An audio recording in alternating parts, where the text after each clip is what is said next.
Hey, g'day, mate. It's Colin McGeezer here. Well, I hope you're having a lovely weekend, me brother. Because when we get together like this and we talk about something like checkmate, in the bush you can get checkmated very easily, mate. You could have a tarantula or some type of goanna lizard come by and just bite you, and he's got venom and it just sinks into your blood and it becomes terrifying, mate. Your flesh is dying and you've got pieces of your body that just start falling off in the middle of the bush. And then these little crickets and things start running out to eat the stuff, mate. It's bloody disgusting. You really don't want to go there if you don't have to, but Colin McGeezer, I'll lead you through the hand with it, mate. I'll take you right through that bush of ugly creatures, and I'll show you something you haven't seen before, mate. I'll show you a wide vista that shows how all of these bush creatures work together in part of a greater spiritual ecosystem, mate. And they're all fundamentally interconnected with one another for the greater good of pushing us towards soul evolution or evolutionary ascension, mate. Yeah, you know, it's something that I've thought about quite a bit. I'm here with you today. We got Colin here. It's all good, mate. Come on in, everybody. Come on in. I see you guys in the back. Come on in. Take a seat. Please be seated. Sit down. Everything's fine today, mate. We're in a good place. It's checkmate. It's a good thing for a lot of people. All right. Somebody said I look like Sam Smith. I'm definitely not. Well, maybe I sound like him.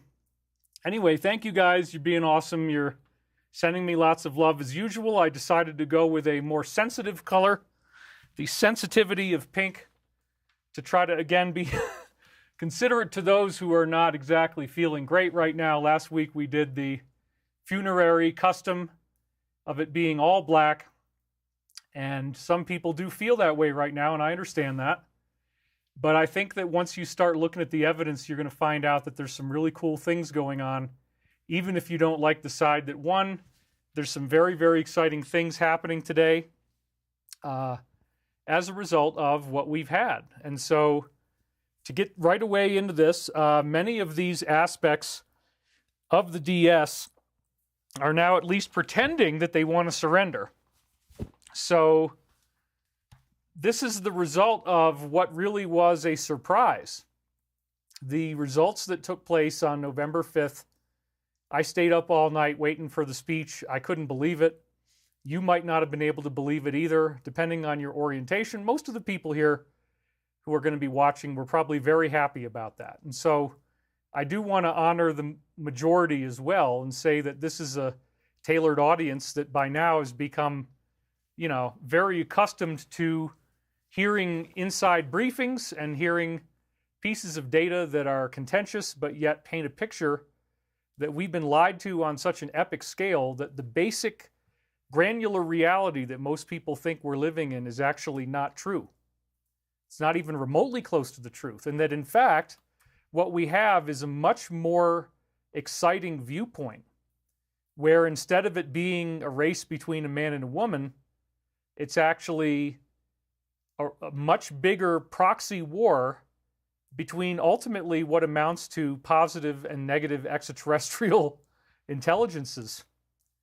And so because the losing side is so desperate right now, they are trying to weaponize a limited hangout disclosure of UFO information, and they specifically want to hang it on the executive branch.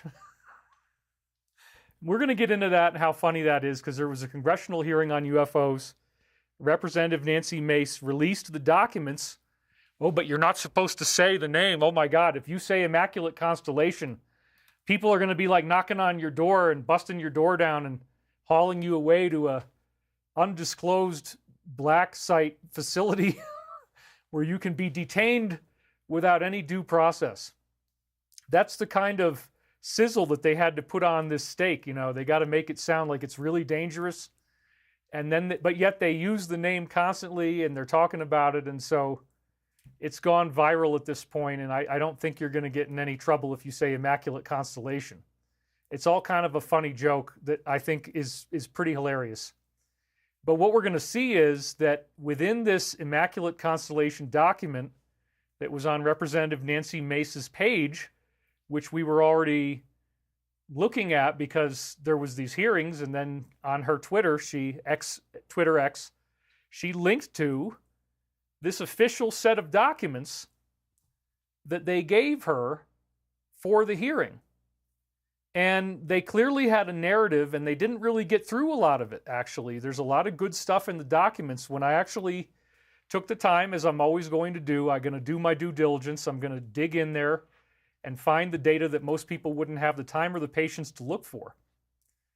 And this is an example where I did that, and I did your homework. I went through all those documents, dude. I went through all the Immaculate Constellation stuff, went through the whole entire thing that she posted, paragraph by paragraph, and if there was something cool that I think you guys are going to like to hear, and then I can give you my inside take on it, because there's some amazing things in there, then guess what? We're going to read through.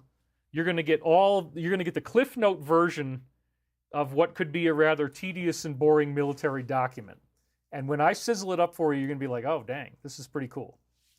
So we're going to be talking about, for example, that in this new congressional release of information, which is, again, from people associated with the intelligence community company, starting with the C, right? You know the one I'm talking about. There's only one like that. So that's what we say company for. So these guys are company. And company is affiliated with the Dems, the left, and they are affiliated with all the other things that we're starting to find out. When you double-click on that, it's an old-fashioned term from computer days when you had to double-click. Now you don't even need to do that. You just give it a single click, and it's like, oh, there's this other stuff going on that they were up to that's actually really bad. In fact, you start to find out that this is an evil that is beyond what most people would have ever been able to conceptualize even existing. It's incorporated into a variety of different structures throughout our society, including the media. And the one thing they despise the most is exposure. So what I'm doing is brave, just like many others, speaking about this from a perspective of tying together information from different classified sources. So guess what? Since the election result, we've now had a massive escalation in the war between these hidden factions of what I would call the alliance, that would be red on the right side, or the DS, which we would say would be on the blue side. And these groups function in some cases, in most cases, with very little public awareness. Both sides, both the alliance and the DS, are fundamentally mysterious. And so we don't really know everything that's going on, but we do know that the DS is involved in absolutely outrageous stuff. Tunnels underground, and you go in there and it looks like it's from the set of a Clive Barker movie. And that's all you do is walk around and you see the candles and the symbols on the wall, and maybe even other things. Who knows? I mean, it could be very, very bad when you go down there. The smell apparently is very bad. So, like, this is no joke. People are going to have to deal with and acclimate to the fact that there were people who wanted, we got a lot of donations coming in. The people that wanted a lot of that evil going on. Anyway, here they are. So let's see what we got here. You guys are sending love, and I gotta respect that. Somebody said Crayola. I don't understand that reference, but okay. Senior Sunt. 2 super chats. I've been playing games with where I am at war with ET. In the games, man's arsenal is very underwhelming and we're getting burned hard. We're getting eaten, shot, and corrupted by ETs in these different games. Interesting. Yeah, I mean, they definitely don't want you to feel safe about the extraterrestrial thing. We'll talk about that later, that they're very much trying to make it sound afraid, a fearful thing. They got this floating brain with tentacles coming down off of it. Yes, that's part. The official disclosure, mate. It's got a floating brain. The brains have these tentacles that just come down, mate, and they get all handsy with you, and they want to get a little bit of lovey-dovey time with you, mate. It's a handsy brain. You'll see what I'm talking about later. All right, anyway, that's interesting. We have Edna Karinsky says, thank you for being here weekly. Thank you, Edna, for your donation. We have Roger Zubarik, always a classic and very reliable helper of our work, and he did $20. Thank you for all you do for us. And he's got 19 likes. Smash that subscribe button, smash that like button with a vengeance. Get in there and make yourself heard. Senior Sun donated again. Heard you say the M16 has seen service in ET combat. I don't know if I said that. Maybe we do. Maybe we do. Yeah, I guess there is some of that going on. My query is, are we good? There's a lot to be scared of out there. I would rather have my confidence in super soldiers than my faith in Jesus the pacifist Ponce. I'm sorry, that's hilarious. Thank you. That's really funny. And I appreciate the donation. Now we got so many more. Look at this. Kenneth Bates came back in with the red. I get a blood red mark on there, which is, you better look at that. $100. Thank you, Kenneth. Use this $100 to keep fighting this evil. I appreciate that. Tarotina, 5,000 Argentinian pesos, which is like $4. And we love her. Tarotina is a long-term fan, long-term supporter, and she keeps hitting me with 5,000. You see that number, you just feel all good inside. She says, I love you, keep shining. Scott Opper says, we appreciate everything you do, David. My God, they're coming in so fast now. We got Marisa Lanuza, donated $50, celebrating your first super chat. Give her a thumbs up. Julia in Georgia donated $99.99 and says, regarding disclosure, ascension from 3D to 4D is based on being more service to others than service to self. But see this demand by the universe for people to wake up, leave Plato's cave. How does disclosure play into this ascension cycle to bring high 2D people back into 3D by taking them out of the herd mentality? Well, thank you for that awesome donation, Julia. And yeah, we're going to talk about that. Everything that you've asked in that question is part of today's show. We got Judy Booth donated. Erica Campbell, appreciate all your work. Richard Whitney, wow. He's already the heavyweight champion. He's the Mike Tyson of the David Wilcock live stream right now. Not the Jake frickin' Long Paul, you know. We'll just say, yeah, let's just keep it nice. Anyway, Richard Whitney donated $150. Bless you, David, for the truth. As always, peace, love, and light unto you. Thank you very much. And so there's a lot of cool things going on today, folks, and I appreciate all your help with the donations. It's just sort of like this wonderful add-on to doing this. It makes me feel satisfied because, you know, you can kind of taste color, and so it's like there's these lollipops in my face, and you can just reach out and taste them. Okay. Anyway, what were we talking about? Something about lollipops. Anyway, okay, fair enough. We're good now. I got to do something to keep this fun for you guys. You know, this is all part of the game. The David Wilcock run around. You got to run around a little bit, get people warmed up, let them get into the room. We got 3,696 right now, so we're already up to 4,000 at 13 minutes. That's pretty darn good. We got another one. And so this is a good time to be here, folks. What happened with this result that we just saw in politics is an unprecedented move forward by the alliance on the football field, if you want to look at it that way. This was like a Hail Mary pass. We were all expecting a prolonged, drawn-out, difficult, frustrating, hanging Chad type of situation, like a recurring Groundhog Day nightmare, that every time we run one of these, it's so freaking close. The margin is so close that we got to count individual pieces of paper. We got to delay it for a long time. Everybody's got to look and relook and relook. I mean, that's one of the craziest things right there is like, do you really think it's going to come that close over and over and over again? But yet this is what we've been conditioned to expect. I mean, I've been looking at it for 25 years. We had Michael Prophecies talking about that the whole issue with Gore versus George W. and that it got delayed for a long time. I mean, it went into the Supreme Court. They had to vote on it. And then ultimately, even though Gore won the popular vote, he lost in the Supreme Court vote. So it was crazy. It was a Supreme Court decision. So 25 years ago, this is like my life. It's like, okay, this is what's going to happen. It's going to be really freaking close, isn't it? Oh yeah, well, we know that game. We know exactly what they're up to. It's the same old crap. They keep doing it. So then when this happened, it's like, holy smokes, are you telling me that the only places that didn't have that sweep that we saw were places where you don't need an identification to participate?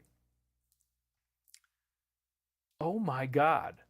It's like the whole public, except for a very small minority, has had a sea change in their perception. They're not happy about what's going on anymore. They don't feel like they're being told the truth. They're frustrated, they're angry, they're bitter. They have a lot of suppressed emotion. And yet you have most of the people now, after this has happened, who are having a victory lap, and that also should be noted. That, you know, when we look at consciousness science and the overall consciousness temperature of humanity, there's a lot of people who are feeling a lot better. I've noticed that the number of memes that are kind of like edgy, angry memes have gone way down.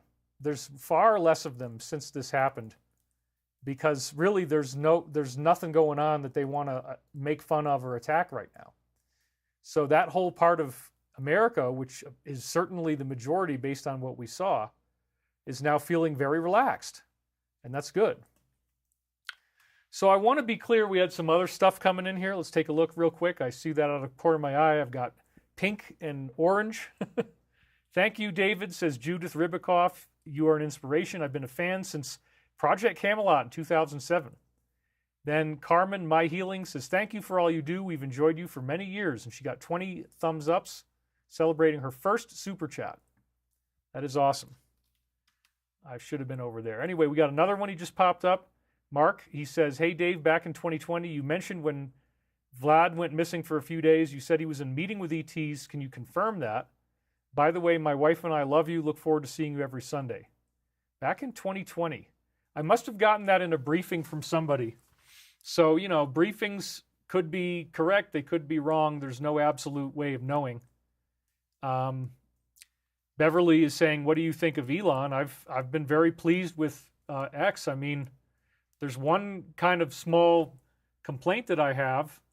There's a couple, but, you know, we'll talk about that one later, about the disinformation that's spreading on that platform and how easily it spreads, and the enormous amount of proficiency that is going into this effort to disinform people about UFOs and about my content.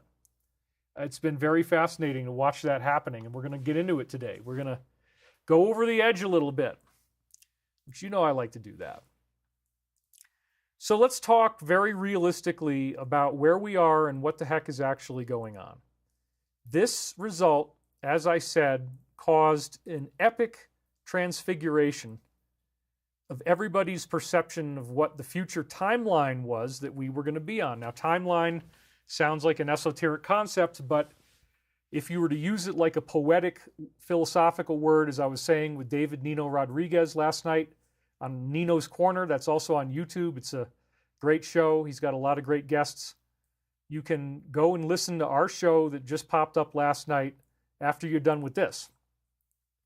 And I also have turkey videos loaded up for you guys. So if they do show up, which I'm kind of expecting is going to happen, they didn't pop out yesterday. Usually they do hibernate around Thanksgiving, but that's still like a week away. And today's pretty warm, so I'm kind of expecting turkeys.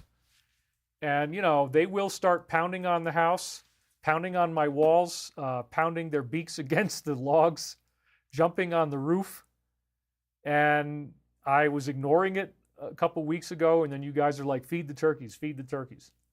So we might have to have a turkey break, but I've got a secondary slideshow that I've loaded up, and hopefully it's going to have sound. I think it will.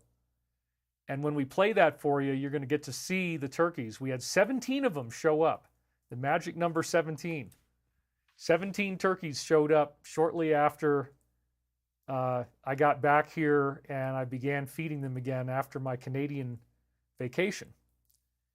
I was really distraught at first because they all disappeared for like 5 days because While I was gone, I thought I had an arrangement that somebody was going to feed them, but both of my plans fell through. And so they didn't get any food, and they had to go nomadic, and they had to go down into the valley. And I sang to them as I was walking, and they could hear it because it's the same song I do when I'm feeding them. And then the song made them come back, and they contacted me in my dreams, and they let me know they were coming. I kept having them show up in my dreams. And then when they finally did show up, it had been like 5 days since I got back where they were totally gone. I was a little, more than a little sad about it, honestly. I started to have a feeling of a bond with these animals. So we've got now loaded for my turkey break, turkey videos that are on looping playback, but I think it's, one of them is 4.5 minutes long, so it's longer than I'm going to need to go feed them anyway. But that way you're not just going to have to look at my empty chair sitting there in the beautiful blue lights behind me, waiting for David to pop his head out once again. No, we got B-roll. We actually have turkey B-roll, so I'm very excited about that. And overall, I'm having a really good time. I think that we're all getting tested. We're all getting a lot of karma right now. If you're noticing that your life is really squirrely and there's strange things happening that don't make sense and they're annoying things, I've been watching it happen to my massage therapist, who's one of the only other people I'm in contact with. Her husband hit a deer over the weekend, last weekend, and it was a very sad, horrific event. And then we were supposed to have our normal session on Friday, and it's extremely painful. Like I said, it's biblical 10 out of 10 level pain, but I'm getting rid of atrophied scar tissue so that muscle starts to have blood flow again. Parts of my musculature that never had blood flow before and had this scar tissue, which is like muscles that are stuck together the wrong way. You just got to pound out that stuff over many, many very painful experiences. It's often called Rolfing, or deep tissue massage would be another name for it. It's very intense. There's some other names for it too, but deep tissue is probably one of the main ones. And so you're talking about getting in there with your elbow, getting in there with the knee, the whole entire body weight sometimes, like on my hamstrings, we're going with the knee and the whole body weight. I'm not kidding. This is intense stuff. So on Friday, she was over feeding her horses at a barn that's not far from where I am.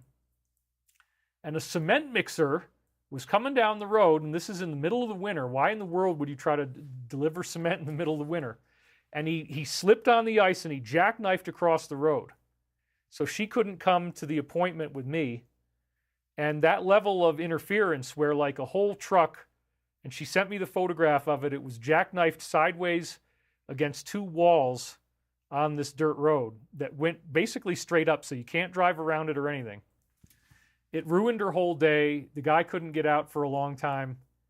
And so we just canceled and rescheduled till tomorrow. So as a result, I built my slideshow on Friday, not Saturday. And I've had a lot more time to meditate on it and think about it, and I like it this way. But that's what I'm saying, is that in her life, in less than a week, you had this deer accident that was very horrific. And then you had this cement mixer stuck in the middle of the road. And from what I'm hearing, it's just like people's lives are crazy right now. Everybody's got crazy stuff going on. And you're probably no different. You're probably experiencing this. What is this? This is a karmic acceleration process. This is everybody getting ready for some very big stuff that's going to change you on a soul level. And so your soul might be trying to clear your karmic report card right now and just get you as up to speed with your positive karma as possible by burning off some negative karma. So I've had strange negative things happening, and people who I know are having strange negative things happening. My father and his family, they're having strange negative things happening. Other friends of mine are having very strange negative things happening. It seems to be very consistent right now. What do you guys think? Does anybody have that kind of stuff going on?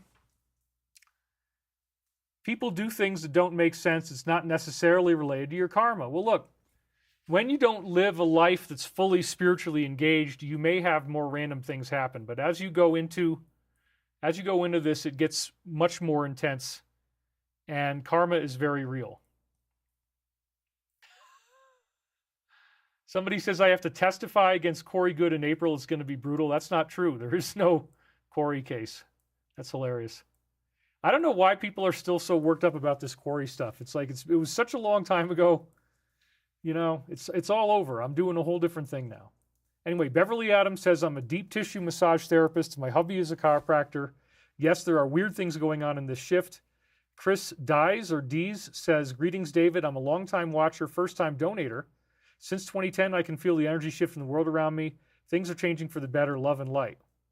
DS equals dinosaur sandwich. That's actually not what it stands for. It stands for deep and then something else, but you can figure out the rest. Is there any update on Stavati? Says Sky Moon. We'll get into that later. Kwan Hong Chan? Same. I've had a complete breakdown of my career prospects and dreams as of late, and yet he still donated $50. Thank you, Kwan. It's all going to get better, man. Hang in there. And we're almost up to 5,000 now. David, thanks again for your weekly updates and teaching. Says, I am no one, mixed in with your humor and nutty characters. It's something I listen to on the way to work and look forward to weekly. Angry Daddy giving you advice. That's priceless, bro. Thank you. I am no one. Zoran's mom, my front tooth broke off at the gum line. Oh my God. Okay, you win. Zoran's mom officially has the crappiest karma of anybody in the chat so far. Gretchen Killian said, the only strange thing I had happen was I saw a black helicopter chasing a disc 2 weeks ago today. That's pretty amazing. Tarotina says, I believe Corey 100%. He was under pressure by the DS to humiliate himself. Well, that's another interesting theory. When Corey made that statement in court, he had to live with the consequences because even though the court case was going to end at some point, those videos don't necessarily stay confidential. And there's court testimony and all that kind of stuff. So, he's working on doing things now that are more in disclosure-oriented. And, I support the fact that he deserves to have a life. He deserves to have his privacy. I think that people have been hunting him down like an animal for way too long. And it just continues and continues. So he is putting a show out about this crazy stuff that's been happening to him. I have, up until now, declined to participate in the show. I really don't want this battle to drag on anymore. It's just really strange, and it doesn't bother me as much as it should. Maybe I should be more bothered by it. But, I'm trying to see the good in everyone, and I just wish that we could get beyond this. The show, Corey was in a show that I did, and the last time anybody ever saw it was 2018. So now we're going to 2025. So we're talking about 7 years since anybody even saw taped episodes of the show. And people are still like freaking out about it in the comments. But it's only a very small number of people, and we know why they're doing that. And we are going to have the last laugh. Believe me, it's going to be fascinating. But there is no court case coming up. Anyway, in my own little sector, the way that I continually get attacked by whoever is trying to drag me down is they always bring up this Corey stuff. They never, ever want to let it go. They just keep saying, oh my God, oh my God, oh my God. And again, it was 7 years ago. That's a long time. And so there are other things that are happening to other talents that are much, much worse. What's happened to Alex is much, much worse. He had a big up and down sine wave in his life this past week. I watched those shows. It was quite insane to witness the whole thing. But again, apart from my little mediocre parochial battles here at the home front, we have a big, big thing going on a planetary level, which is that the DS side is starting to release truth about UFOs, and they're really walking right over the edge. They've already put out some pretty compelling stuff of this flying. There's UFO videos that have now leaked that are a lot better than just the Tic Tac stuff. Now you've got, it's freaking crazy. It looks like a robot flying through the air about 20 feet above this military base. And it's like got a robotic head, robotic shoulders, arms, and hands. but then the whole lower half of its body is all like tentacles. And they've got this thing flying over a military base, and as it goes over the buildings, it starts to disappear, and then when it goes out over clear land, it becomes visible again. Now, this was done, I believe, on an FLIR, forward-looking infrared camera. I think that's what it stands for. And the infrared obviously is important. You can see things in infrared that are sometimes invisible to the naked eye. This is a common thing in UFO lore. So, apart from this very, very vocal minority that usually wants to tie everything in with Corey, nobody really has a problem with what I'm doing right now. But those people who do have a problem have just been disproven summarily. We have won a huge victory here because we have congressional hearings that are openly admitting that there are reproduction vehicles and alien reproduction vehicles, meaning they're even identifying now that the triangle is a military asset. The flying triangles are not made by extraterrestrials, they're made here. And that was openly admitted, and they even had a weird story in there that we're going to go through about some rogue intelligence group trying to find out what the heck they're doing with the triangle because they sent these ships into an area where the triangle was going. So we're going to see that. This is exciting. I mean, it's hard to underestimate the significance of a full-blown congressional government disclosure on UFOs in front of senators and congressmen, giving you information that up until now, or up until, well, there's been a few of them, right? Dave Grush did one. But this, again, keeps it in the public eye, and there are people who were too asleep and they were too zonked out on the Matrix reality. They didn't perceive the significance of something like this. They've been taught to laugh for so long that the people that are trying to give you a disclosure, whatever side they're on, they need to keep knocking on the door. They need to keep pushing it so that, you know, they gotta take small steps too. They can't give out too much.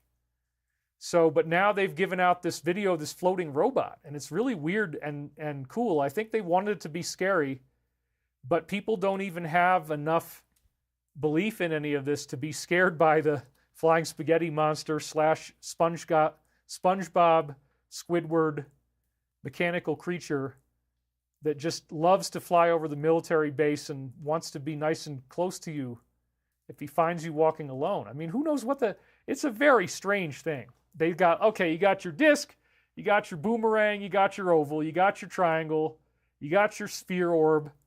Oh, but then you have this organic floating brain. That kind of takes precedence over all the other stuff. Floating brain? What the hell? I think it's our stuff. I think they probably built this thing. We'll talk about what I think it is, but this is the DS side in desperation, and they're trying to expose the Alliance because a big part of the Alliance is the UFO cover-up. They're the ones responsible for it. And they've been working for the good. You have to watch previous episodes of my show to be clued in on all the details. But what we're witnessing here, week after week, we're giving you the 50-yard line notes on this epic football game between these two factions. And the Alliance faction is way ahead, and it's at a point where it looks as if many of the aspects of the DS are at least pretending to surrender. So let's talk about some of that. Top corporate advertisers are now returning to the X platform. This was on Friday, November 15th. It says, X sees return of major advertisers as NewsGuard and the boycott cartel come under fire from the FCC. They have a little raccoon with his hands together saying excellent, and then the italicized area says the tide has turned. So here's another one from my buddy Ariel. He's done a lot of provocative stuff, and I learn something from this dude almost every day. He's very prolific right now. He says, this is how, well, let's, first of all, take a look at the main headline. It says, this is a big deal. I mean, wait a minute. They were trying to sue him. They were threatening him. He goes up on stage and he says, go F yourself. That was so funny, wasn't it? That was so funny. And so he literally put them down and fought back on lawsuits and publicly challenged them. And now they're coming back like, you know, somebody that is on the rocks and they've got trouble and they need your help. And they never thought they were going to have to speak to you again because you had a big falling out before. But now they just want your help. Oh my God. Disney, IBM, Comcast, Warner Brothers, Discovery, and Lionsgate Entertainment, which is essentially like, you know, Hollywood, the mainstream media. There's a lot of it right there. I mean, you know, think about it. They're all going to resume advertising on X after boycotting it last year. They're all among advertisers returning to X after an ad freeze.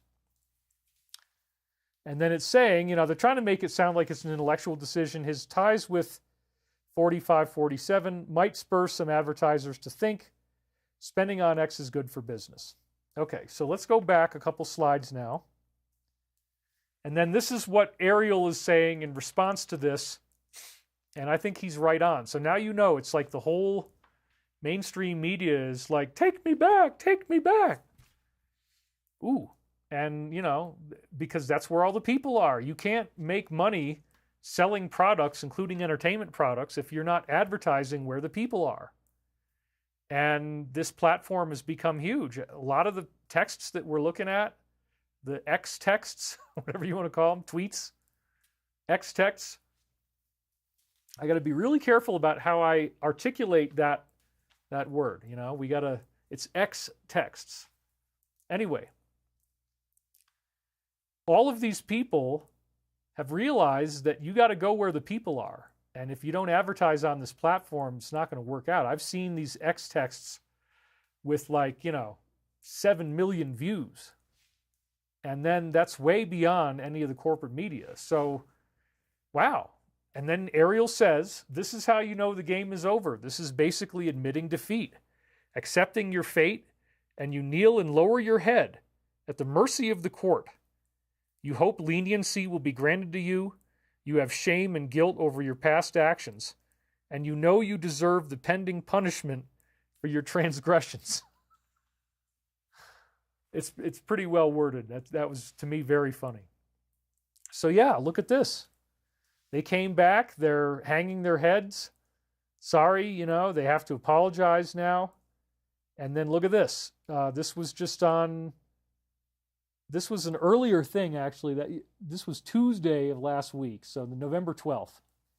It says CNN is reportedly laying off their on-air talent and hundreds of workers.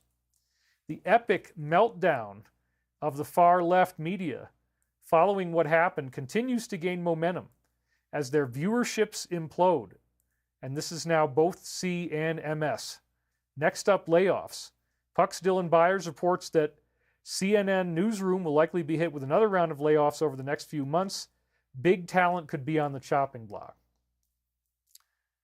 So, and then when you dig down inside this article, this was something that was so shocking that I had to hit my father with this. Like, Dad, you know, you can still watch this stuff, but nobody really is.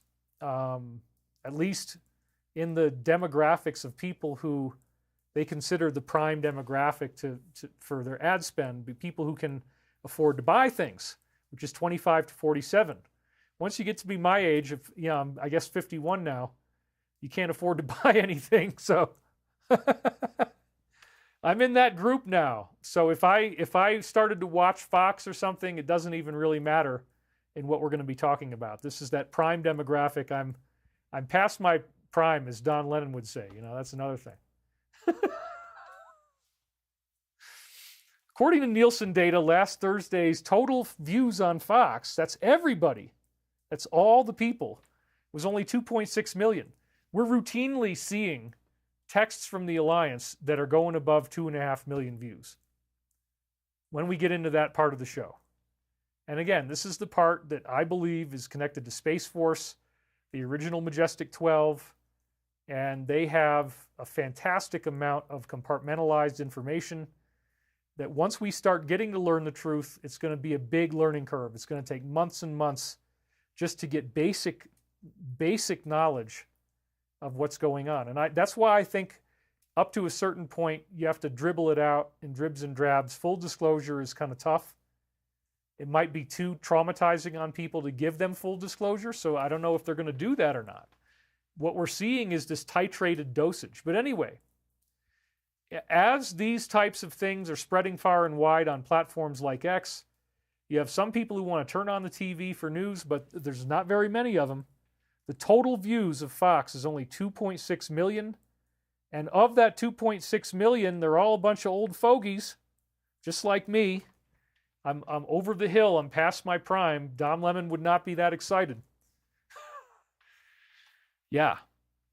375,000 are... that's the only number in the... Oh, I guess I am. In this case, I'm 51, so I'm still coveted. Thank you, Fox. You still covet me. So 375,000 people like me or younger, that's all who are watching. 375. That's crazy. What? We got donations coming in. Jim Garrigus says, David, keep up your amazing updates. Kaylin Robinson says, do you think Fox News is trustworthy? T said before the election that they are not friends. Well, I really don't trust any corporate media. I would love to have anything be as cool and fun to watch as what I like to do. MJF says, David, can you take a photo of your turkeys? Not only am I going to take a photo, I've got film, and when they do show up for their food, which I expect is going to happen at some point, we'll take a turkey break. I've got another slideshow loaded up with turkey video, 17 turkeys. So that's exciting. So, this is freaking crazy. Wait a minute. I don't trust them. Okay, let's just be clear. You know, if they ever did ask me to be on there at some point in the future, I probably will. But like, you know what? Up until now, let's hope this changes, but up until now, I really don't feel good about any of them. I'll just make that point clear. I'm not trying to pit favors here.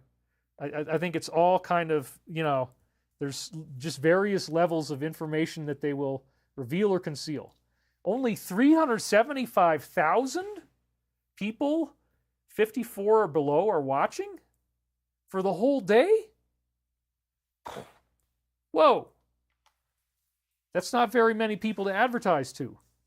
In comparison, MSNBC only had a total of 596,000 people watching the show. For the whole day. The whole channel. The whole frickin' day. They've only got 596,000 people watching their television for the whole day, mate. What about your coveted demographic there, David? What about that? Mate, it's only 71,000 people. They've only got less than 100,000 viewers, mate. They've got 71,000 viewers in the coveted 25 to 54 demographic. Bloody hell, mate. That's like nobody. We get well over 100,000 views on these shows just in the first day. So we're actually beating them, mate. Isn't that crazy? It's just bloody insane. It's like animals in the bush. You got to turn your boots upside down because there's like creepy crawlers like scorpions in there. And they'll just sting your foot and then it starts to have the flesh fall off. And then these little crickets come and get... I told you all that already. I don't want to repeat myself, mate. Let's get back to the slide. Holy crap. 71,000? And there's only 600,000 people, not even 600,000 people watching for the whole day. Dad couldn't even believe it. But like, Dad, there it is. CNN doesn't even have 500,000 people watching it the entire day. It's 419,000. And there's only 91,000 people in the coveted ad demographic.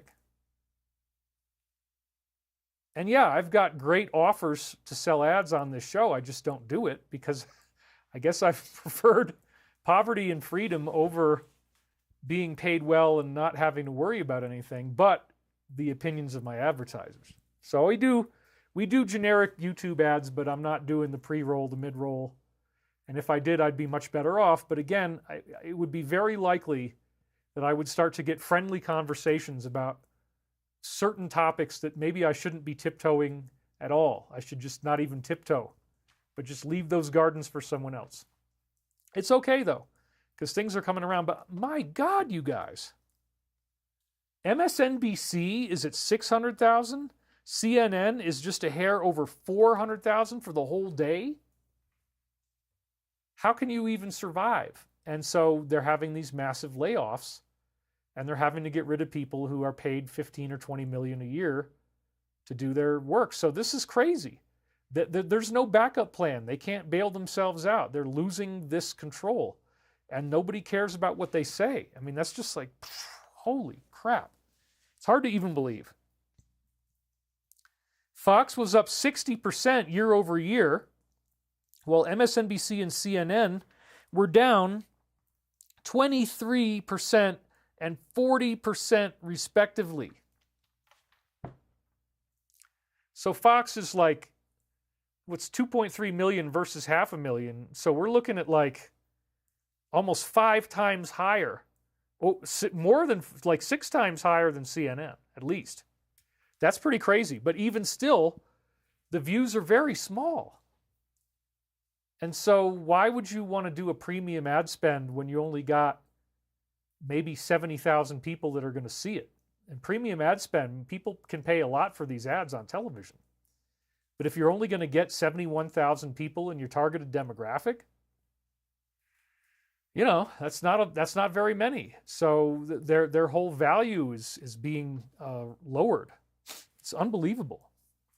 In prime time, the news was even more bleak for CNN and MSNBC, as they shed 30 and 54% of their viewers respectively compared to the same time last year. MSNBC has lost over half of the people who were watching, 54%, in 1 year.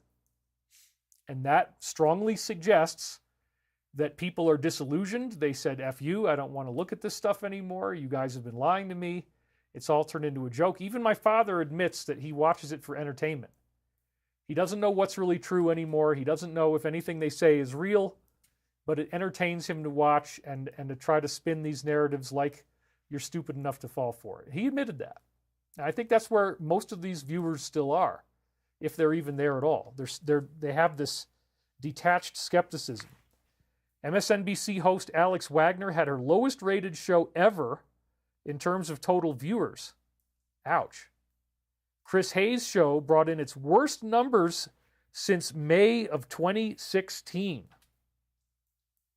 And I guess that was right in the middle of when the election had just happened and everybody was really sad because he was in there.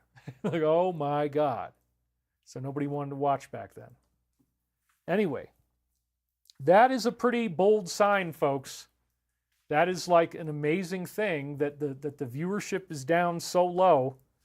Literally nobody is looking at their stuff anymore, and they have to come crawling back to X to try to get the numbers up, to try to lure people into watching what they've got, because people are on this new platform. That's what's going on. And then to only have 600,000 and 420,000 respectively of people watching for the whole day. It's like, Dad, do you realize there's 330 million Americans or more? That's the last rough number I can remember hearing. If there's 330 million people, and when we were kids, we watched Dan Rather, Walter Cronkite as a family, so we were getting 4 views right there. You know, it was like the thing to do. 7 o'clock news, man. You got to be there.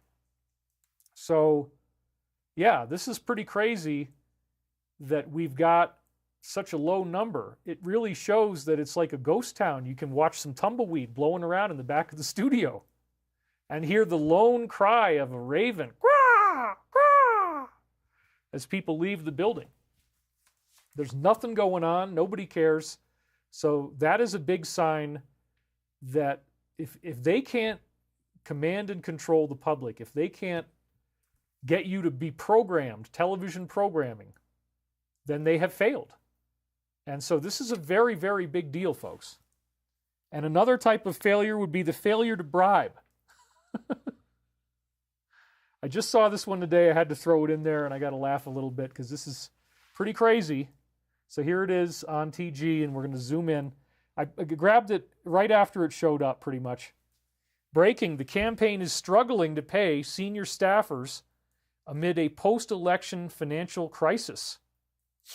The campaign made the decision to freeze payments to its senior staffers this week, despite previous promises to keep them employed on the payroll through, Christmas, December. Everybody's getting fired right now. They're not being fired, but their payments are being frozen. You can't fight any ground game to try to, how do you fight against a massive landslide? I don't really think you can, but there's no staff, there's no employees, there's nobody to try to build a new ground game and try to say, oh, well, we need to do this or we need to do that, or this is all disqualified because he did blah, blah, blah. All that stuff has disappeared. All the lawfare stuff has disappeared. If they try to make a new one, it won't work because now he's president-elect and there's laws against being able to sue anybody for anything when they're in that state. So it's pretty crazy. Ephraim Macias says, if you're still funding, I may be able to help. Yeah, you can certainly write in Stavati. I don't know the status of it right now. We have had some people step up.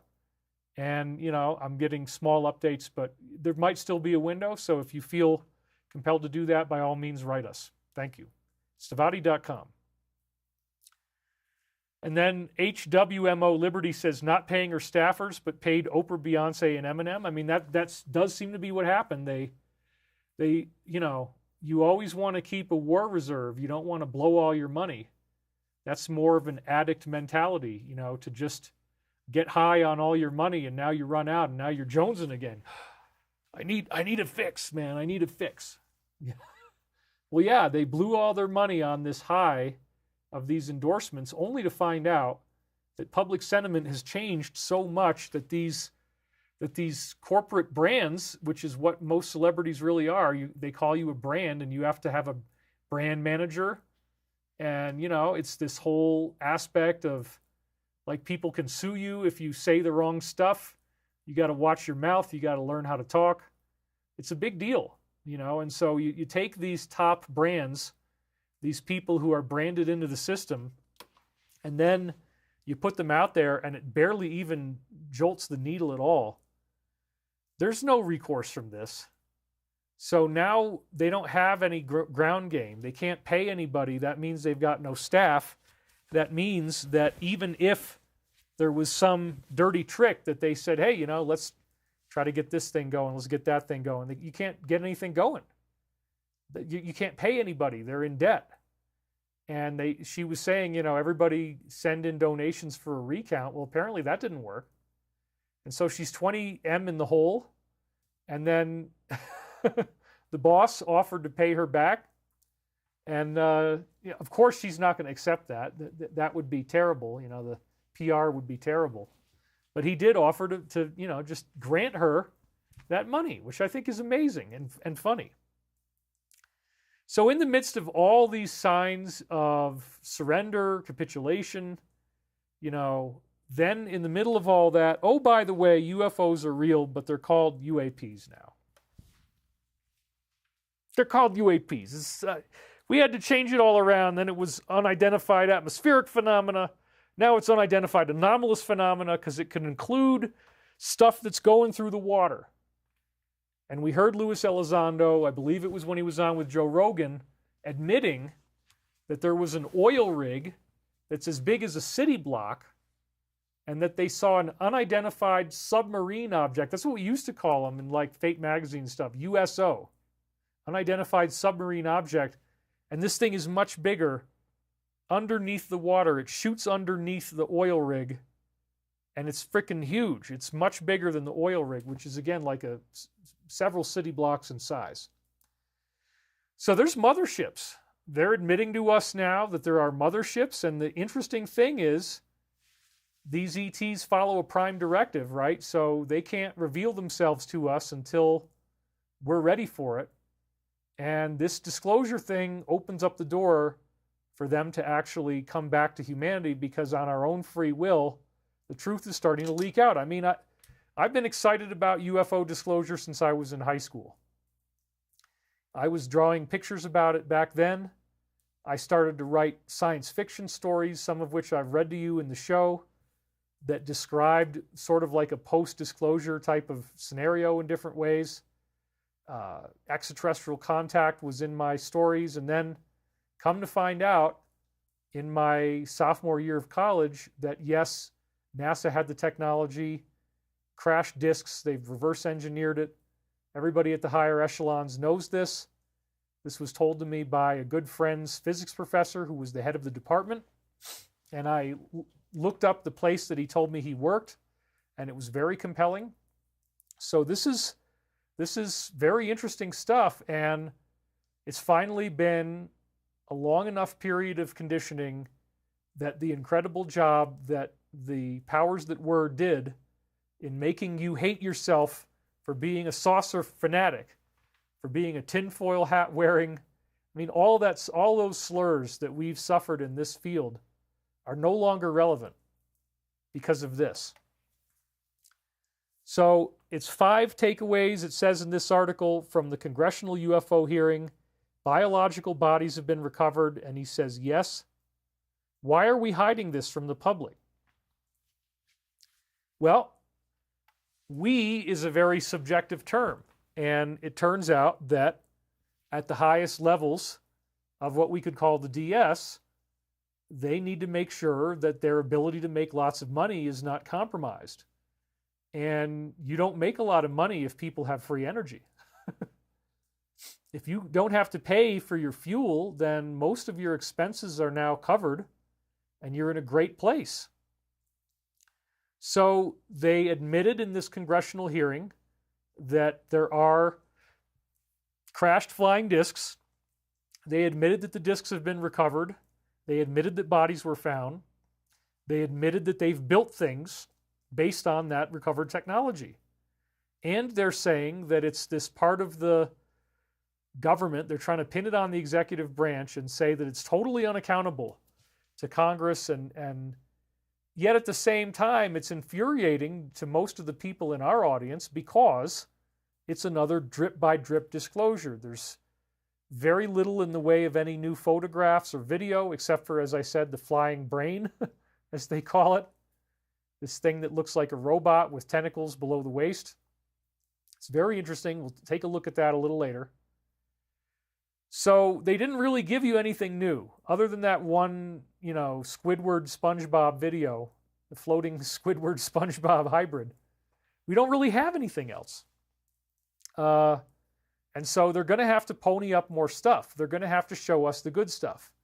We want the high-resolution videos, and you're going to see that they've already given us a tasting menu of what we're going to expect to be seeing as time goes on. This is where it's all going. They also have said, through their own spokespeople, now this was not immediately part of the one that they just did now, but it was just spoken about earlier this year by Tom DeLonge, who's one of their main spokespeople, that there are giant pyramids. Maybe they didn't build them, but somebody did. Some ET built giant pyramids that apparently suppress human consciousness. Yeah, so here it is. This is How and Whys by Vicky Verma, who's a very prolific guy on Twitter. I'm subscribed to him. He's the real deal UFO researcher dude, and he's awesome. Tom DeLonge claimed there's a massive pyramid in Alaska, larger than the Great Pyramid of Giza, potentially suppressing human consciousness. So there's another example, right? Like, whoa. And when you dig into that article, which we don't have time to get into all the quotes right now, but it does say that Linda Moulton Howe was right. And this pyramid is 4 times larger than the Great Pyramid of Giza. It's in a remote, inaccessible area of Alaska. It's underground. I think we do have some slides maybe about this later on. I think we might be coming back to this one. We'll see. But anyway, we'd already talked about this on the show. I'd already mentioned that my own insiders said there was a black pyramid in Alaska, that Linda Moulton Howe was right, and we also got information that it is inhabited by Greys and we can't go in there because it's not like they're just going to invite us in. So it's actually a colony of grays. It is interesting that in this article, they are saying that this pyramid could have a suppressing effect on human consciousness. Well, the evil grays definitely want to do that, so I wouldn't actually be surprised. But this is an example of where briefings that I already gave you, a very specific data point, we said that pyramid in Alaska is real, and it's got negative entities in it, and sure enough, they come out with this thing about the same topic. And you can see this came out 1 month ago, October the 6th. So I think I might have mentioned it before then. I believe I did. And, you know, it's very, very interesting when those kind of lineups happen. Here's another sign of absolute chaos, that you're now going to get a trumped up version of The View. And so here it is, again, 13,000 views. And it says ABC News plans a pro shakeup for The View as the network is hitting its panic mode. This is major. Can you even believe that, you guys? It's so crazy. They're actually, can you imagine, how is this show even going to function? They're cackling witches over a cauldron. Eye of newt and leg of lamb, let this man be far from I am. You know, I mean, what is this? It's like, who, I can't, and nobody's watching, right? That's what we're learning. It's only like, depending on these other networks, we're hearing it's only 600,000 people for the day, 71,000 the prime demographic. So they're actually now going to bring in a pro viewpoint. How is that even going to work? How are they going to even... I guess they're going to have to turn into wrestling, right? Let's just have the women come out dressed up in wrestling costumes. We'll give them full body outfits if they want. That's fine. And we'll just get a match started right at the beginning, and they can just go at it. You got the pro and the anti side. Send them out one at a time. Get them in the ring, and they can just scream at each other while they're wrestling. You know, I think that probably would increase your ratings. You know, I think you'd probably get more people watching if they went that far. So yeah, think about what this really means. The narrative has failed. There's no money in it anymore. They must adapt or die. Their viewership is collapsing, and they've got to all of a sudden reinvent themselves. Oh no, we didn't say that he was the next so-and-so from Germany. Oh no, we didn't really mean that the world was going to be destroyed if this ever happened. Now we're going to be nice. Now we're going to watch our mouth. Now we're going to be different. That's what's really going on. Here's another sign of checkmate in progress. The DOD, for whatever reason, has ordered an industrial shredder to shred documents. Now, I can't imagine what would be going on. I can't imagine why anybody would need a shredder on an industrial size. What could possibly be going on? They reportedly ordered one of these following reports that he had won. And 333 smiles, nice numerical synchronicity when I took a picture of this. And again, this is on TG, and this is another one of those alliance sources that's actually very reliable and very awesome.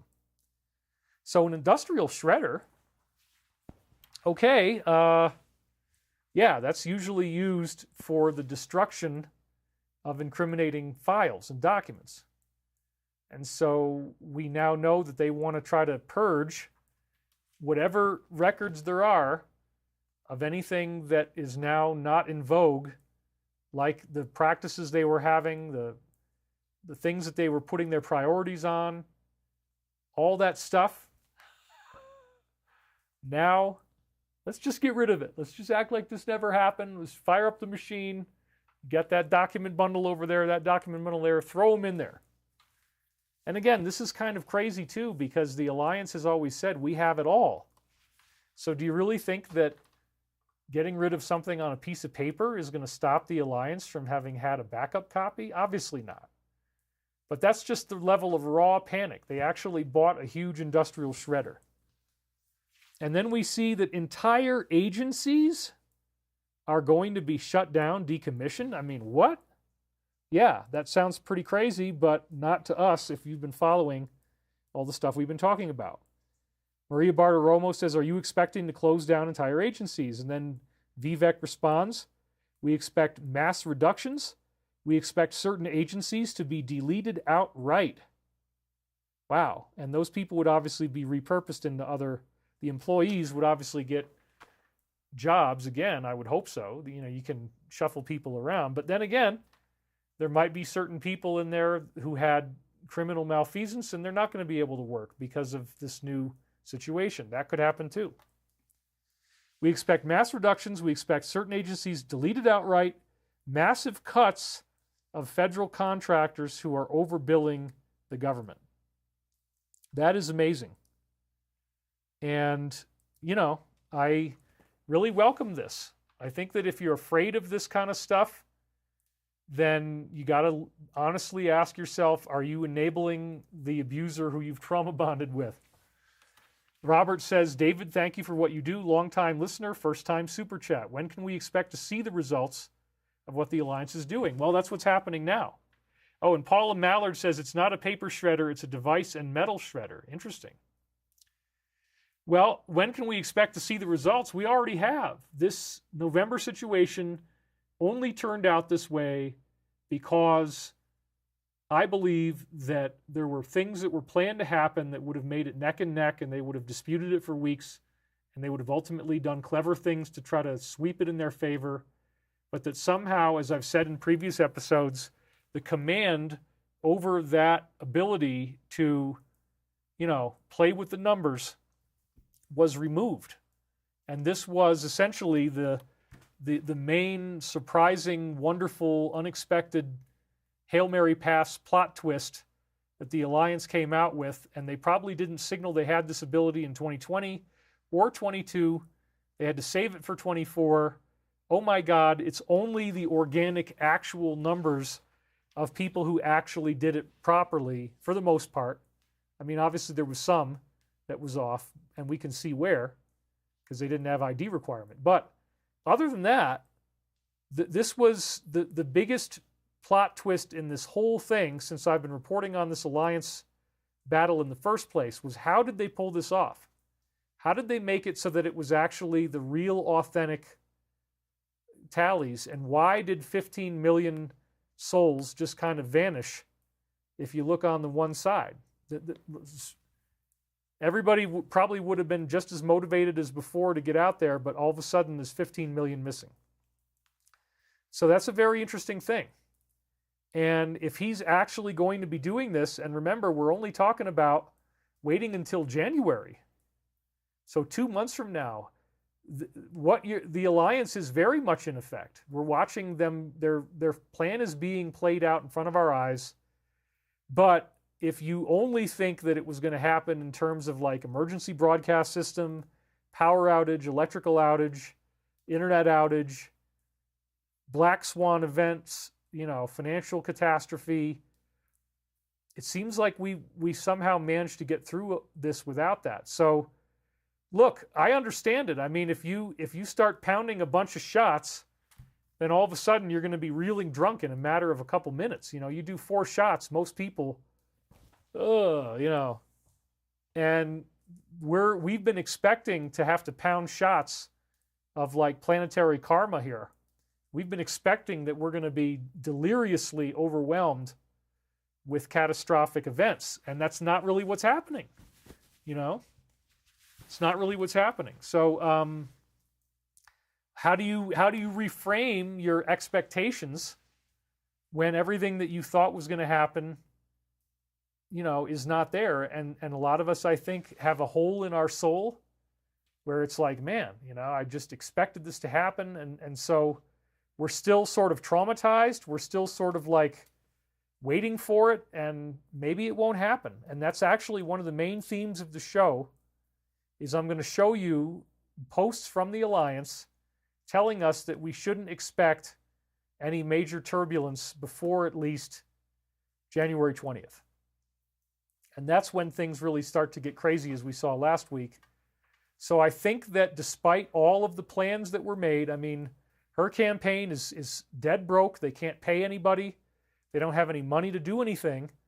And all of these types of, if they are going to do anything dirty, that costs a lot of money. You got to set up teams, and once again, the Alliance might be taking out those teams. And because the teams are illegal and they're off the books, then if they disappear, nobody knows anything about it. I talked about that in Nino's Corner. It just came out last night on YouTube.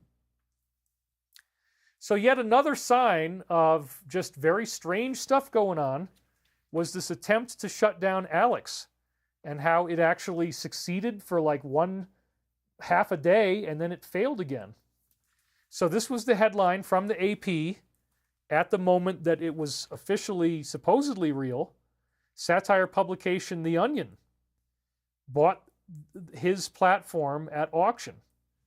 And this was a crazy story because there was one type of auction.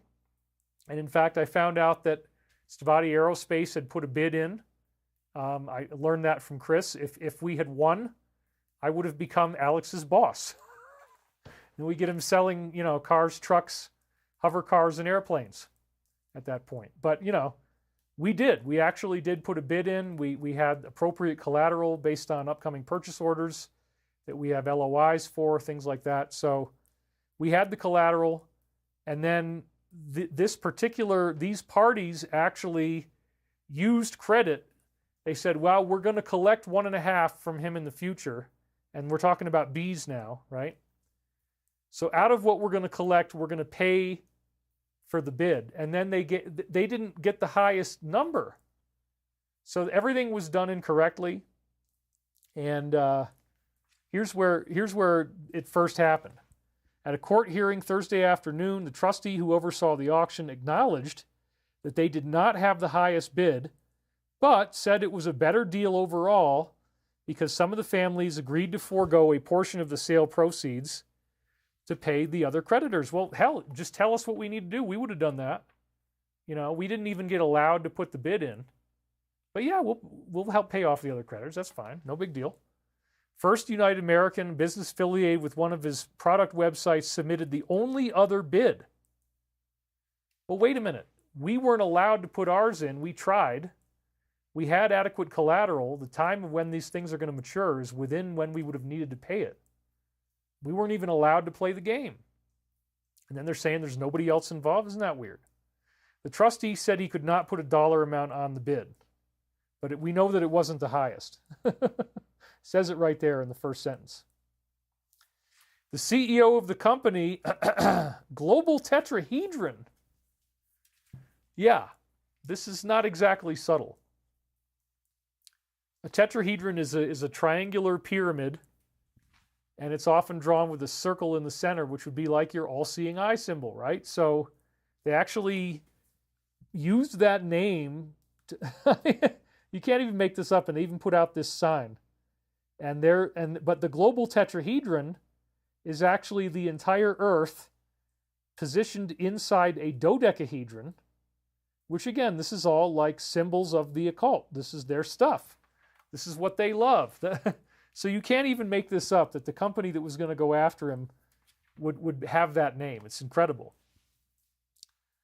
So this company, the Tetrahedron, said to the AP in a video interview they were going to relaunch the website in January, and they were going to do satire aimed at conspiracy people and right-wingers, as well as educational information, and they would not disclose the bid amount. So again, the company is called Global Tetrahedron. That's not exactly subtle. They even had this ready to go, show that his flag has been captured by them. That's the captured flag. And then, wait a minute. What does it say right here? It says, Todd Spangler, judge halts the InfoWars takeover to review the bankruptcy auction process. And that's November 16th. So sure enough, it turns out that he was off the air for a little while. He went to his home studio, had the world map behind him, but then he came back. He came back to the show. They had locked him out of his studio. They turned off the power. I watched his last live stream from the studio before he went to his home studio, and it went into static, which they weren't planning on, but these guys cut the power off. And they thought they had possession of all of his stuff, and now the judge is like, no. You guys didn't do this legally. You excluded all the other bidders. You did it under secret, and you did it under seal, under secrecy, and you didn't have the highest bidder win the auction. So that violates all sorts of laws, and it again shows that these people they don't have patience. Whoever was trying to do this, to me, lost patience, and they tried to do something too aggressive and too violent too quickly. They wanted those headlines, and they actually got them, but only for half a day. And he was able to go back into the building and resume his show. Now it looks like nothing's going to happen until January. So that's another sign of a major attack that seems to have been waged, but they just think they can do anything, and they didn't even plan on the obvious repercussions this would cause. So once again, oops, you guys made a big mistake. Isn't that interesting? We had a donation come in, Starseed Essence. 6,400 watching and only 2,200 likes. Don't forget to like this video. Thank you, David, for another Sunday fun day. Well, yeah, certainly go ahead and hit the like button if you want to. I very much appreciate that. And UFO Mark II, Dr. Emmett Brown, roads, where we are going, we won't need roads. That's right. Back to the Future, hover cars, Stevati Aerospace. Well, yeah, and then somebody says, why does that look like the symbol diagram on the movie Contact? Well, you see, this company is using sacred geometry, but then they've got the Earth inside this prison cage of the global tetrahedron. As you can see right here, the Earth is inside that, and it's actually a dodecahedron. They don't even have the right geometry. So it's a symbol of how they want to control the whole planet. They don't want anybody talking who goes against their narrative. Kwan Hong Chan donated $250. Thank you very much. Regarding answers from higher beings sounding like booms in your ear, you talked about it last time. Do they manifest as pressure changing in your ears? Yes. Sometimes it sounds really loud, like bones cracking in my right ear, usually before bed. I had one of those this past week when I was talking to my massage therapist. Merrick Reason, Biden just gave permission to UK to use our long-range stuff to go after the enemy. I guess he didn't get the memo that it's over. And then we have Patty. He says, Mr. World's Foremost Thinker, a.k.a. David, thank you, I'm flattered. Do you think there is an event coming that will rise our human collective consciousness instantly? Yes. I'm spending too much time talking about this other stuff, but we're getting to that event. Absolutely. Hit that like button, says Trent Malick. Do you know if the Gore-Bush election had the same types of trouble? It seemed very fishy. Yeah, I would say nothing that we've been seeing is what we thought. Everything is suspect. And as we go through disclosure, everything is going to change. Everything that you thought you knew is going to be different. All right. Is the Stevati hangar in Niagara Falls or in Canada, says Gilbert Arcon. It actually is in Niagara Falls, but it's immediately next to the border with Canada. And in fact, a lot of people from Toronto are probably going to want to have jobs where we are because it's not that big of a commute. David Ortiz, I also hear crackling sounds in my ears if I'm super sleepy and dozing off. Yeah, I mean, this whole ear blast thing is a big, big part of what I've been through.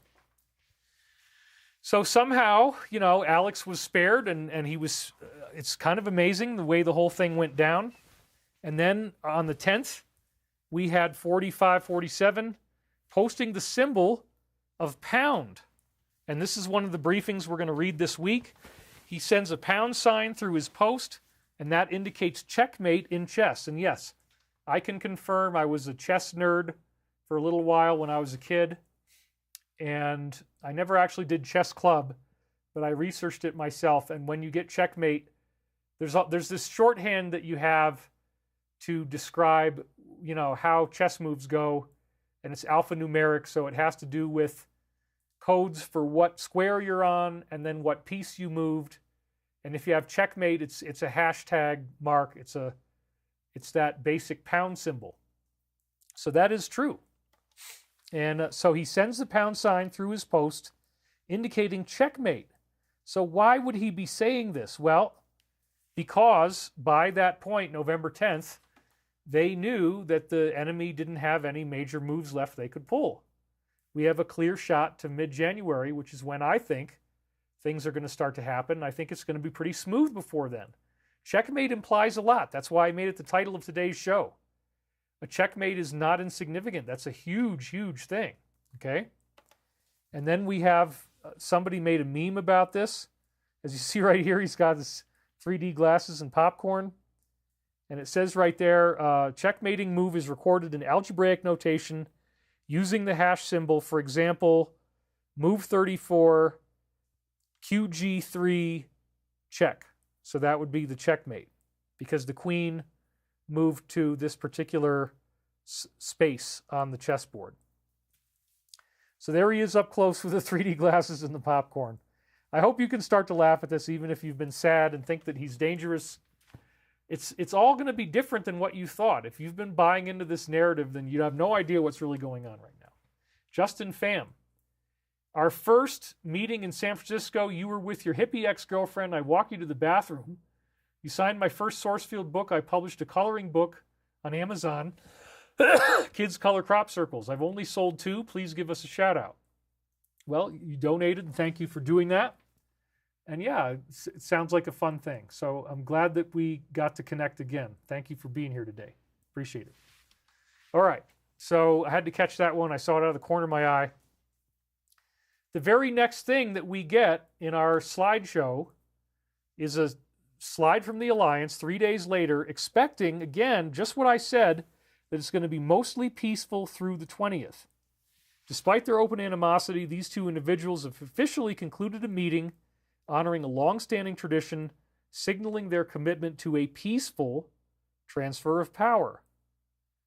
In 2016, however, spying occurred during the same transitional period. I have a feeling this transition will be mostly peaceful. You can almost see him giving you a big wink when he says it that way. I have a feeling this transition's going to... They already know. They already know that the DS got totally blindsided by the landslide. It was not something they expected. It came in and totally overwhelmed all of their very reasoned out plans and objectives. She doesn't have the money to fight anything anymore. They probably were getting a lot of money through this whole process leading up to November, and now they don't have a supply. And even if they did, the Alliance is on top of everything they're doing. They can't do anything clandestinely. They can't plan anything. So, look, I admit I have some PTSD about this myself. I'm the one that's been doing these shows all year. I'm the one that's been on the edge of my seat waiting for 10 days of darkness, waiting for power blackouts, waiting for any type of crazy stuff to go down. I've got enough steak in my freezers to last for months without ever needing to buy food or leave the house. I mean, I am prepped out the wazoo. I've got solar energy. I can have no power for an indefinite period of time, keep my refrigerator running, and keep all of my food in good shape. This is just reality. I've got it nailed in. I mean, I'm in a great place. If it ever happens again, no big deal, And so after all that prepping and planning, now you're going to tell me, oh yeah, by the way, he's just going to win, and it's all going to be very smooth like nothing ever even happened. Whoa. I mean, that's not what we were planning on, but yet here it is. I have a feeling this transition will be mostly peaceful. I would take that to heart. He's winking at you. This is from the Alliance, and this is a very exciting thing. So another thing that's happening right now, I'm noticing some people in our community are really freaking out about certain political appointments. They're like, oh my God, so-and-so is bad, so-and-so is bad. We're going to see specific slides from the Alliance later on talking about this. And the message is just to calm down and relax. It's not as bad as you think. It's not as dangerous as you think. And the reason why is that this is all still a movie. Some of the people who may appear to be appointed right now, based on several clues they've given us, may not end up in the final administration, and therefore everything we are seeing right now is veiled in mystery. It appears that we are heading towards this particular configuration of individuals. It appears that things are going to be normal when it starts on January the 20th, but once we get into the hearings and all the surprises and the unexpected plot twists that the hearings will have.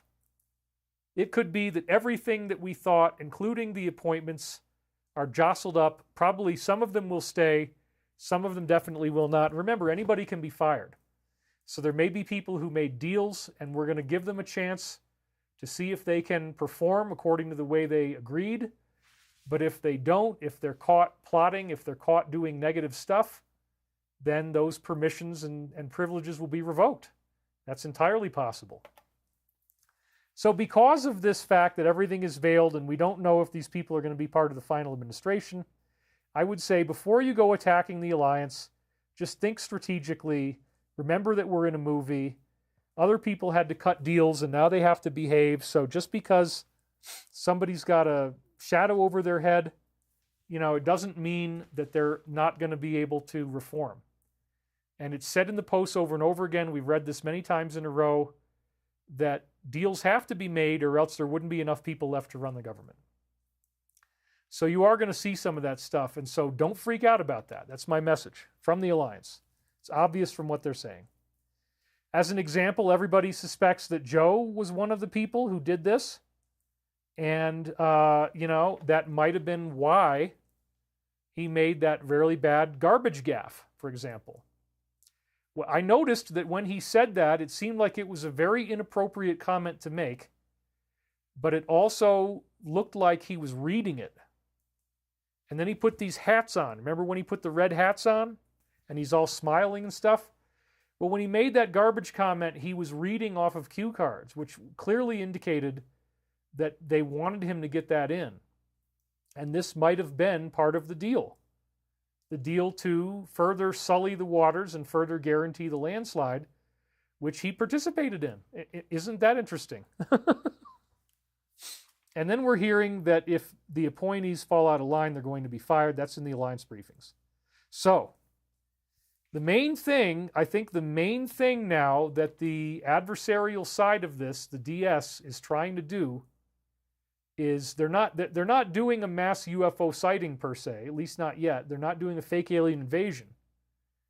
But they are pushing the envelope and trying to incriminate the executive branch with their own disclosure. And guess who's going to be in the executive branch come January? Yeah, that's right. So they're already training all their ammunition on that target and trying to say, yeah, it's all the executive branch. No, it's not. Cosmic top secrets, 35 levels of need to know above the President of the United States.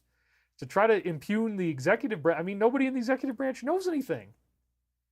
Maybe you could try to associate these compartmentalized military programs that they're indirectly related to the executive branch, but that's a stretch, man, I would say. We got some more donations I see over here. Much love. Any thoughts on GME squeeze? I'm not really sure what that is, but a lot of markets are really doing interesting things right now. Jacob Allman says, David, the sheer polarity in beliefs is fascinating. I know people who literally think 47 is evil incarnate, and I say, I think he's cool. How did we get here? Well, again, this is something we're going to talk about a lot more. Let me just keep going with the show, because this is all going to tie together as we go on. So they're doing a disclosure now to try to impugn the negative side of the executive branch, or what they think is. They've just dangled the ultimate carrot to the world. Everybody wants evidence. Everybody says, give me more. I want the photos. I want the videos. And so I believe that this is all set up for us to get those videos. And when we do, when enough of them come out at once, it's going to be a sea change moment. And we won't be stuck in the same old game anymore. It's going to be all new. So this ultimate carrot has been donated. And then we had Tarotina say, if one day you don't show on Sundays anymore, I'm done. You are my weekly happiness. Thank you very much. Judith Lang just donated. David, are you saying you're going to be a part of the executive branch? I don't know.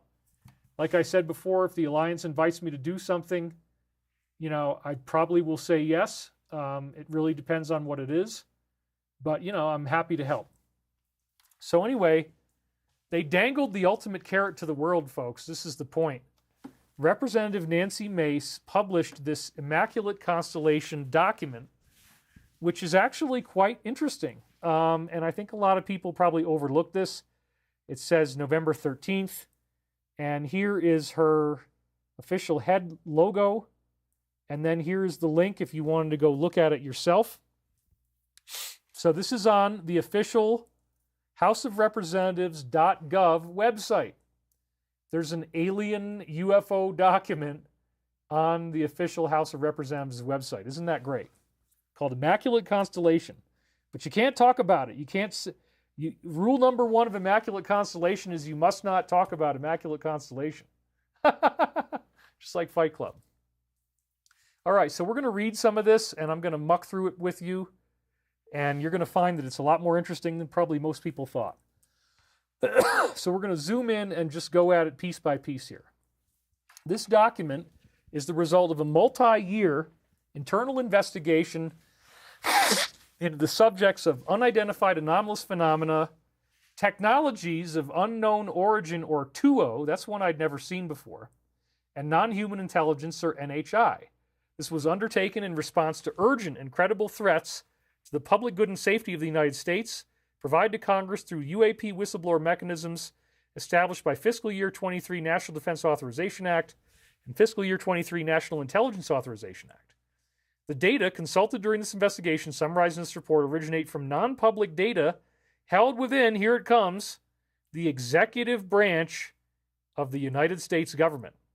The author obtained access to this information while pursuing their lawful duties as an employee of the Department of Defense. So the author was a DoD employee, and he got this through lawful means.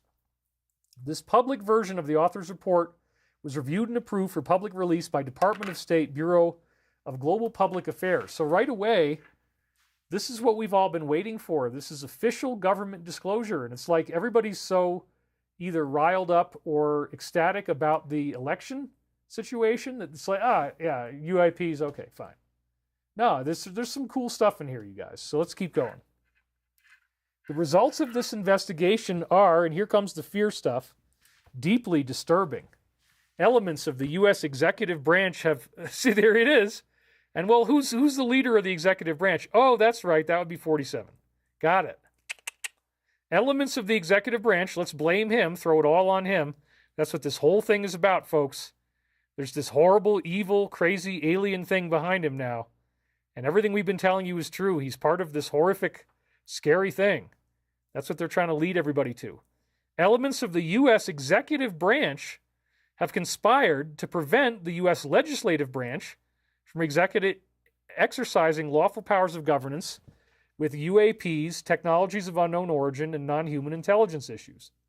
The information provided by the author strongly suggests that the U.S. executive branch, oh, you bad boy, have been managing UAP NHI issues without congressional knowledge, oversight, or authorization for some time, quite possibly decades. See, now we can blame him for everything. Isn't that wonderful? The criminal conspiracy keeps the elected government of the United States and its citizens ignorant to profound discoveries and dire threats. Dire threats originating from the existence of UAP, NHI, and their technologies. Does anything ever really change? Oh, the dire threats. Well, yeah, some of them are bad and some of them are good. And, you know, crop circles are clearly part of the story. And the crop circles have been very interestingly tied in with this whole Archangel Michael thing that they would never want to talk about.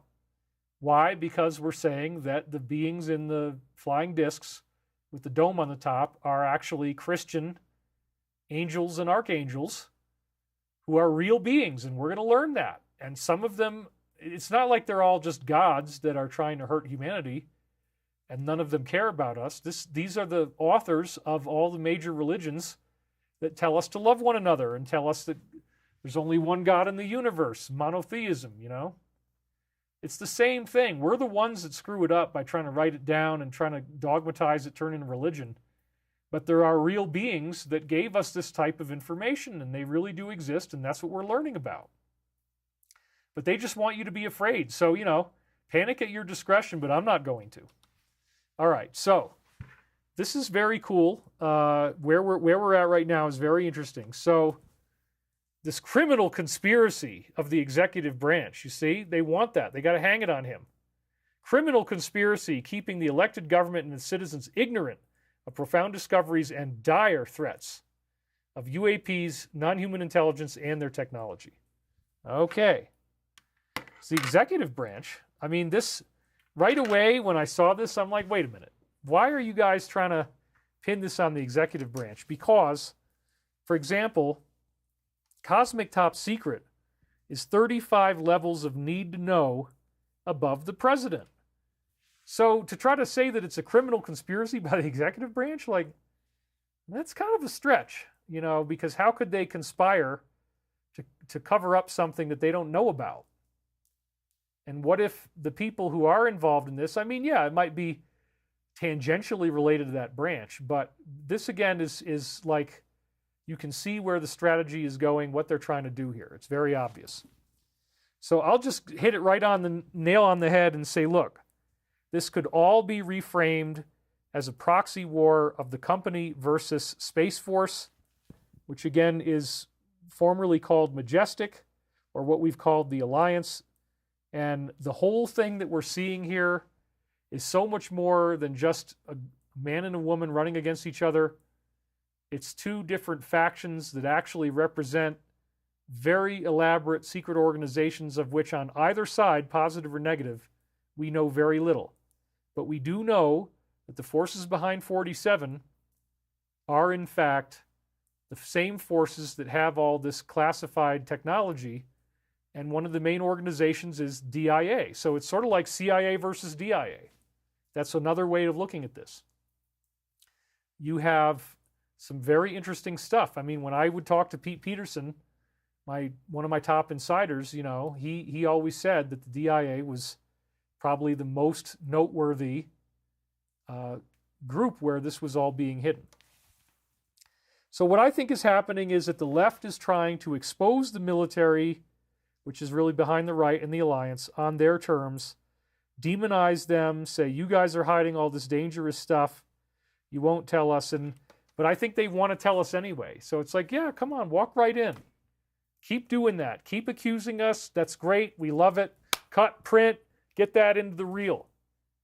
We want you to start the disclosure yourselves. We want you to use your ammunition. We want you to say what you're going to think it's going to go into. Oh, yeah, it's all the executive branch's fault. No, the executive branch has no control over this. That's the whole point. I mean, the insiders would laugh about the fact that the president doesn't know anything. Bill Clinton tried to find out. He didn't know anything.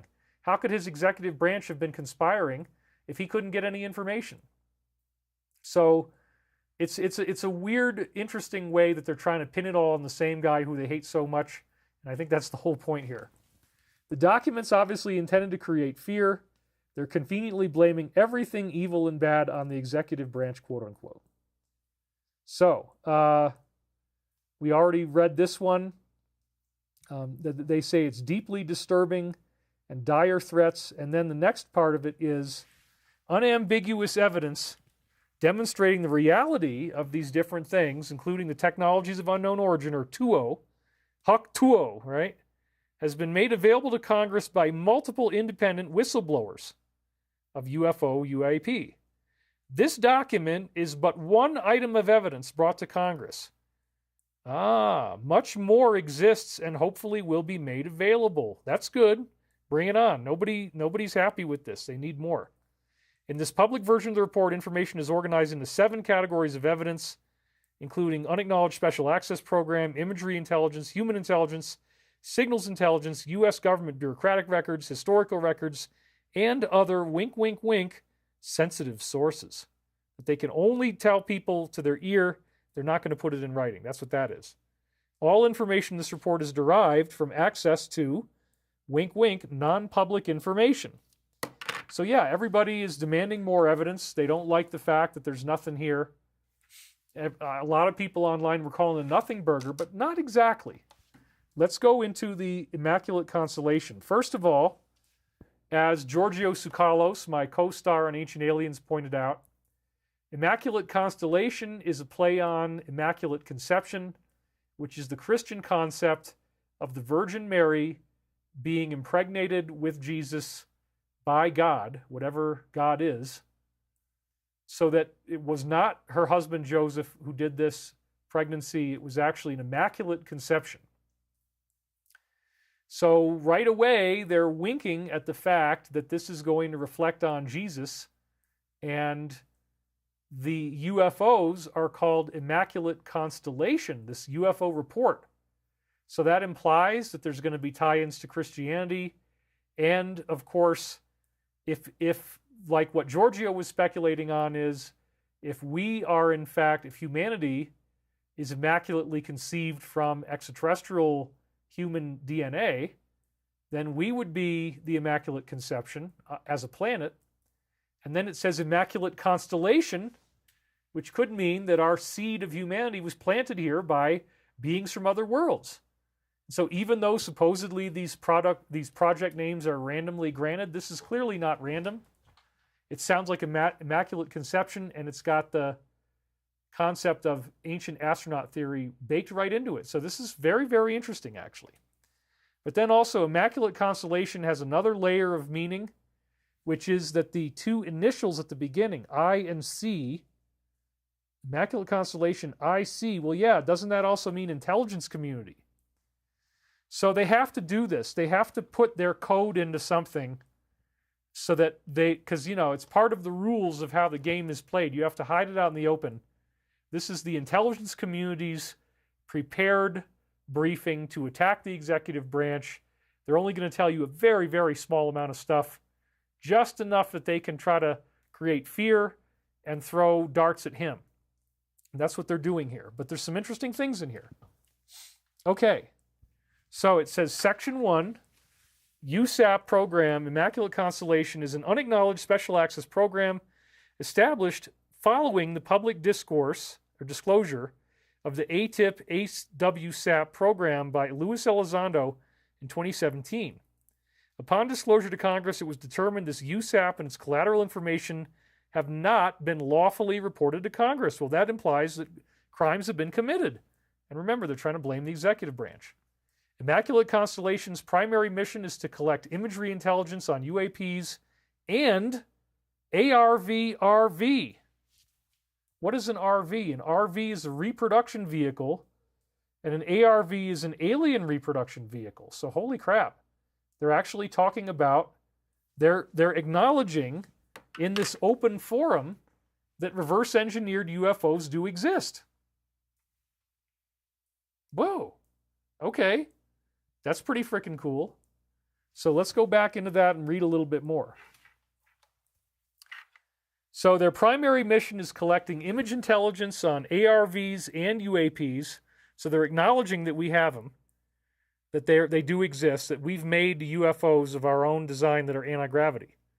Utilizing tasked and untasked U.S. military intelligence resources, thank you, Tristan, for the donation, as part of a network of SAPs, special access programs, linked to non-human intelligence and UAP technologies, Immaculate Constellation acts as a nexus for collecting, analyzing, and disseminating intelligence on the activities, capabilities, and locations of anomalous aerospace threats that originate from foreign or unidentified sources.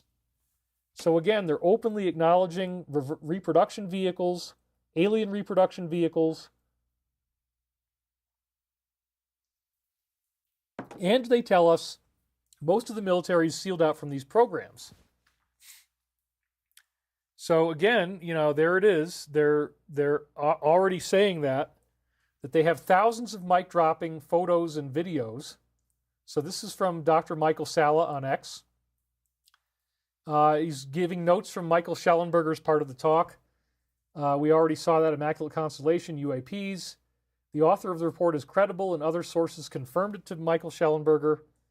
Now, this is something he said in Congress. Immaculate Constellation contains hundreds, if not thousands, of high-resolution images of video, they'll say that in a minute, of UFOs that have not been released. Potentially thousands, high resolution, so very sharp. And then we got Holden Collada, who wrote this. Since my reporting on Immaculate Constellation last month, another source came forward who told me they saw a 13-minute long, high-definition, full-color video of a white orb UAP rising out of the ocean, approximately 20 miles off the coast of Kuwait. High definition, full color video. And then here's Representative Tim Burchett saying, we are talking about technologies that can outperform anything we have in our inventory. If this was an adversarial technology, then this would be an intelligence failure eclipsing 9/11 by an order of magnitude. So you see, they want you to think it's so... And in a way, I mean, yeah, okay, granted, but they haven't done anything hostile. They've been here all along. Why would they suddenly get angry at us just because we start talking about it? That doesn't really make sense. Tarotina says, Mother Mary, the light white goddess, Immaculate Conception, pray for us. Absolutely. And UFO Mark II, thank you for all the donations. We appreciate your support. We absolutely do. I'm very grateful that you guys are helping us, and it's wonderful to be here today. So yeah, they're trying to say that it's this immaculate constellation, implying that we might have been immaculately conceived from beings of other constellations.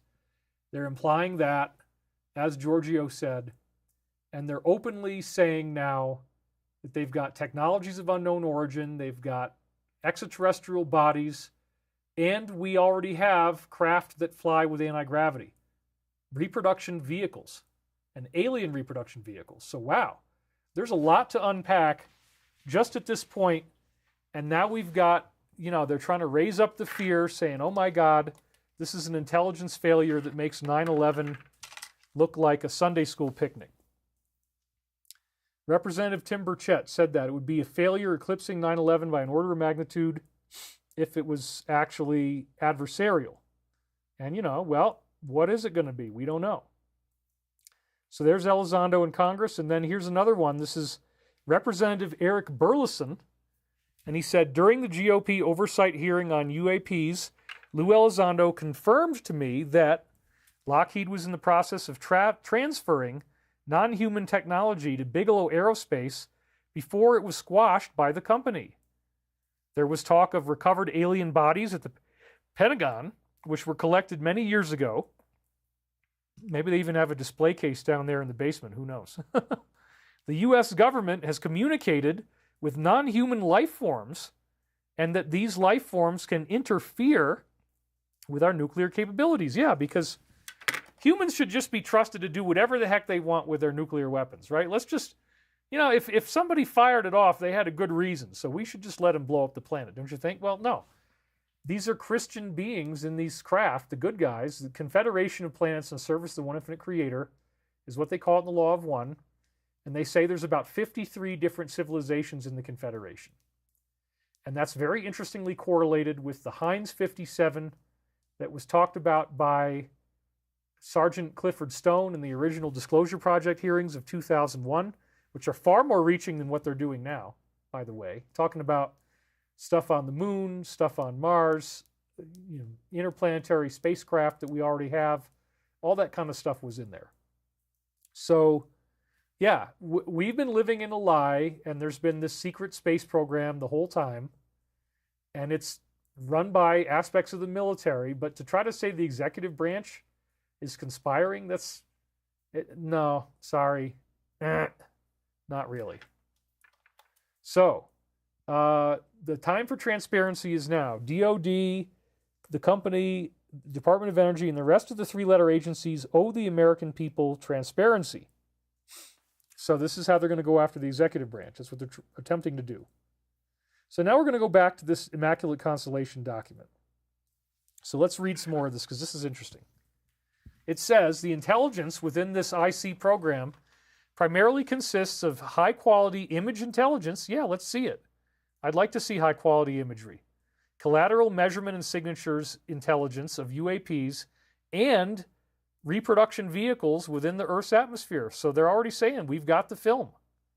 Collection platforms involved are a blend of tasked and untasked capabilities in low Earth orbit. That means satellites, okay? So satellite collection platforms in low Earth orbit, the upper atmosphere, as well as military, civilian aviation altitudes, and marine environments. So like cameras on the ground, cameras in planes.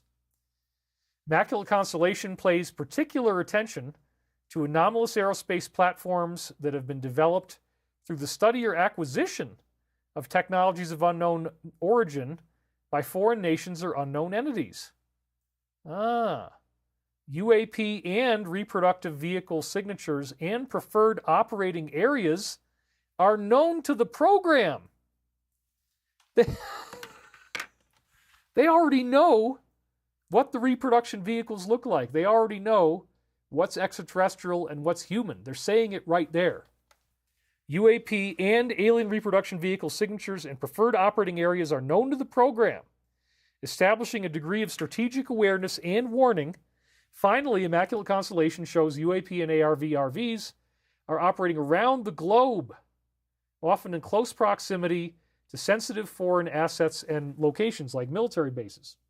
The categorization of this I see as a parent unidentified special access program with various child special access programs under its umbrella indicates it has a high level of compartmentalization and secrecy, which I've been telling you for 35 years, right? In effect, Immaculate Constellation serves as a central or parent USAP, consolidating observations of UAP and alien reproduction vehicle activities detected by tasked and untasked collection platforms like satellites.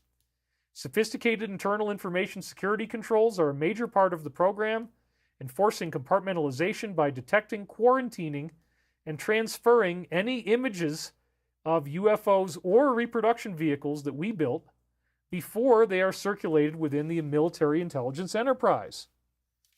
And then what's so cool about this is that they've put all their money into this term. The Immaculate Constellation is the big term, and this same term was prophetically hinted at in last week's show.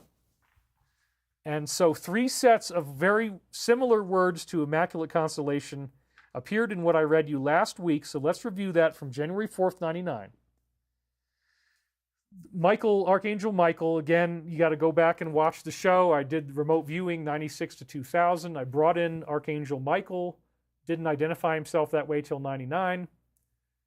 And it's prophetic of everything that's going on now, and I have these tapes right here.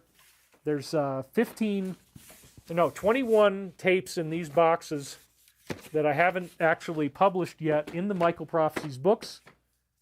And now we're reading through them week by week, and they're dazzlingly time-looped into the present, giving us a charted path of how we're going to get through this and why it is checkmate right now. I believe it already is. We do want to appear inoffensive and get you to realize the importance of any requests we would make of you. This was them talking to me about asking me to do hard things. Therefore, don't be so sheepish in feeling that you need to conform, and that if you do not, there is cause for rebellion. I was very afraid of, having to do everything the way Archangel Michael wanted. There's a lot of requirements for the job, and I did feel that I would get hit with bad karma if I didn't follow those requirements. So it is a little scary working for these entities.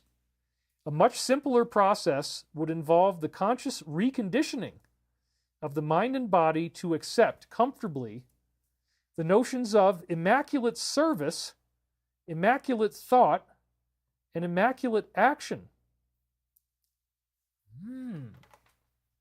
Wow.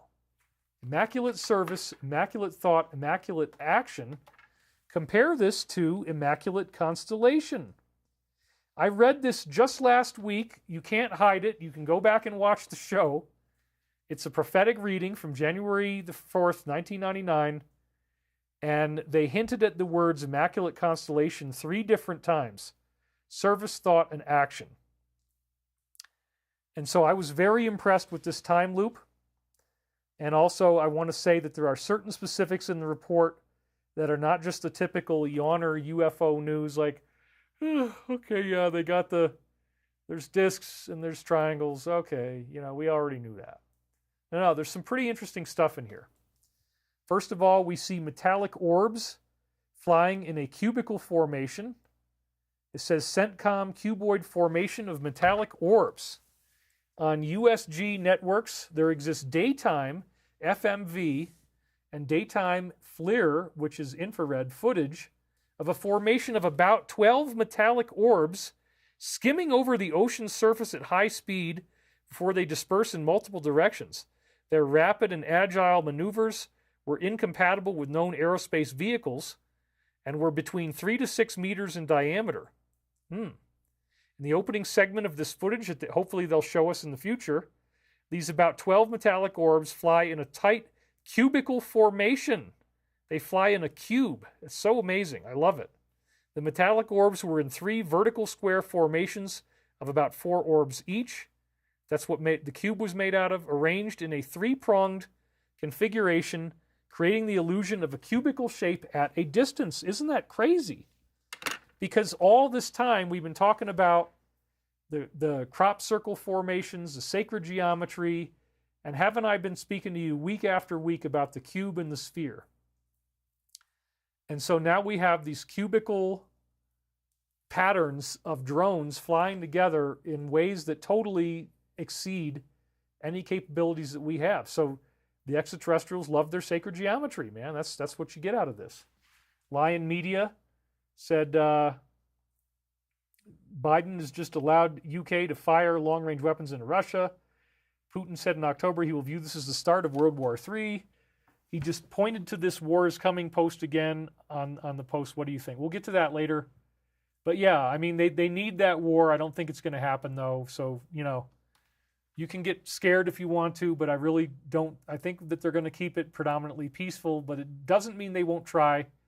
And this is another stage of the escalation. Absolutely, I would agree with that. All right, let's get back into this now because there's a lot more to unpack here. So they created the illusion of a cube shape, and all the orbs were white hot against the black cold ocean in this infrared footage, meaning that they have very high heat signature. Each sphere created a faint, that's not the right way to spell that, sorry, I'm just a grammar Nazi, faint atmospheric distortion both around itself and as a heat shimmer contrail. I'll bet you this looks awesome. The metallic orbs moved in the cubical formation over the ocean for some time and then broke formation in pairs. Interesting. Sensor platform lost track of most of the orbs as they ascended in altitude and accelerated in speed, but maintained observation on a pair of them, continuing the original trajectory. So then they, in the same document, they admit that we have triangles that are reproduction vehicles, and that these triangles apparently are being used to retrieve other crashed UAPs. Wow. I mean, just think about all that right there for a minute. Like, whoa, holy crap. We have reproduction vehicles. They're confirming that they're triangular, and they're confirming that these triangular vehicles go and pick up other crashed disks or whatever it is that shows up. That's pretty freaking huge. I love it. So check this out. In Dopacom intelligence, that sounds dope, man. Intelligence vessels positioned to collect on reproduction vehicle. There you go. So they're collecting the vehicle. They're trying to collect data on a vehicle that they were spotting. It says on USG networks they have infrared footage and imagery of a grouping of vessels engaged in signals and mass intelligence collection at night in a specific area of the Pacific Ocean. Now, they don't tell you who these vehicles belong to or what they're doing, but this is a rival faction spying on the flying black triangle, spying on whatever it's doing. These are vehicles of some rival military group trying to understand what the heck is the flying black triangle about. That's what you're going to see. So you got this group of vessels. They're engaged in intelligence collection in a specific part of the Pacific. In this footage, which is in close proximity to the vehicles, a large equilateral triangle UFO UAP suddenly appears directly over their ships. Why? Apparently because they were waiting for it to show up there. They expected it there. 3 bright points are seen at each bottom corner of the UAP, which is observed slowly rotating on its horizontal axis. That's AXIS.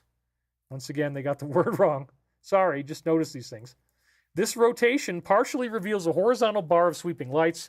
Intelligence analysis associated with this event specifies that the equilateral triangle is a reproduction vehicle, meaning it's made by us. How do they know that? They're not telling you. Oh, it's so annoying. And they conclude these vessels must have been aware, the vessels in the Pacific Ocean must have been aware that this triangular reproduction vehicle, it's made by humans, frequently uses those coordinates. due to foreign prepositioning of advanced collection assets at that exact time and place. After a brief period of hovering and slowly rotating, 50 to 100 meters, 500 to 1,000 meters above the ocean, the reproduction vehicle suddenly disappears and the footage ends. So we're going to break this part in half for easier reading. I guess I didn't do that, but there it is again. Rotation, and then 500 to 1,000 meters, it suddenly disappears. I forgot that I broke it in half. So they said that their own intelligence analysis reveals that this is a reproduction vehicle, the triangle. That's really crazy. I mean, they're admitting that this stuff is out there, and, you know, they also say another type is saucers and boomerangs, which we'll get into that in a minute. And then you got, remember my old friend Boehner? I'm hanging brains, dude! And I don't really want to get too specific about what hanging brains is, other than, like, you know, he came up to us with a beer in his hand. He was laughing. And then we eventually figured out why he was laughing. When we looked below the waist, he was hanging brains. And, you know, it was shocking. It was upsetting, and we talked about that before. So they actually call it a hanging brain. And that's what's so funny, is that I'd already inaugurated that term in these shows. So this is a pretty crazy one. On the USG networks, there exists FLIR footage of an irregularly shaped UAP flying across the southern border. I just had a massive jet sound fly over my house at the same time. That was a very cool synchronicity. The UAP appeared in the infrared to be modeled irregularly with hot-cold emissions, and it approximated the shape of a jellyfish or floating brain with hanging appendages in appearance. You see, I was joking about it, but I'm not joking. It actually is a hanging brain. A hanging brain with appendages. Oh my God. I can't even get enough of this. It flew against the wind with no visible means of propulsion, maintained an unnatural rigidity in its movement and flight path, and had a comparatively low altitude to geographic features. In its appearance and behavior, the footage of this craft violating the airspace of the southern border resembles the same class of UFO UAPs observed near defense facilities we have in Iraq and Afghanistan. Whoa! Why have we never heard about this before? Hanging brains in Iraq? Yeah. There exists at least one compilation video of this class of UAP, sourced from DoD Force Protection Assets and Theater ISR, which uses this footage for their comparison. So the common shapes, as we see overall in the data set from 91 to 2022, the most common shapes of UFOs were spheres, orbs, discs, saucers, ovals, tic-tacs, triangles, boomerang, arrowhead, and irregular organic. Triangle, boomerang, arrowhead shapes were by far the rarest, and spheres are the most common. Interesting. Variations of morphology within these categories are present, as in smooth spheres or spheres with bumps or protuberances on them, saucers without domes, and saucers with domes. That would be the Christian variety. And there's others too, but that's one of them. Smooth ovals and ovals with surface structures, jellyfish, or floating brains with appendages. And elongated triangles as well as equilateral triangles. And then once again, irregular or organic, it says they defy simple geometric definition, were among the rarest. Shape-shifting UFOs also appear in the data set, typically starting from a spherical or disc-like base, which then projects into irregular geometries. Very interesting. Floating brain or jellyfish UAPs are present as well, characterized by a central mass which has multiple arms or spars hanging downward. Finally, combined shapes were also observed, including cubes within spheres. Dang! Isn't that like the whole David Wilcock thing, the cube within the sphere? Yeah. Turns out there's a ship that looks like that. That's freaking wonderful. Ringed saucers and various rectangular and cuboid forms. So now they're going to break it down one by one. We're not going to go through all this in detail. We're just going to kind of take a little. You can pause it if you want to read everything. But the table one is for the sphere. They can go from small to several meters in diameter. They can hover stationary or rapidly accelerate, faster than aircraft. No conventional heat trails. They have strange effects on military electronics. The color could be grayish metallic, grayish blue, white, white, yellow, or red. or orange-red. Interesting, huh? Imagine something totally orange-red. Surface ranges from completely smooth and reflective to having visible appendages, protuberances, concavities, and openings. They're highly maneuverable. They can change directions and hover. These spheres are awesome, huh? Flying in complex geometrical formations, often observed that way, operating in tandem. And we have 7 geometric thought forms who just donated. IADIM66, cheers from Aussie, land of down under. Thank you very much. And we got 6666 concurrent viewers right now. Isn't that funny? That's actually what it says. I'd take a picture of it, but if you're watching right now, you can see the same thing. Anyway, I am going to go and take a bathroom break. Pretty soon you're going to get to see some turkey footage, but we're going to get through all this stuff first because you need to read all this. It's so crazy. So occasional disturbances in cloud formations and heat waves. And then it says that close observers have biological effects of unease and device malfunctions. So this is, I guess I zoomed in on it even more. So now if you really want to pause and read it, that's the best way to do it. And we have disc or saucer. And this is the Mother Mary, you know, the flying saucer that we saw in the whole event that took place in Fatima, 1917, Portugal. Guess what? That was a flying disc with a dome on the top, and that's the classic Mother Mary type. And here it is in their database right here. So this is the Marial flying saucer, right? Disc or saucer, generally ranging from a few meters to over 20 meters in diameter. They can be hovering or in high-speed flight. They can make sudden sprints. They may have a humming sound. We've heard that before. Metallic silver or gray is common. Some may have lights that change color. They have smooth, featureless surfaces. Some have visible domes or segmented panels. They can suddenly ascend vertically. They hover. They are silent. They are invisible. They can blend into the sky. They cause electromagnetic interference in devices and vehicles. And they can do shimmering air or sudden fog to cloak themselves. And then number 3 is a belly button, and you can decide whether it's an innie or an outie, mate. Isn't that remarkable? We have flying belly buttons. I just decided to put that in to be funny. No, the real number 3 is the oval or tic-tac, okay? Just hang in there. I'm just joking. Typically from 6 to 40 meters, proportional width and height. That's interesting, huh? So it's like an egg shape in some cases. High-speed travel, instant acceleration, no sonic boom, lack of contrails, white or silver. That would be pretty cool. Uniformly smooth surface, protuberances that might be sensors, propulsion elements, weapons, or other unknown tech.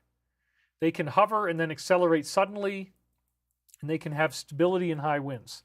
Then we got your triangles, F-16 to football field, slow, precise movement, rapid acceleration, soft humming noises, effect electronic devices, black or dark gray, sometimes with white lights at the corners and a central red light, twinkling stars across the surface. Yes.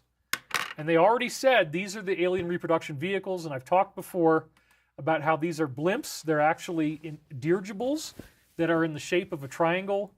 It is one of the assets that the military has. The famous TR-3B would be an example of that. There's other stuff a lot better than those. But the flying blimps do exist, and they back project the image of the stars on the bottom, and then you can see that the image is rippling because it's on a tarp. So they do a holographic projection of stars so that when it flies over you at night, that you don't notice that it's there. But the blimp technology goes all the way back to World War I, so this is nothing new. Then, the second page, they have visible surface textures, panels or ridges, occasionally stabilizers. They can hover, they have silent flight, they can vanish. They have focused beams of light. Toroidal light patterns are sometimes observed, emanating from a center point, which causes rapid acceleration or disappearance. And that's the new physics. It's all about toroidal energy. Long-term psychological effects, anxiety and insomnia, along with the feeling of being watched or shared awareness with the triangle. But again, these are the reverse-engineered ones. They already said that. And we have the boomerang arrowhead. They can be 30 meters, especially the boomerang types, F-16 size or slightly larger for an arrowhead, gliding at low speeds or high-speed flight. This is, again, probably one of the reproduction vehicles. Slow, silent flight profile. They're typically dark. They blend with the sky. That's, again, a camouflage system. Some of them have glowing edges. Smooth surfaces with an aerodynamic design, and the arrowheads show more angular features. Known for their silent operation and their ability to execute tight turns. They might seem to emit a spherical ball of light from their center, partially enveloping the craft as they maneuver and causing electromagnetic interference with local technology. And then last but not least is our big buddy there, the irregular organic hanging brains.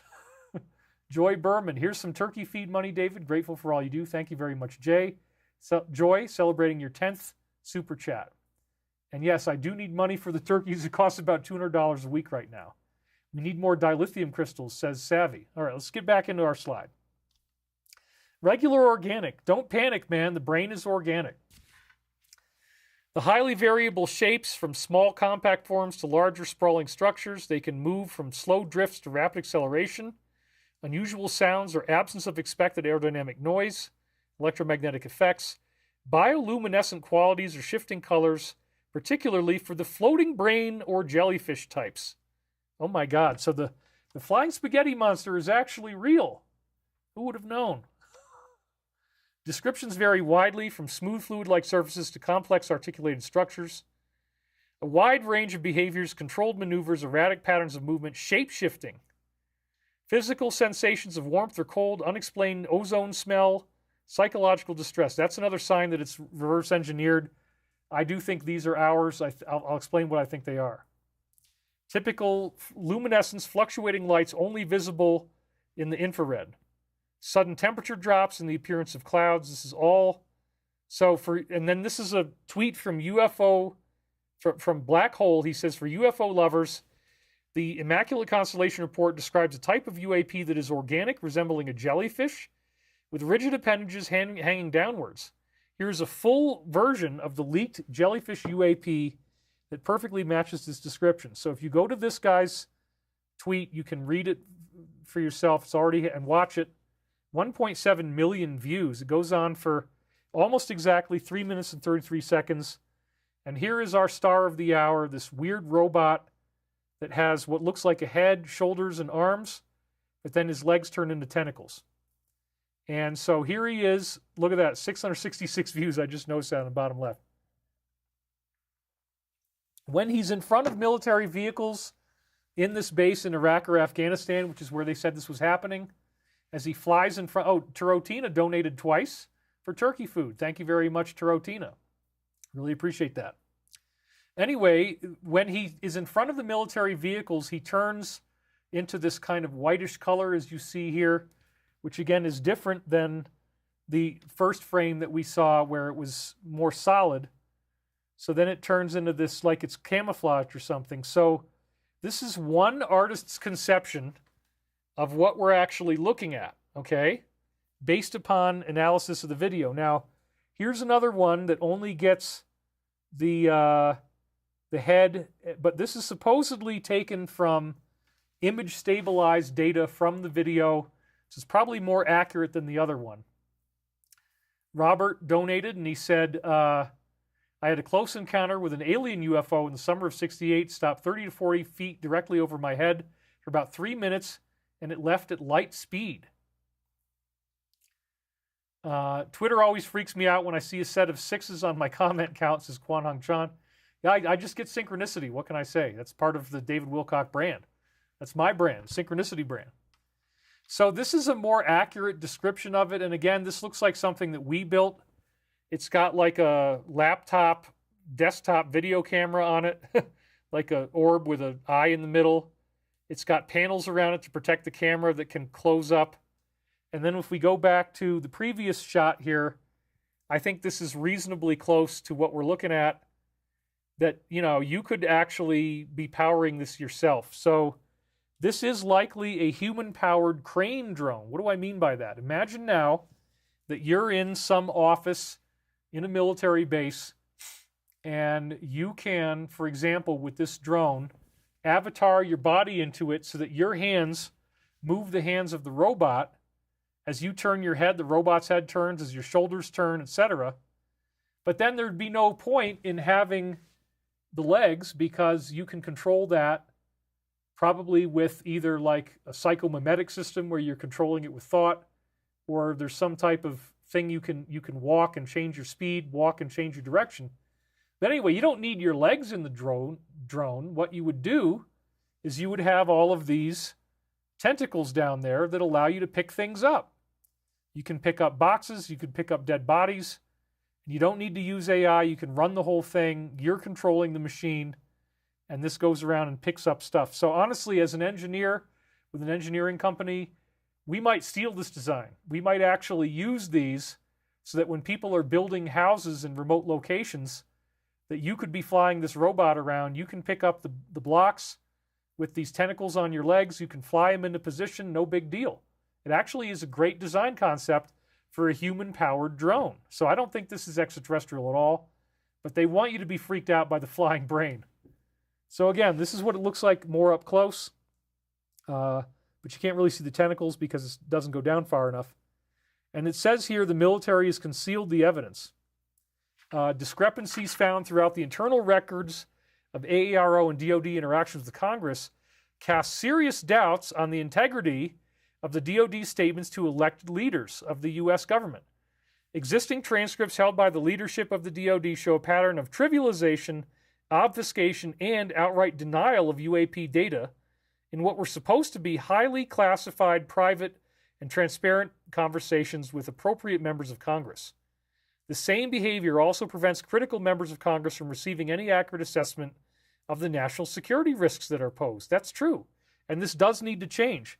It's just that they're trying to blame it all on the executive branch.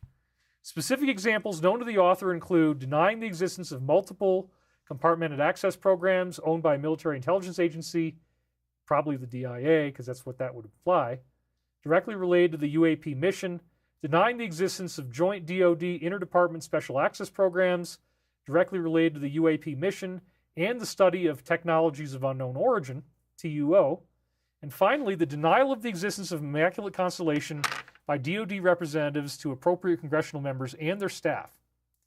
We got 2 more donations. IADM66, I must go back to my project. All the best. Just enjoy life. Well, thank you for being here. You can come back and watch tomorrow. Is Elon, and Phil Kasubra says, is Elon's Occupy Mars really a cosmic arc to escape a solar flash pole shift event around 2030? I don't anticipate that's going to happen, but I'm glad that he's doing it.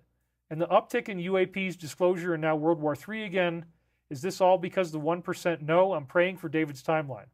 Yeah, I don't think it's going to be that bad. We already saw that they were, the alliance is saying relatively peaceful winter. So yeah, they're trying to get the World War III going.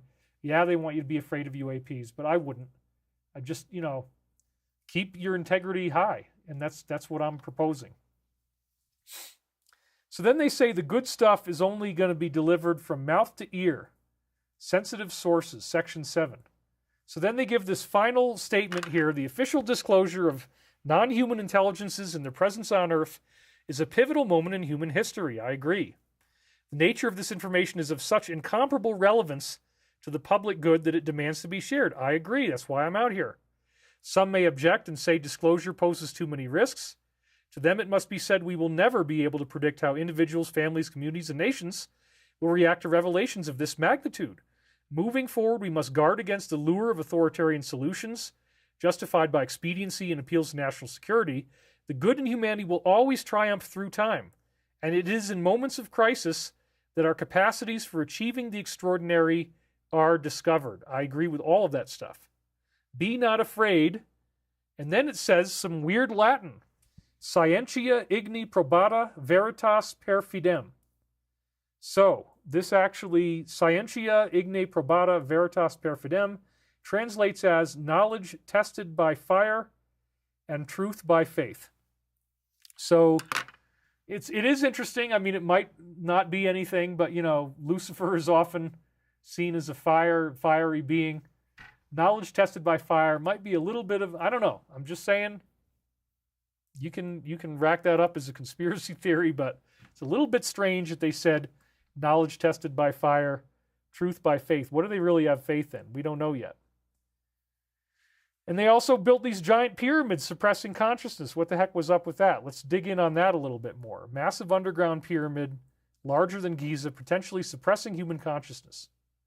So this is where it was talked about. In 2021, sorry about the letter C there, I got to fix that later, on the Pure Pleasure podcast, got to be very careful how I say that, Tom DeLonge claimed there is a huge underground pyramid beneath Alaska, bigger than the Great Pyramid of Giza, that might be suppressing our consciousness of human beings. He said the pyramid is near Valdez, Alaska, has been studied for decades. He alleged people from the Pentagon, defense contractors have been involved in researching it. So this is the same guy from the same team that just put out this report.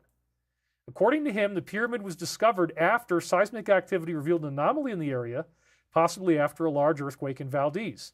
He claims the pyramid might be suppressing consciousness based on what a Pentagon contact reportedly told him. Well, yeah, if it's filled with grays, they're definitely doing that.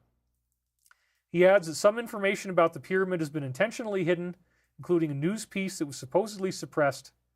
He mentions hearing about this from people who were aware of the situation, even speaking about it on their deathbeds.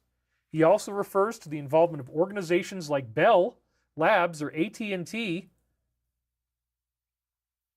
in the pyramid's discovery or study, but he's not certain about the details. Finally, he states he has shared all he knows about the pyramid. Traces of giant pyramid beneath Alaska uncovered by journalist Russia's state-owned Sputnik News disclosed before going on to claim that, quote, a nuclear blast from China 30 years ago apparently led to a surprising discovery hundreds of kilometers away in Alaska. U.S. government seismometers detected peculiar geological anomalies, which in turn led to a number of dedicated enthusiasts pursuing claims of a massive pyramid located far below the surface of the frozen peninsula. Sputnik cited as its source the History Channel's Ancient Aliens TV show journalist Linda Moulton Howe, and again, we've confirmed this independently with my own sources. She was contacted by an ex-naval worker who told her, on condition of anonymity, that his father, who is an engineer, was able to see the pyramid while working on a top-secret government project. Wow! All these things would be easy to spot in the wild and remote areas of Alaska. The story from Sputnik mentioned a naval officer who supposedly said there was a large pyramid, and they would go down to the base of the huge pyramid using elevators. As writer Anthony Tyler said in an article for The Last American Vagabond, good parts of Alaska are totally uninhabitable under current climate conditions. The government presence overall in the state is pretty overwhelming, with Air Force Army joint bases nearly the size of Anchorage right outside the city itself. There you go. Perfect place. He argued it would actually make sense for the government to hide secret facilities in these remote areas. He writes it would almost seem silly for them to not use this tactical advantage. He then raises the question, why can't people see it from the sky? Well, it's actually buried underground. As it says, according to him, it's located underground. Even more surprisingly, the pyramid is said to be 4 times the size of the Pyramid of Giza. So we've already had our insiders disclose the so-called ancient builder race. This is apparently an obsidian black pyramid. I've heard there's another one somewhere in Mesoamerica, and there's other ones under the ice in Antarctica. And that's why, as we've said before, there was a mothership UFO that crashed in Antarctica to be near those obsidian pyramids and the underground bases that they're connected to. The one in Alaska, my intel says it's filled with grays, and I don't think they're the good kind, so we're never going to get welcomed inside. But they let us crawl around like ants on the outside of this massive, think about how big the pyramid is in Giza. This is 400% larger. It's freaking amazing. So, very interesting. The ancient builder race apparently did this. I heard that all the way back since, I guess, 2003. That's when I started to get that intel.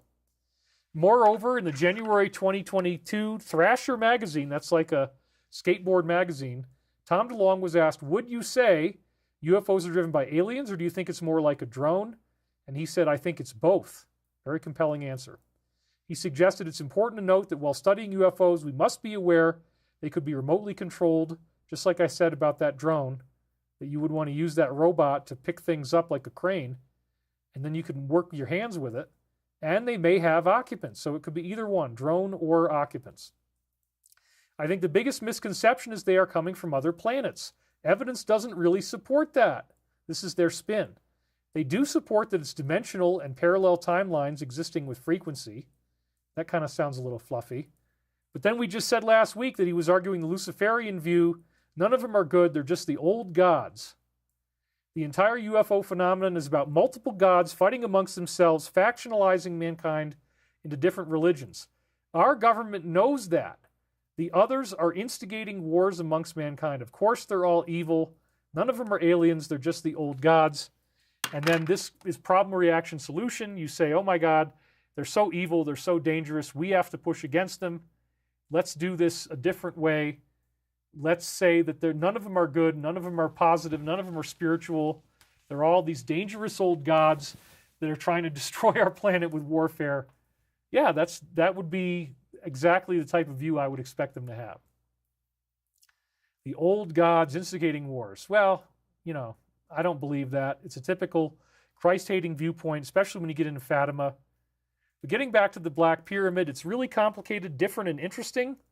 Once you understand that, you have no way out of re-examining our religious world, and you have to wonder what the Star of Bethlehem really was. Well, yeah, so here he's setting up the idea that Jesus is one of the products of these old gods who only want to instigate wars. And so, in their view, Christianity was designed to instigate wars by the old gods. I don't believe that at all, but that's what they're implying. So then Zero Hedge says, well, why are we hiding this stuff? And they give you 5 takeaways about these potential threats to national security. What the heck is really going on here? So it says, Luis Elizondo said on Wednesday, some UAPs are advanced technologies not made by our government or any other government. So some of them are extraterrestrial.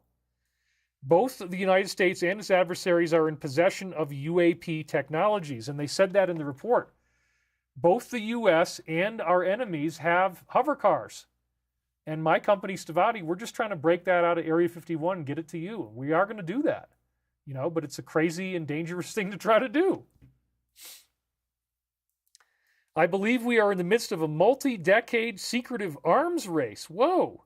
One funded by misallocated taxpayer dollars and hidden from our elected representatives and oversight bodies, he said. Mace probed Elizondo, that could be dangerous, about purported UAP crash retrieval programs in the U.S. government, central topic of discussion last year's hearing. Elizondo answered in the affirmative when asked if these secret programs were designed to identify and reverse engineer alien craft. So yes, we've done it. We already have them.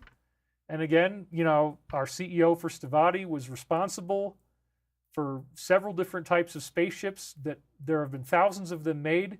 He was denied what probably should have been billions of dollars in revenue for his designs being made so much, but he did it all under a government contract and he waived all those rights.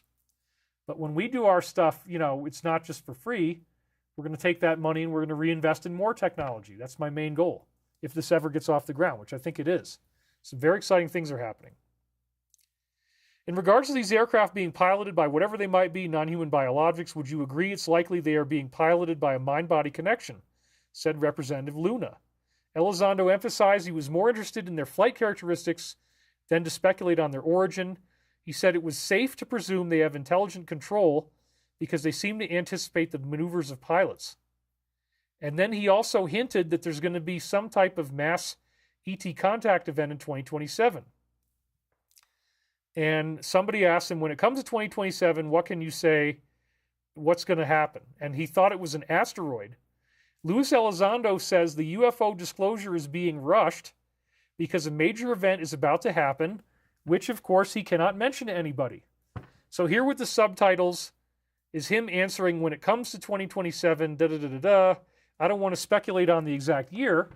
And again, we're going to read that slide once more.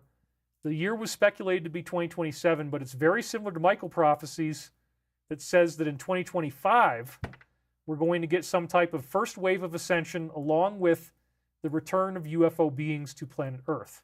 Very, very exciting. Okay? I'm really excited about this. I hope you're excited about this too. And so let's go back real quick and read those slides. It was from April 10th, 23.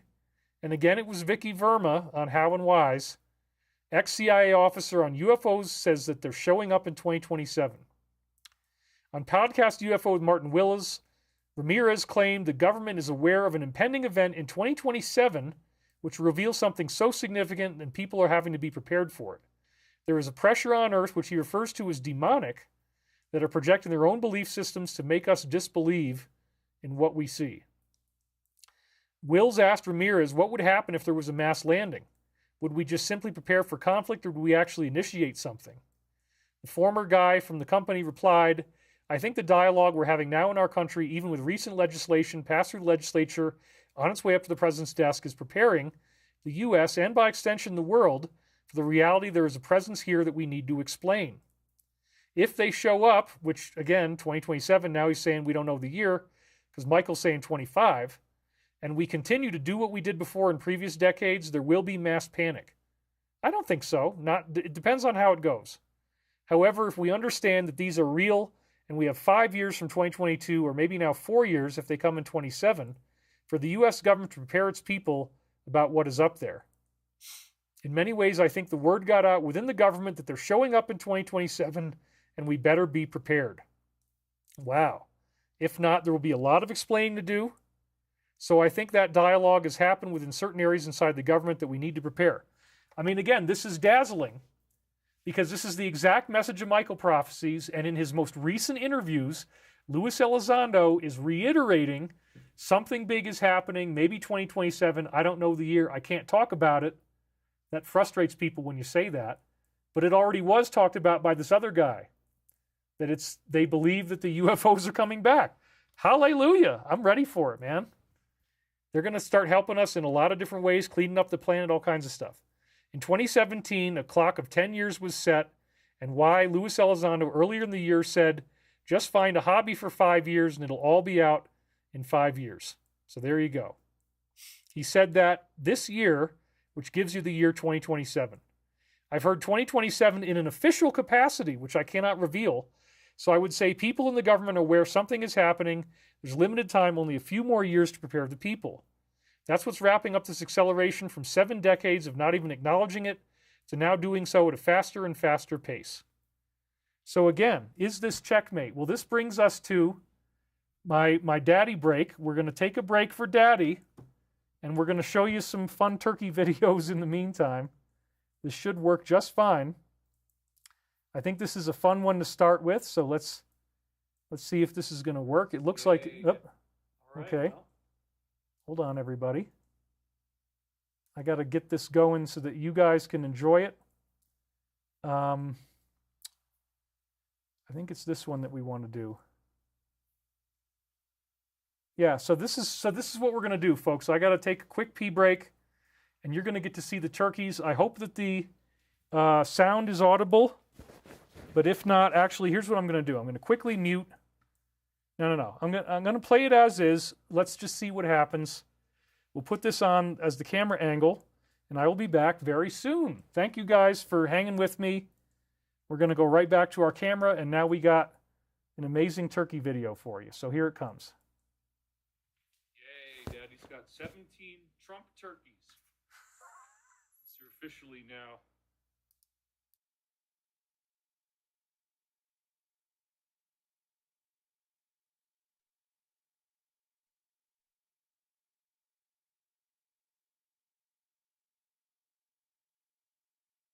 Yeah. We got so many great turkeys here. Look at this. Look at them all. Hi, turkeys. They've had 3 rounds of food. They do fight a little bit because 17 of them. The normal group is 12, so there's 5 more. Hey. Stop. Just eat your food. There's enough for everybody. I'm just going to keep throwing it out until you're all fat and walking off like you're overindulged. This poor little guy got in a fight with somebody, probably. It's okay. Everybody gets to eat this food. It's for everybody. Yeah, look. Look at my turkeys.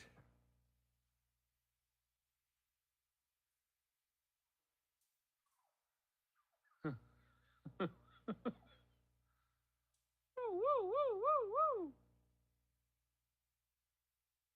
They're great, aren't they? They've become very good friends of Daddy. Hey, no Try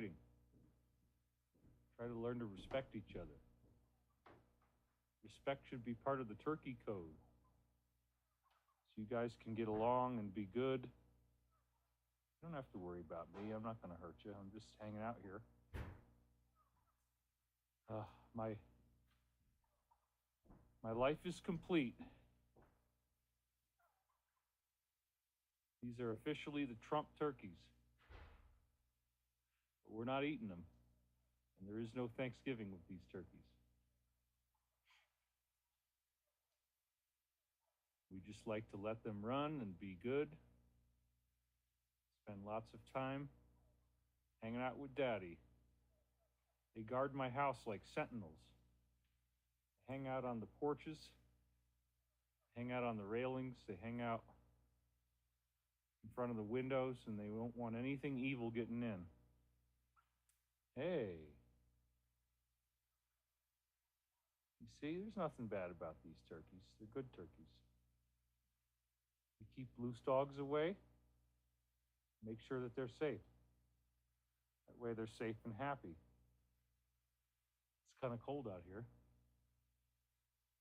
See, that one got hit by you, don't you? You like to fight.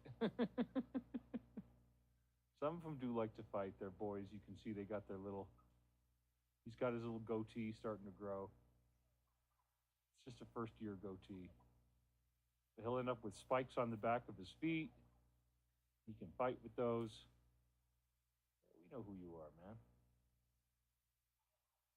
This is a really good day, dude. I feel so great. I feel sorry for people who don't understand what a victory this is, but that's okay. They will in time. They'll figure it out, and then they'll be like, oh, wow.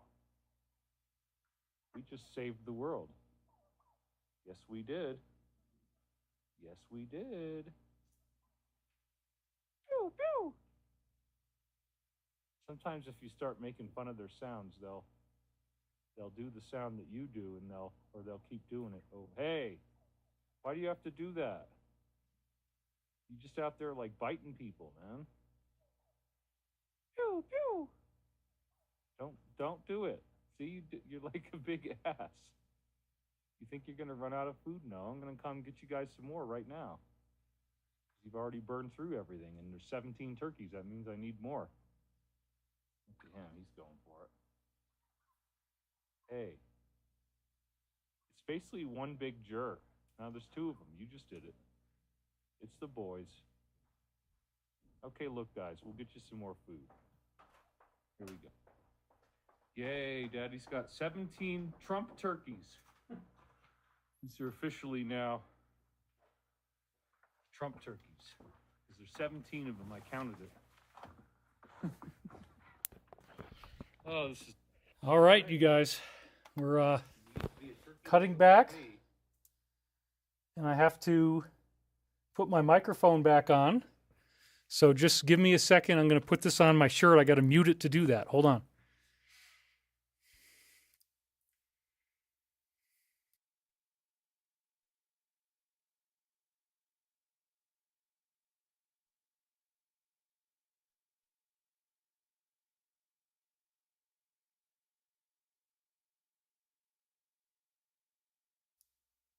Okay, boom. Was that so bad?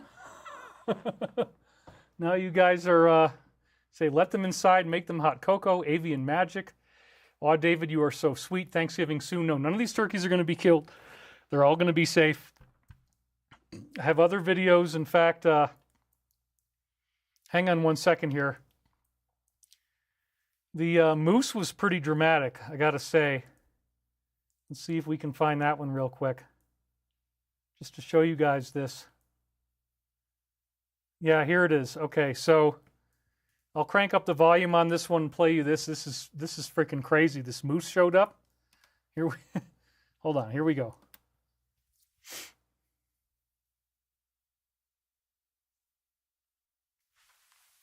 Hi, Moosey. We love you, Moose. Yeah, you're my friend. I've seen you so many times, and you've never been mean to me. You've been good to Daddy. You want to come here and talk to me? I'm just seeing how close can I get this moose for you guys to check him out. What are you doing? What are you doing? You don't seem scared at all. We've been around each other for 4 years now, so you're not scared.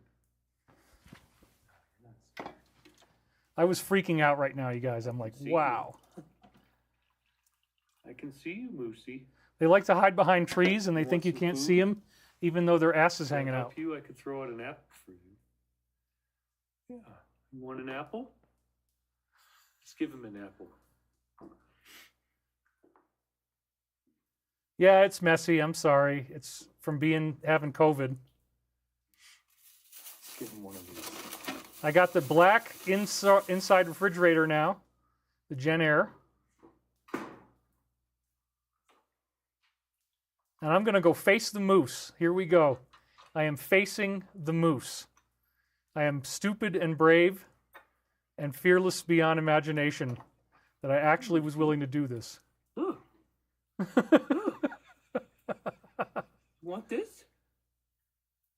You want this? And then it kind of, he scared him. Look, it's for you. It's for you. Yeah.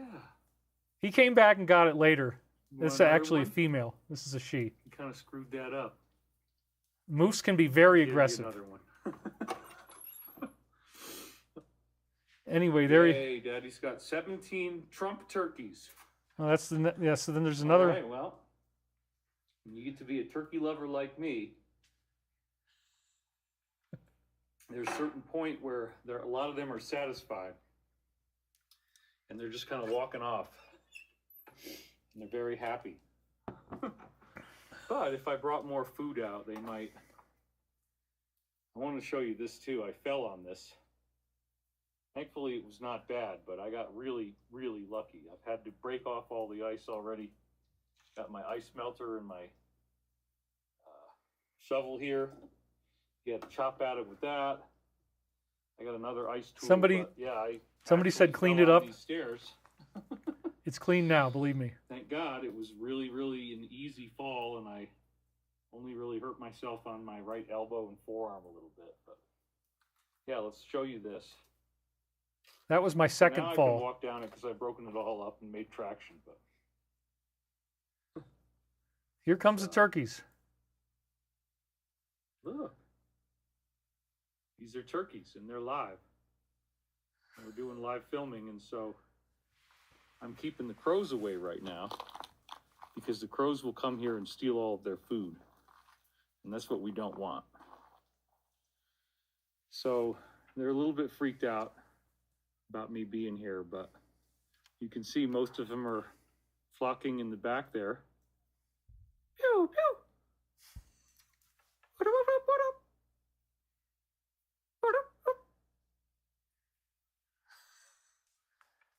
So yeah, they feel. So I found out that these turkeys will respond very well if you imitate their sounds. So that's one of the things that I've done in the past.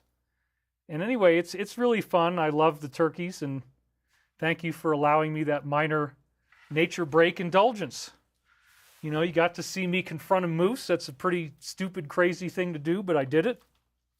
So getting back to the main topic, are we in the middle of Checkmate? Well, it looks like there's a factional war going on between, on one side, the DS, and on the other side, the Alliance/Space Force. And the DS side is trying to push this all in the executive branch. And, you know, let's see that Immaculate constellation footage. If they have thousands of potential videos of this stuff, and now they're telling us exactly what to expect. You got your orbs and spheres, you got your boomerang arrowhead, you got your oval shapes, you got discs that are flat, discs with a bump on them, and then you got floating jellyfish brains. You got the flying spaghetti monster. Just throw him in for fun. You know, so this is the truth being disclosed to us through Congress. They want it exposed. It's done through official channels. It's very amazing. And again, this is kind of like an endgame maneuver, like when Neo and Agent Smith have jumped off the cliff and they're shooting at each other on the way down. It's like Wile E. Coyote paddling in the air. They're desperate, so they're doing this disclosure because anything to try to blame the executive branch at this point. It's crazy. So in other UAP news, another thing that I want to alert you to is that this same intelligence community has been inundating your favorite platform with false narratives. And this includes multiple posts and various user accounts that all have stuff that sounds very similar to what I've been saying on Prophecies. Some of our most basic points that we keep making are being twisted all around. And I just want to say that, you know, it doesn't really bother me that much. Imitation is a form of flattery. But they do have an agenda here that was explained to me by Pete Peterson. There were cruel experiments done on dogs where the dog is given two opposing, very intense pieces of information.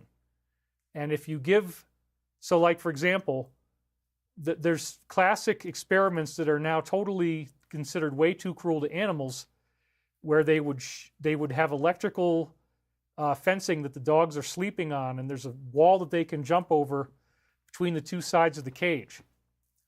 And if you electrify the one side, the dog jumps over the wall, goes to the other side, you don't turn the electricity on, everything's okay. But it turns out that if you get the dog to think that it doesn't matter whether he jumps over the fence, then as soon as he lies down, that's called learned helplessness. At that point, he won't get up again, and you can leave the electricity on and turn it off forever on the other side. So that's the kind of stuff that these guys think that they're sneaky. They think that they can give you two opposing views. So like if Archangel Michael is telling you one thing, then they'll put out something that sounds very similar but has certain directly opposite characteristics. And then they'll say that based on these behavioral experiments that were very cruel involving dogs, that causes the two sides to cancel out in your brain and the information just disappears.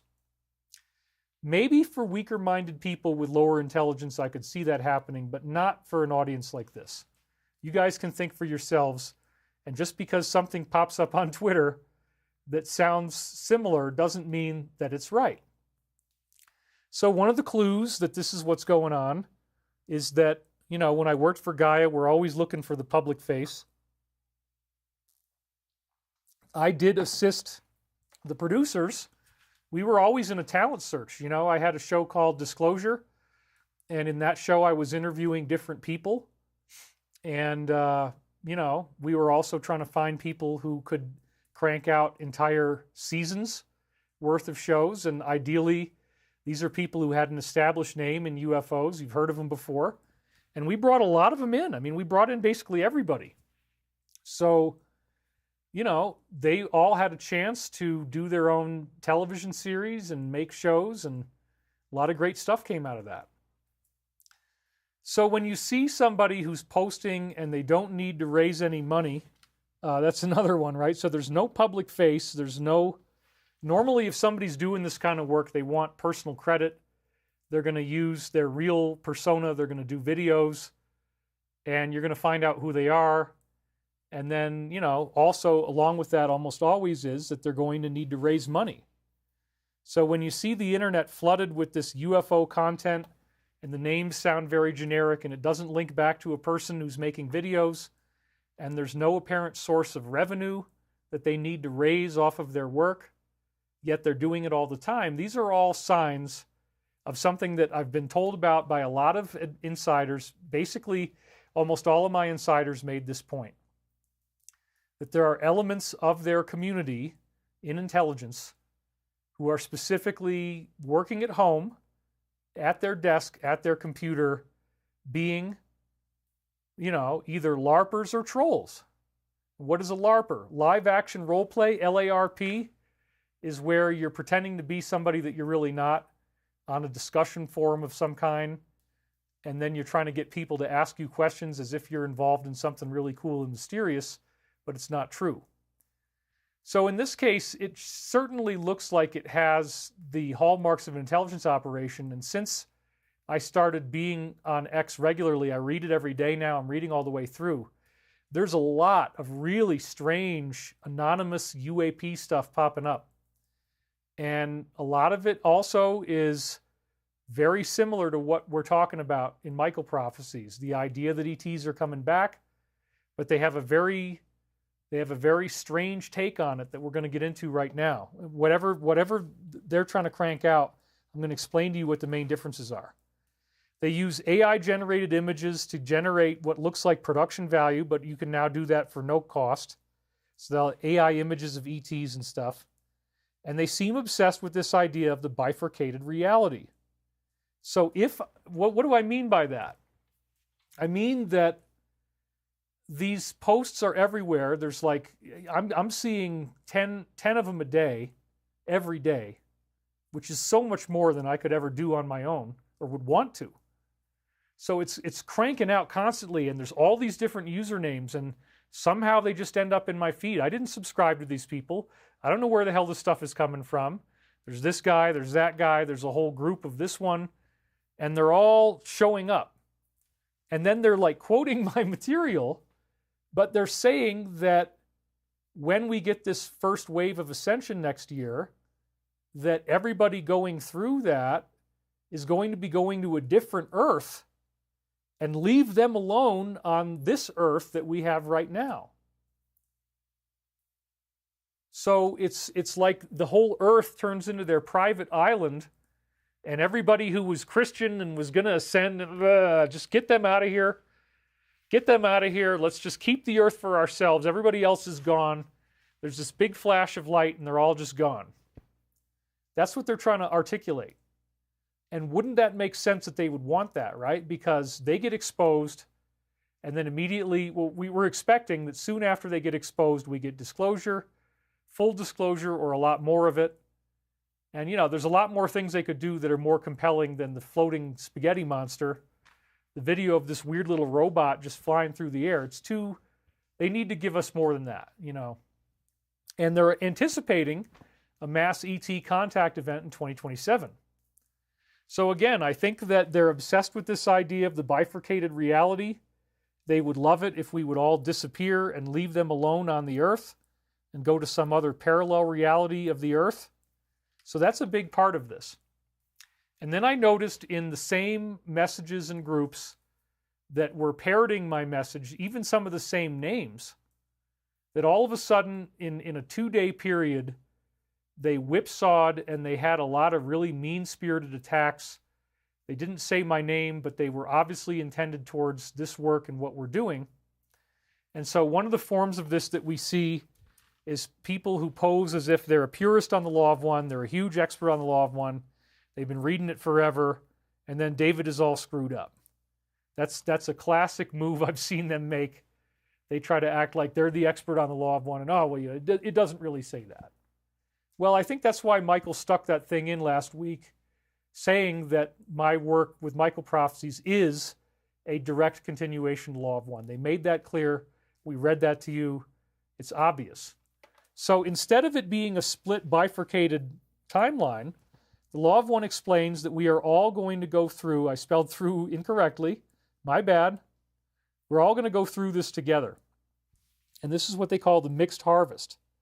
So if intelligence groups want to lie about it and try to tell you there's a bifurcated split and that everybody who's ascending goes in one planet and then everybody else from their group is on this other planet, it's just not the way it is. And I'm going to explain that to you now. Lying about it doesn't change the way it's going to turn out.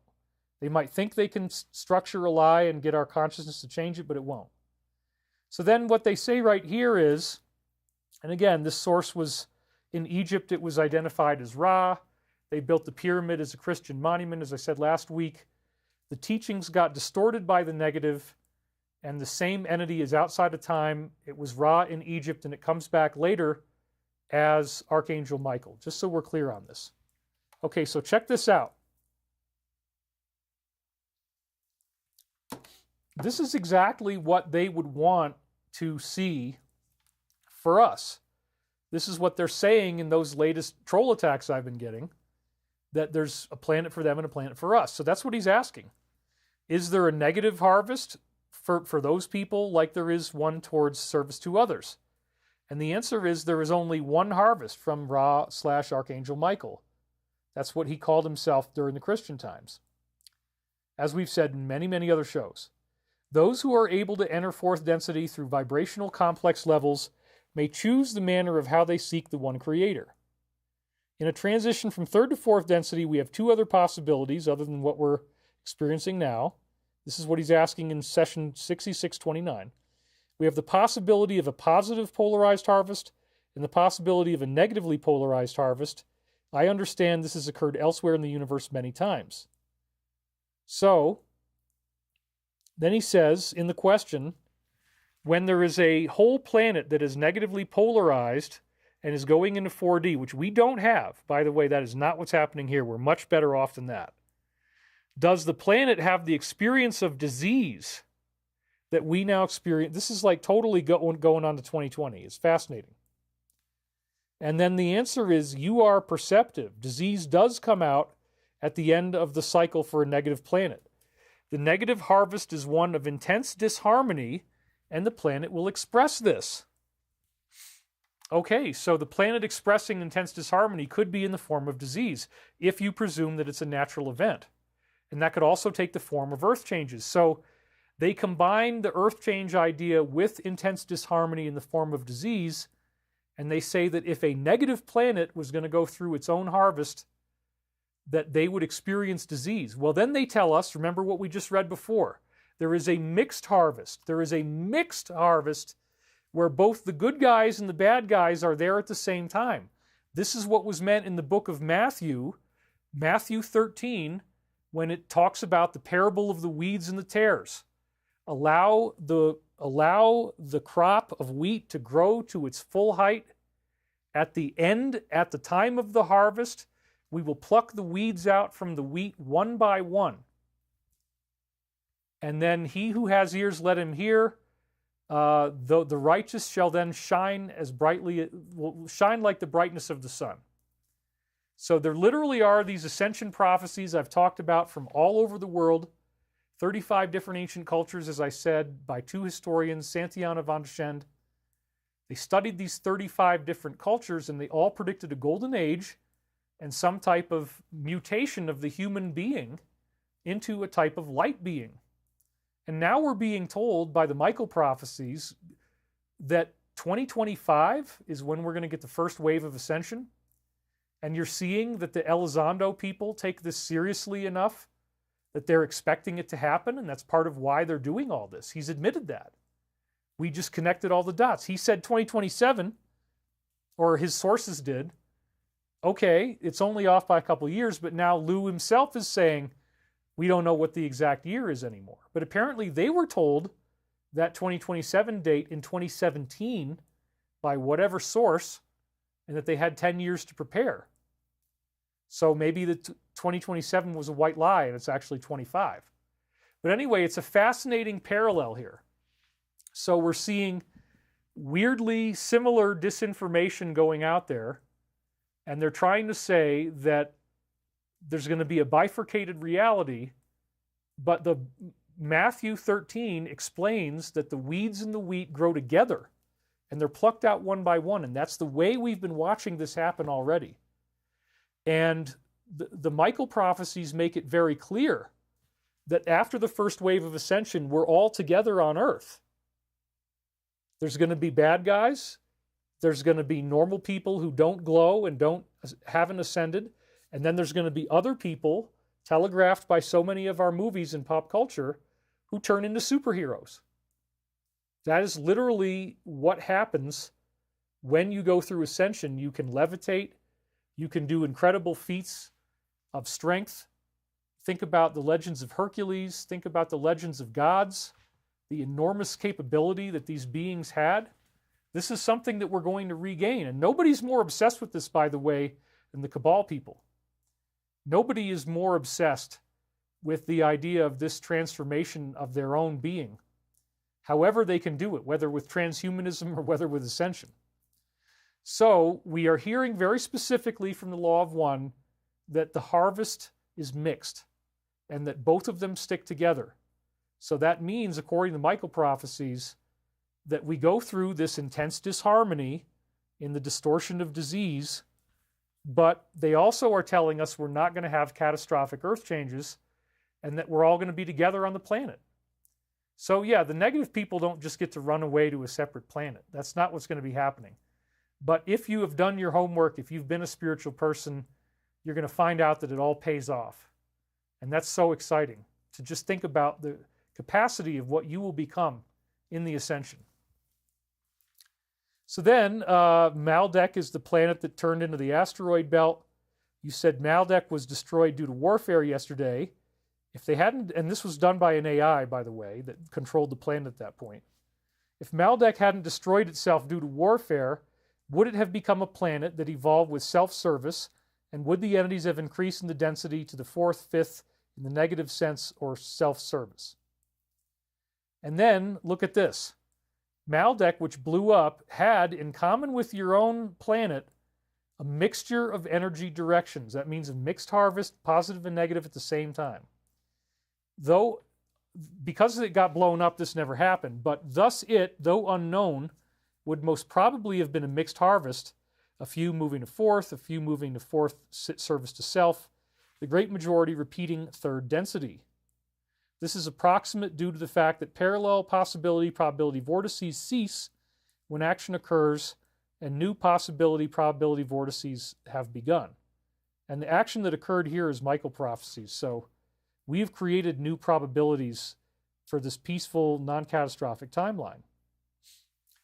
6631, I was concerned about the amount of physical distortions and disease and the sort of thing in third density negative just before their harvest or fourth density negative's harvest. What are the conditions of the physical problems, disease, etc. in late third density negative? And it says each planetary's experience is unique. The problems, shall we say, of bellicose evil actions are more likely to be of pressing concern to late 3D negative entities than the Earth's reactions to the negativity of the planetary mind, for it is often by such warlike attitudes on a global scale that the necessary negative polarization is achieved. Well, this is in my books, but they're talking about disease appearing on a global scale, and that creates negativity on the planet because everybody's locked down, quarantined, starving, and then, as we now know, the treatments might not be good for you. That's how you achieve negative polarization on a global scale. So disease is used frequently for this. Isn't that interesting? It's not just on Earth. And so we have negative people here. As fourth density occurs, this is important, there is a new planet and a new physical vehicle gradually expressing itself, not in some sudden disconnected flash. There are people who are going to go through the first wave. They're not going to ascend. They're not going to glow. They're going to remain human. They're going to die natural deaths at the end of their lives, and they're going to reincarnate on another third-dimensional planet. And we have at least 3 different sources all converging, including the law of one. They give a 100 to 700 year period after we go through this first wave, before everybody who's still on Earth at that time is able to activate their full fourth density Christed light body, at which point the sun gives off its final solar flash, which cooks the Earth. You can't live on the Earth anymore. If you even could survive at all, it would be total Mad Max. And then that's when the fourth density begins. And that's a 100 to 700 year period between what we're about to experience and when you get that final solar burn. And I hope that we can get it closer to 100 years. In the India Daily newspaper, as I also quote in Michael Prophecies, they talk about the fact that that timeline is only 300 years, whereas the law of one has it as 100 to 700 years. So, we might live longer, so you might be alive for this when it happens, this final transformation, but there's an interim period where everybody's here on Earth together. You're going to have ascended humans, you're going to have non-ascended humans, and you're also going to have the humans who are on the negative path, and we're all going to be combined. They really don't want that, okay? So they're hoping to get their separate planet, and they keep posting this every day, like imitation David Wilcock stuff saying there's going to be a split. It's really weird, but that's what I'm seeing them do right now. So there you have it. A new planet and a new physical vehicle gradually expresses itself, and the parameters of war in the form of what they call bellicose actions becomes those of thought rather than that of manifested weapons. And they say, what is the density level of the earth at this time? It's third density in its beingness of mind, body, spirit, but we are already in the fourth density space-time continuum. We're already making that gradual shift, and this is causing a somewhat difficult harvest. They don't want there to be earth changes. They want everybody to survive it. Then he says, what is the length of one of these cycles? They said 25,000 years. 3 cycles of this nature, during which at the end of 3, everybody on earth is harvested, regardless of who you are, regardless of your progress. That's right here. At the end of 3 major cycles, which they explain is where we are now, all are harvested regardless of their progress. And so the harvest is basically when you become either ascended or you die off. So the all are harvested does not exclude the members of this organization.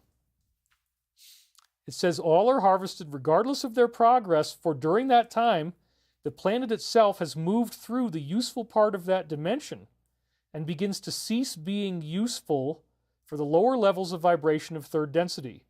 Well, begins to cease being useful means, as I said, it turns into Mad Max. They say, how do we become fourth density? This is the last full question. It is as regular as the striking of a clock upon the hour.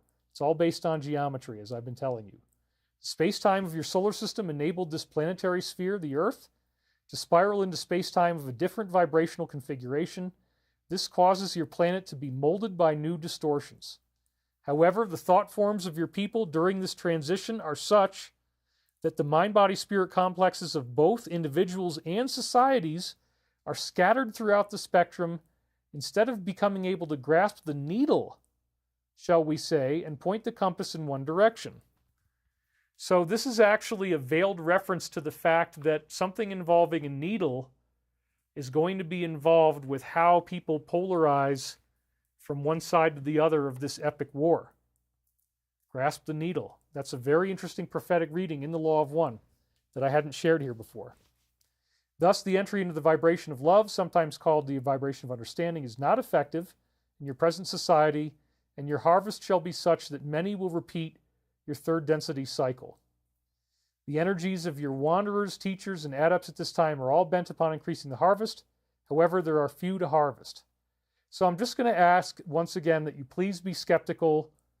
I see many people that just have this childlike desire to want to trust anybody that says this kind of stuff. That's an early fourth density awakening perspective where your heart is open and you just want information and, oh wow, here's another source. It's talking about how we're all going to ascend and everything. No, there's a flood of content online being made by the IC to try to confuse you so that nobody really knows what's going on. They want to create opposites so that it supposedly cancels each other out. So few people are still aware of the degree of IC disinfo that's flooding the net. And another one that you see is what I call blimps and buildings. They've got some attempt to idolize and mythologize their own organization, claiming that they had some weird ET civilization here that had anti-gravity blimps and made old buildings. And then they went underground, and they say that 1776 was a disappointment because this amazing society of blimp makers and building makers who were kind of magical people and they had weird technology, they all got stuffed down after what happened in 1776.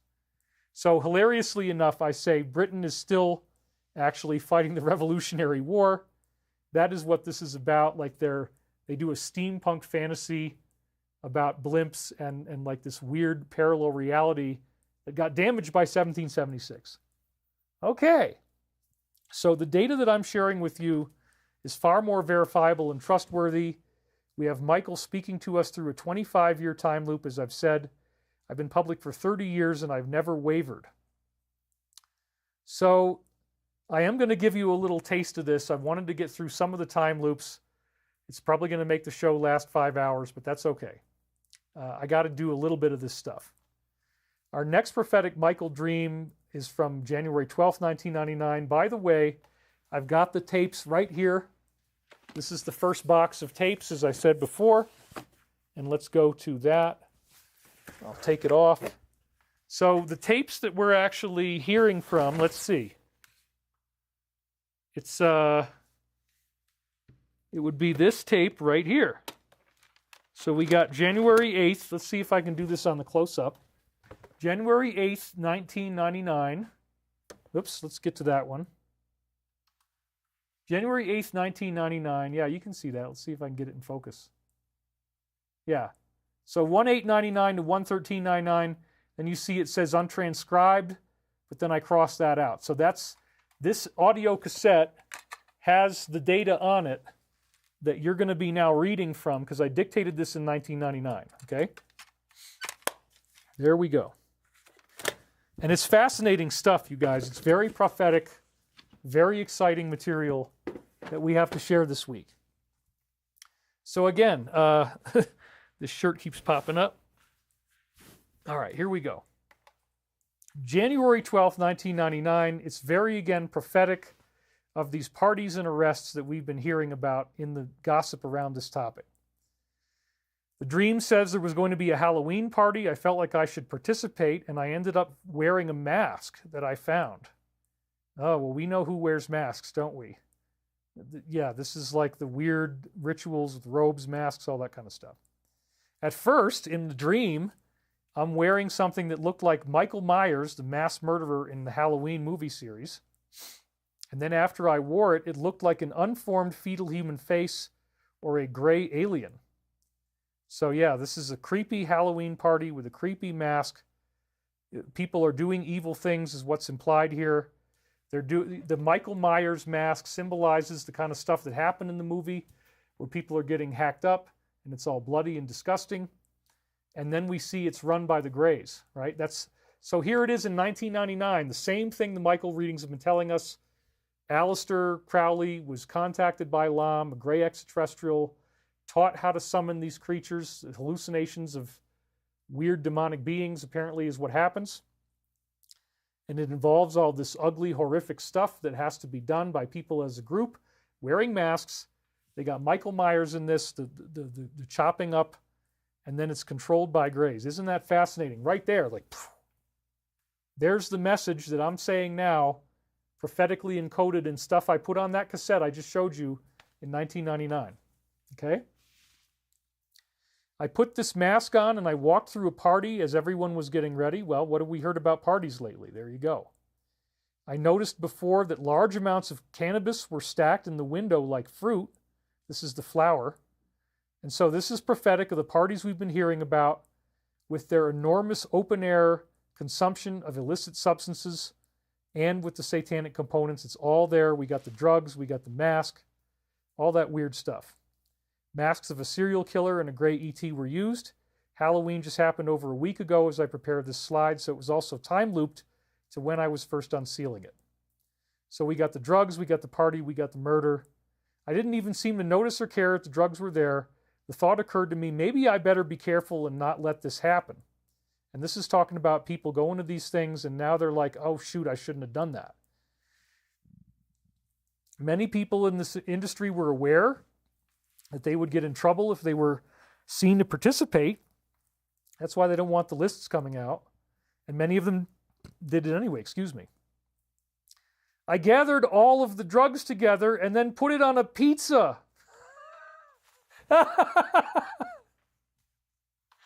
Oh, mate, you don't ever want to draw this card. If you're a young boy and you're going to draw this card, it's quite horrific, mate. Trust me. I speak from experience. Anyway, wow. I mean, I didn't know about that code back in 1999. How the hell did it show up in this dream? That it was actually, the food product was drugged. And then almost immediately, this is prophetic of where we are right now, that everybody's getting ready to be pulled off of the lists of the people that were at his party. And they were certainly, having their drugged pizzas. Everyone in this party was getting busted and searched by the cops. And then down here, we say that it's a known code word. And then we see that the pizza itself was being doped up. And then we immediately have a prophecy of coming arrests. I got very nervous. The cops even made a comment at some point they could smell something from the pizza nearby. So there again, we have more references And the police were able to smell that there was more of this problem going on than what they could see at one party. That's talking on a macro level. This is why it's a prophetic dream. They are now realizing the problem is much bigger than just a couple of these names. It's actually a significant worldwide issue. I finally took this food product and brought it back to the other side where the cops hadn't reached yet. And then I had old pot buddy friends, and this is prophetic of how they're going to keep trying to do their practices even as everybody's getting arrested. They're going to keep moving their operations around and hanging out with their old buddies. That's exactly what we're seeing right now. They just keep trying and trying to create disruption. At one point, another drug-using guy I knew came by and told me that I looked a lot better under my eyes. I said it was a nice compliment. I thanked him. So the dream ends positively. He looked better too, and I commented on that. His eyes were gleaming white, not bloodshot. And this is prophetic of how the whole world is sobering up emotionally. We're no longer children. We're learning how to take care of ourselves and set boundaries as we go through this grief process. Once I was around these friends of mine, I tried to transfer the weed into a big round cookie box, similar to ones where I have food for a cat at that time in '99 in the barn. I was hoping they weren't going to search my cookie box because I wasn't willing to try to get rid of all of it right now. There was another box that had all these old wires that looked like drug paraphernalia. There were flowers that were outside of any of the boxes. I was frantically trying to grab them all and eat them. And this is again talking about the C stuff. Starts with the C. You know what I'm talking about. Then Brad and somebody else was telling me how idiotic I was to try to do that because I would only make the police officers smell it more. So just so that we're clear, I'm shoving this stuff one flower at a time into my mouth and I'm trying to chew it. And this is symbolic of how they're trying to shred the evidence as we saw. They don't want anybody to find out what's going on. And so there's the prophecy of destroying the evidence. And as we said, the DOD now has their industrial shredder for machines apparently as well as documents. Then I tried to spit it all out and put it back into the stash where everything else was. I got very harshly criticized, and I just decided I would let the whole thing drop, and that was the end of the dream. So this is very interesting because I've got the drugs in my mouth, I get criticized for having them in my mouth, and I decide to let the whole thing drop. Hence, it appears again that we are in this interim period of checkmate, where, they can't do anything. They have to let it drop. The dream is so accurate with everything else, it's time looped right into the present, and then at the end, I got caught with all this stuff in my mouth, this stuff that they didn't want to see. They were going to arrest me if they saw it, symbolizing the crimes that they've committed. I spit the stuff out, and then I decide that, I got very harshly criticized, so they saw me spit the stuff out. The police were on to me, and I decided to let the whole thing drop. So again, they've had to let the whole thing drop for now. They may still try more stuff. They're trying to do war, whatever, but the Alliance has told us it's going to be a peaceful winter. So then, the reading says the good old days are over, which means this is the way that the negative has been manipulating us. For them, that's the good old days. They're not going to be able to do this anymore. This reading is telling us things are changing for the positive in a dramatic and wonderful way. The good old days are over. When a turkey turns into a dove, now they've directly time looped in all this fun that I'm having with turkeys, as I just showed you in those videos. And I have also said the turkey symbolizes the military. I look at them as metaphorical symbolisms of the military. But when a turkey turns into a dove, that would be the military working to bring us to peace, thus making the good old days of the bad guys over. So right away, the reading is incredible. You will realize that this entire situation is met with glorious laughter and uproarious applause. That's when we get to meet these angelic beings, and we all get applauded by them for having gotten through this graduation. People are expecting they're going to be judgmental of us. They're going to be hateful to us. That's not really true. They're actually very loving. They're very patient. They're very forgiving, much more than you are to yourself. And so they're saying that don't get hung up on the negative content of the dream because your suffering is over. The military is now turning into a dove to make peace. That's what's really happening. And then again, the turkey symbolizes the military. As I've said in many other shows, this is my own internal symbol set. It's nothing new. I've said that before. And we had 17 turkeys in the video that I showed you. So that's the magic letter that we got right here, you know? Think about it. So this is very cool, and let's read a little bit more of this now. Let's keep going.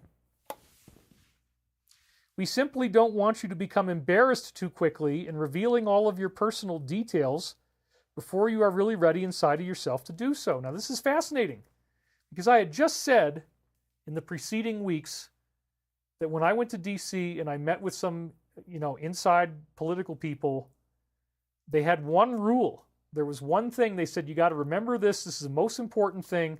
Do not embarrass us. They even enunciated it in a funny way like that. Like they want you to write it down. Okay, that makes sense. So I had already talked about the importance of the word embarrass, and then here it shows up in the time loop. It's really, really interesting. We don't want you to become embarrassed in revealing all of your personal details before you are ready inside yourself to do so. Well, this is what's happening to all these people. They kind of disguised it in the sentences because all of these personal details are being exposed by people who we thought we could trust, and they're going to be really embarrassed. So that's the prophecy. So I said, this is partly prophetic of my early revelation when I went to D.C. The main code of honor I was taught was do not embarrass us.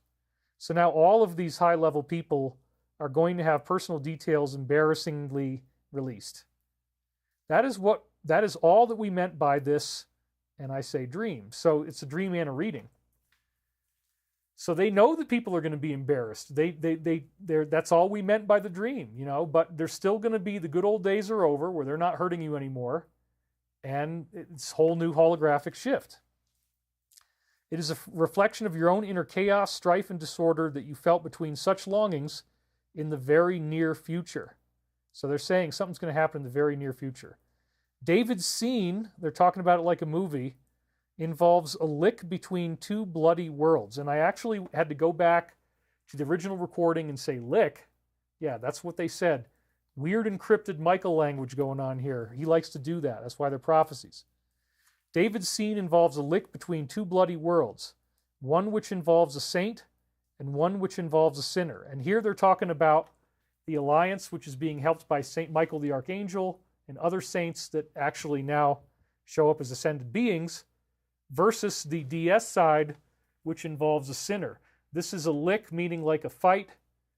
They're fighting and they're entangled with each other, and they're licking each other's blood. It's very gross, but think about it. Two bloody worlds, and the military's a bloody world too. So this is very, very interesting. So encrypted, there's no way consciously I would even know what they were saying. A lick between, that doesn't even make sense. But yeah, it does. To rectify these imbalances, we need to examine and identify the issues within the self and come to a clear point of understanding between them. So right there, they're saying they want to reconcile the imbalances. They want to have the alliance's plan be completed and do it the right way.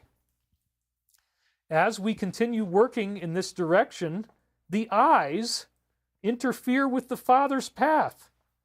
They're talking about the Five Eyes, the intelligence communities, the top 5 Western nations, or the all-seeing eye. It is very easy for these people in the eyes to become distracted by the incidental things that pop up along the way, sort of like massively losing in November when they didn't expect that.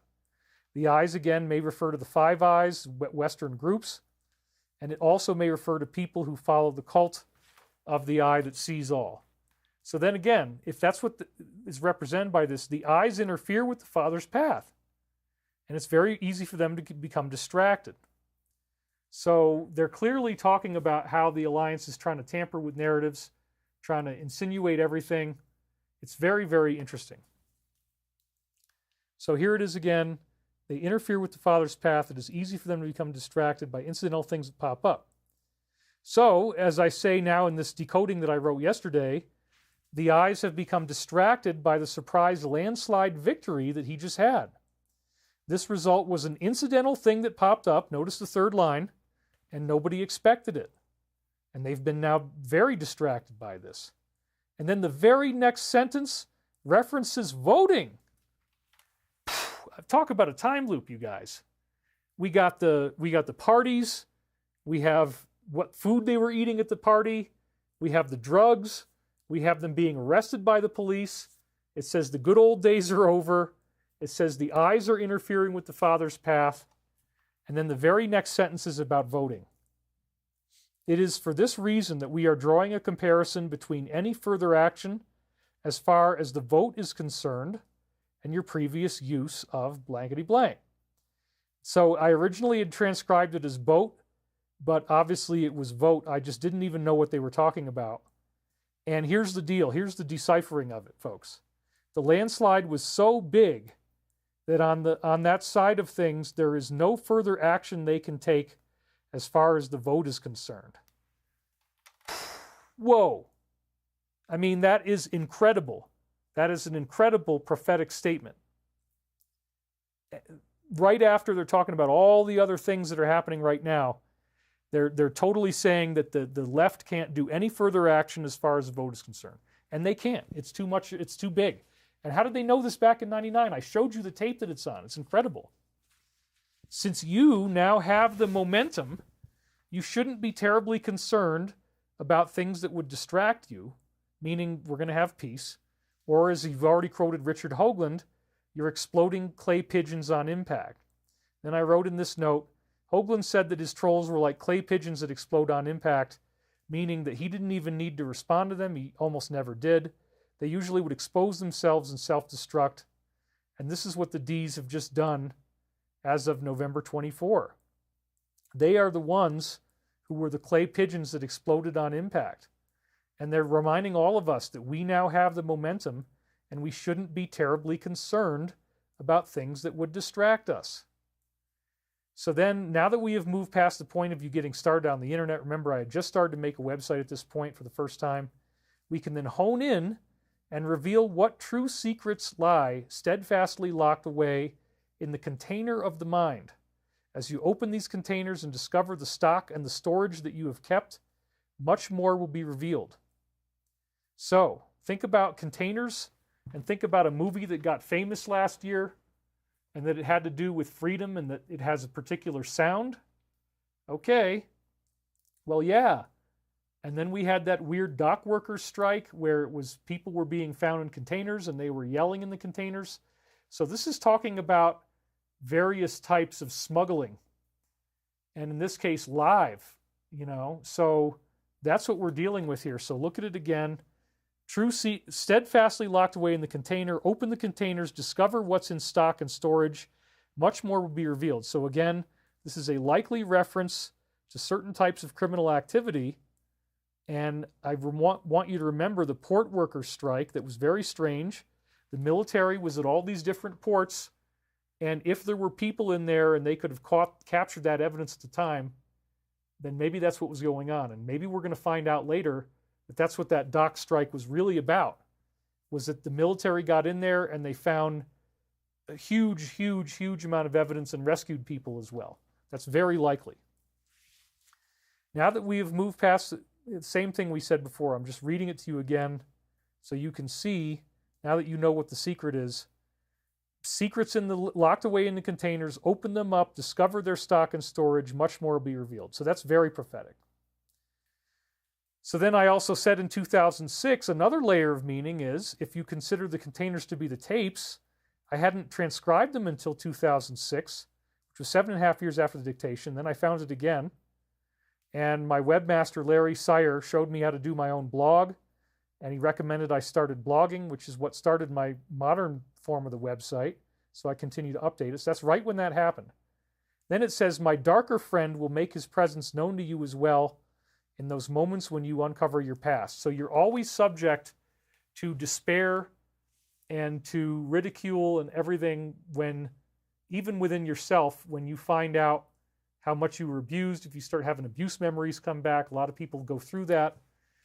But that's when the negative force shows itself to you. That's when you're at risk of, for example, self-harming behavior.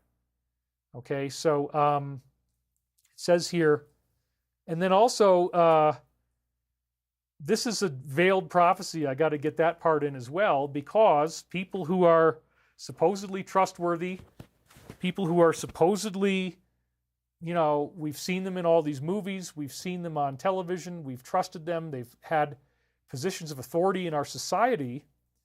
And then when we uncover their past, we find his darker friend, Archangel Michael's dark, because remember, everybody's a friend, we're all one, and the adversary has to be stopped. So as you uncover these people's past, the darker friend, i.e. Satan, will be revealed.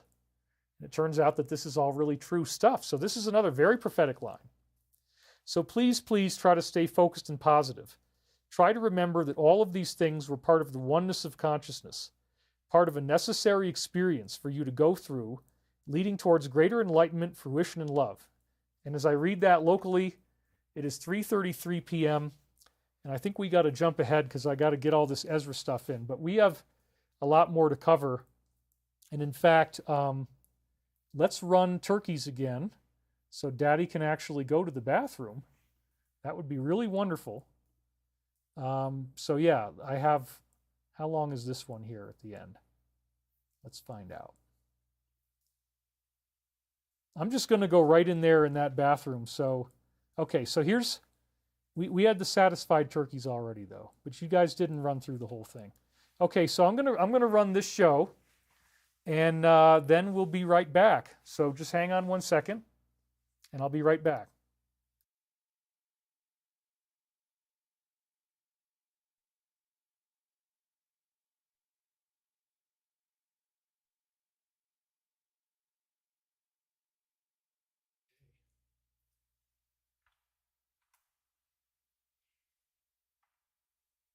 All right, well, when you get to be a turkey lover like me, there's a certain point where a lot of them are satisfied, and they're just kind of walking off, and they're very happy. But if I brought more food out, they might. I wanted to show you this too. I fell on this. Thankfully, it was not bad, but I got really, really lucky. I've had to break off all the ice already. Got my ice melter and my shovel here. You got to chop at it with that. I got another ice tool, but yeah, I actually fell on these stairs. Thank God it was really, really an easy fall, and I only really hurt myself on my right elbow and forearm a little bit. But yeah, let's show you this. So now I can walk down it because I've broken it all up and made traction, but let's look. These are turkeys and they're live. And we're doing live filming, and so I'm keeping the crows away right now because the crows will come here and steal all of their food. And that's what we don't want. So they're a little bit freaked out about me being here, but you can see most of them are flocking in the back there. Pew, pew. What up, what up, what up? What up, up?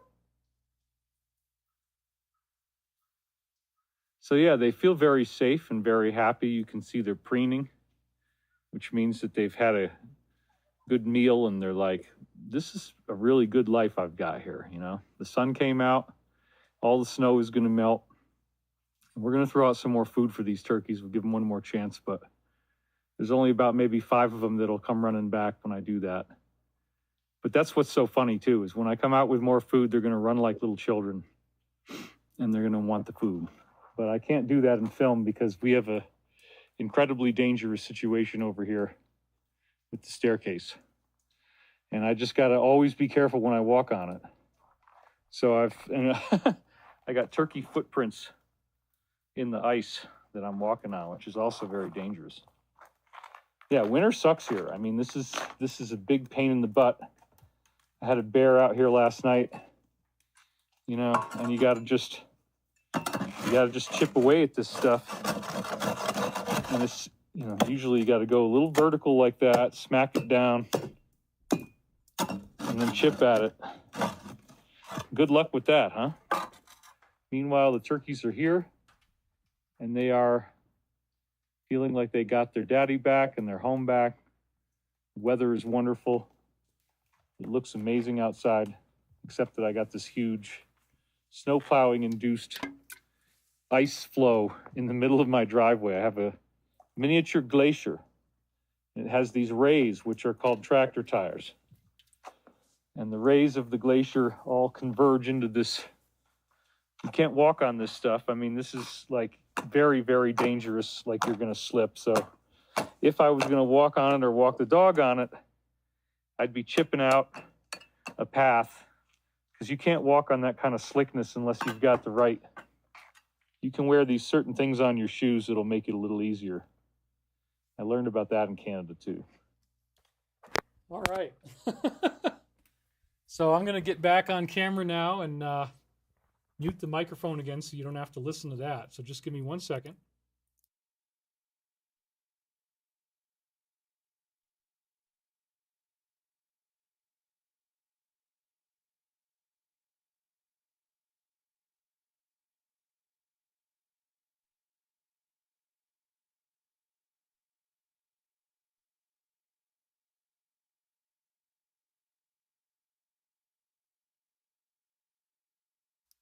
Okay, we're golden. It is on like the proverbial Donkey Kong. So, says here, my darker friend will make himself known to you. His presence will be known to you as well in the moments you uncover your past. We're going to find out that a lot of these people's past has this darker friend involved, and he wants you to stay focused and positive. Try to remember all these things were part of the oneness, part of a necessary experience for you to go through, leading to greater enlightenment, fruition, and love. Great souls are those who have taken the pronouncements necessary for wisdom to be made clear to the masses and have then had the wherewithal to produce them into availability. Well, they're talking about me. We've produced this show that's really wonderful, and we got turkeys showing up, 17 turkeys, moose. There's another one with the deer. We could show you that later, but, you know, I've already given you a good shot of that. It shouldn't even be a concern of yours whether this gets done. The question is when. So here I am. I'm doing it. I wanted to make sure we got it done this week. If you feel inspired to put in long days, that's fine. Do not be ridiculous with 18-hour work days. Do spend some time making clear your obvious parallel connections between the synchronicities in your physical world and the synchronicities you write about in your spiritual world, as I do, like with the turkeys. We are very happy for you to be treating this material with the respect it deserves. I've just done a bunch of stuff recently on the importance of the word respect in the Black community, and then it shows up in the transcript. And making a clear connection between the past and the present. Although you are working on the early readings now, it is not necessary for you to post each and every one of your personal readings after the initial stages. How did they know that they are the early readings? And I'm doing the earliest readings now in 2024. They know that it's 2024. So they refer to the early readings. It's so hilarious. For now, you might just want to stick to those readings that someone will actually be able to understand later on. And this is another clear sign they knew I might not transcribe this until years in the future. I transcribed it first in 2006, which was 7 years later. Although you are working on the early readings now, it is not necessary for you to post each and every one. Then it says, we are through for the present. Then later in the same day at 8:25 a.m. on the 12th, some spots rule the earth, similar to how a humanoid looks in the face of a great stress and or a great desperation. So I believe that this is again prophetic of the great desperation to the left after the election. Some spots rule the face of the earth. That would be the DS. They live in certain spots, and they have been ruling the earth. And then they're talking about humanoids, which again, remember, there's aliens behind this, Greys and reptilians, and they're all worshiping an AI Satan. And we're all going to have to learn about this sooner than you think. Similar to how a humanoid looks in the face of great stress or great desperation. So this is actually talking about people being so sad about it not working out the way they wanted. The point here is to try to illustrate how we in the higher realms are attempting to mitigate these concerns. You may proceed. And the great desperation is being caused by some spots, i.e. the DS in their humanoids who had previously ruled the earth. So we're going to go a lot more into that next week, but I think this is a good point to break. And part of the reason is I've got to give the Alliance at least an hour, and we're already at 3:42. So we're gonna break from here, and then it's not going to be anything other than amazing where we're going. So yeah, I got a lot of this stuff. I mean, this is just fantastic time loop material. So before we do, one little order of business on the operation, mate, is that if you're interested in these books, they are available along with 35 hours of video. Sacred Science is a class in sacred geometry. We got a lot of donations coming in too. Tarotina says, what an amazing environment for snowshoe walks. Yeah. Thank you, David. I'm trying to hang. I'm weary like a lot of others. Be sure to feed your turkeys on Thanksgiving. Sorry if you're on the European side of things and you're up all late staying up with me, but we're going to get through this on time, I hope.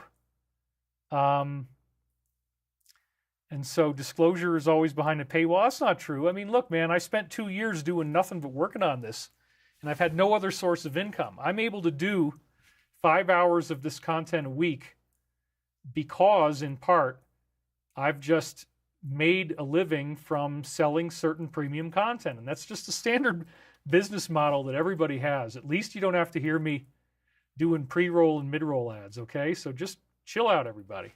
But I know you guys love me anyway, and you're just, so this is the one part of the show where I need to make sure that I can keep the lights on until we ever actually get one of these deals to close. But again, we've got like 7 things very amazing all happening. I don't think it's going to be very long. But until then, you can go to thedisclosure.com for only $177. You get all 7 of these prophetic books. They are totally amazing. They predict the future well beyond where we are now. And when we have 35 hours of these videos between Sacred Science and The Disclosure, it's my best stuff. It's got lots of great things in it. And we're offering a $156 discount. And the discount code is actualization. ACTUALIZATION. Actualization. You put that in, the discount applies, thedisclosure.com. And not only does it really help me out, but in these winter months when you get stuck inside, these are incredible videos. And in light of what's come out through Congress, and in light of the fact that there's orbs traveling in geometric patterns and stuff, all that stuff I did on sacred geometry and sacred science, it is a masterclass. It's incredible. So please check it out. It can all be yours now for less than half of what we were doing before. We bundled it together, try to make it as attractive as possible. And if you had part of those projects, but not all of them, you can go to the site, type in the code that you already have, the username, and we'll figure out what you don't have yet, and then you get a nice discount so you can grab the rest. And up until now, this has been very intense. Thankfully, Stavati's mostly been funded by alternative fundraising this year. I did give money to it a couple of times, but not like what I had to do before. And now we've definitely got investment money coming in. So I'm free. I don't have to worry about that anymore, so that's wonderful. And deals that we're anticipating to close very soon will seal up all the problems that I have with taxes. So I really hope that's true, and it's looking great. We actually, this past week, got a verbal promise from a particular investing party, starting out with something that is the lowest 2 on the expensive list of what we have, but they said they want to do all of it. So this is game-changing. If they actually fulfill their verbal promise with MOUs, Memorandums of Understanding, then we are going to be off to a huge start. We're probably going to be acquiring facilities right away. And, what state we're going to do it in is not fully decided yet, so there's still some flexibility there. But the idea is we want to go into production as quickly as possible. We intend to do that. And now we got cars and trucks built in as well.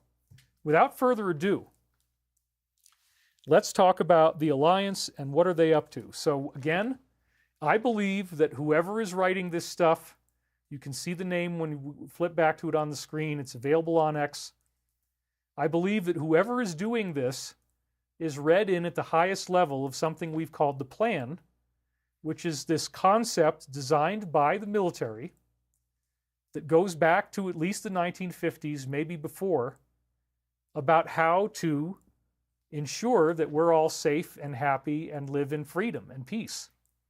And it turns out that there are oppositional groups whose true nature has been hidden from us, and those oppositional groups want to hide us from the truth of who we are, and the truth of our ancestors, and the truth of physics, and the truth of the human being, and the fact that we are here to ascend, and that this is going to be happening to a lot of people sooner than you think.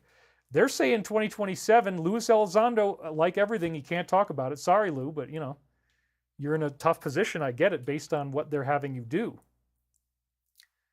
So something is happening, folks. And the positive side of this, what I call the Alliance, does appear to have contact with these benevolent angelic humanoids.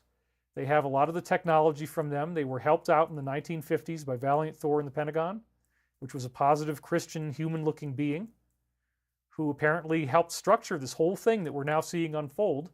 And it appears that Michael Prophecies was a big part of it. I mean, that the level of prophetic accuracy in what I just read you is dumbfounding to me. You got the parties, you got the pizza, you got the drugs being put on the pizza, you have people getting busted by the police, and then they realize there's nothing they can do about it. And then the thing is talking about voting, and, you know, some spots rule. I mean, it's just absolutely incredible. So anyway, we'll come back to some of those readings next week. But the Alliance is very real, and I believe that they got things done back in 2017 with a certain letter. That all happened already, and then it was really sad for a while because we're like, where did they go? What are they going to do? Well, as I've said so many times, it is my professional opinion that they migrated over to this, and that this is where you find them now. So when I'm reading this stuff to you, their purpose is to let you know about things that are going on behind the scenes that you might not otherwise know about. And there's only so much of it that they can say publicly. And then there's a hidden message, like a fortune cookie, in the number of seconds in the video. And we've been talking about this so many times. You got to go look at the video, look at how many seconds it is, and then you go back to the original posts that they made in 2017, and then you read that number, and, you know, it's not a conspiracy theory at all at this point. There is an absolutely consistent logic in the numbers that they choose and the posts that it corresponds to. So there's two layers of it in each one. There's the layer that they show you, and then there's a layer that you got to find by decoding the number, and I love it. I love puzzles, and this has kept me very busy as I've been in this log home alone, 8 months of winter a year, constantly fighting snow and ice and mortally dangerous situations. That's just part of living up here. You got moose, you got wildcat, you got frickin' mountain lion. It goes on and on and on. Anyway, here's what the Alliance has to say now. You can go check this all out on X or whatever other source. There's another one on TG. So the first one we have is a senior Dutch official made a startling admission. You can see that. Senior Dutch official has admitted that there was a military operation and the Netherlands was reportedly following directives from NATO throughout the process. This Dutch minister, Flair Agema, stated in the parliament that the country's response aligned with their obligations to this alliance of what would ultimately be military. They had to align with their obligations. What the heck does obligation mean? This video that they show you is from the year 20, when Mike refers to this and says, we're in a live exercise here to get it right. And 47 behind him quietly mutters, you should have let us know. The boss. If the boss starts muttering while you're on the podium, that's bad. Okay, 1.5 million views. That's totally blown out. CNN, MSNBC. It's approaching Fox right there for the day. And we got 21 seconds. So that gives us this one, which says, I've dumped some crumbs like this over the weekend, starting intense chilling. At this point, we're far enough along you can paint the picture without jeopardizing the operation. So what does that mean? That means when we combine these two, let's go back again, see what we were just on here. Oh yeah, that's right. Aligning with native obligations. You should have let us know. Okay, so they're talking about how this was all structured from the top, and then they say, we are far enough along, you can paint the picture without jeopardizing the operation. So this is stuff that everybody's going to learn pretty soon. It just kind of broke out in the Netherlands as the first round. Then next we have Rick Scott, and they're asking if he's really America First. They've got a picture of him. Everybody can have embarrassing pictures taken at certain times. This is definitely one of those. His name is being floated as a potential replacement for Mitch as the new Republican Senate leader. Is he really America First? Let's find out. And then they go through all this stuff and they just bash this dude. And it goes on and on. So he's backed red flag laws, which enable law enforcement, family members, or others to petition a court to make confiscations from individuals considered a risk to themselves or others. So yeah, I can see why that wouldn't be good. 91 seconds leads us to post 91. And this is one that we've seen many times. The truth is mind-blowing and cannot fully be exposed. These people are evil. They might be paying people to clean up problems for them, going back to the second sentence, and insulate against exposure. And so that's Snow White. Again, we got the 7 dwarfs, the computers. We heard about that part. And then it goes on and on from there. And I guess I missed it all. I didn't get it all into the show, but there's all this stuff about this guy and how awful he is. So I'm sorry, Alliance, I forgot to get all the slides in there. I was working quickly and I screwed up. But anyway, on to the next one. We have her supporters now trying to say that Starlink was responsible for why this didn't work out, but this is so silly, it's just never gonna take any traction. Plus, she has no money to do it. But some of the supporters are refusing to accept the results, now alleging that Starlink was somehow used in a criminal manner. As these theories gain traction, her team is urging people to contribute funds for a recount. Maybe that was their plan, was to try to blame it all on Elon. Oh, the secret collusion. Oh my God. It doesn't even make sense. All the different ways, it's just silly. None of them are being banned from questioning the results on any platform, unlike what happened back in 2020. There you go. And we have 57 seconds leads us to this. And it's talking at the end of the first paragraph again about Muslims and about where there may be infiltration. So that's an important one. And we've seen it many times before. So again, this all traces back to that influence and what they're really up to here. So this is the influence that's gaining, this is the influence that came out with this idea. That's what they're really telling you. It's the Muslim faction that might have been pushing this narrative. Okay. Then we see the symbol for Checkmate being published by our guy here. And he puts so there it is, and then I think I have oh no, I don't, okay. So he sends a pound sign through his post, and in chess this is an indication of checkmate. So it says, what is the symbol for checkmate? It's recorded in algebraic notation using the hash symbol, for example, 34. And so we already saw that at the beginning, but again, the reason why it's important now is that when you write checkmate, that means, wow, the game is over. And I think that's exactly what's happening. I think that's exactly where this is going. So it's very exciting that they're putting out comms that are that blatant now. And I think we can all start to grab the popcorn. So the new border czar is going to be rescuing people. That's a big thing that he's into. He's promised the American people he will locate and rescue over 300,000 missing individuals. And this will be a major operation. At the same time, yeah, you can read the rest of that for yourself. 31 seconds here gives us this one, which we've read many times before. World stalemate. We have all the goods on everyone else. And remember, this is about them, cleaning house, the post that we just read. Part of the things tie back to heads of state and will remain classified, but not all. So there are going to be people who get away with stuff, and there are going to be people who are pardoned, and there might be people in the administration who got themselves in trouble before and they've been forgiven. I see something over here.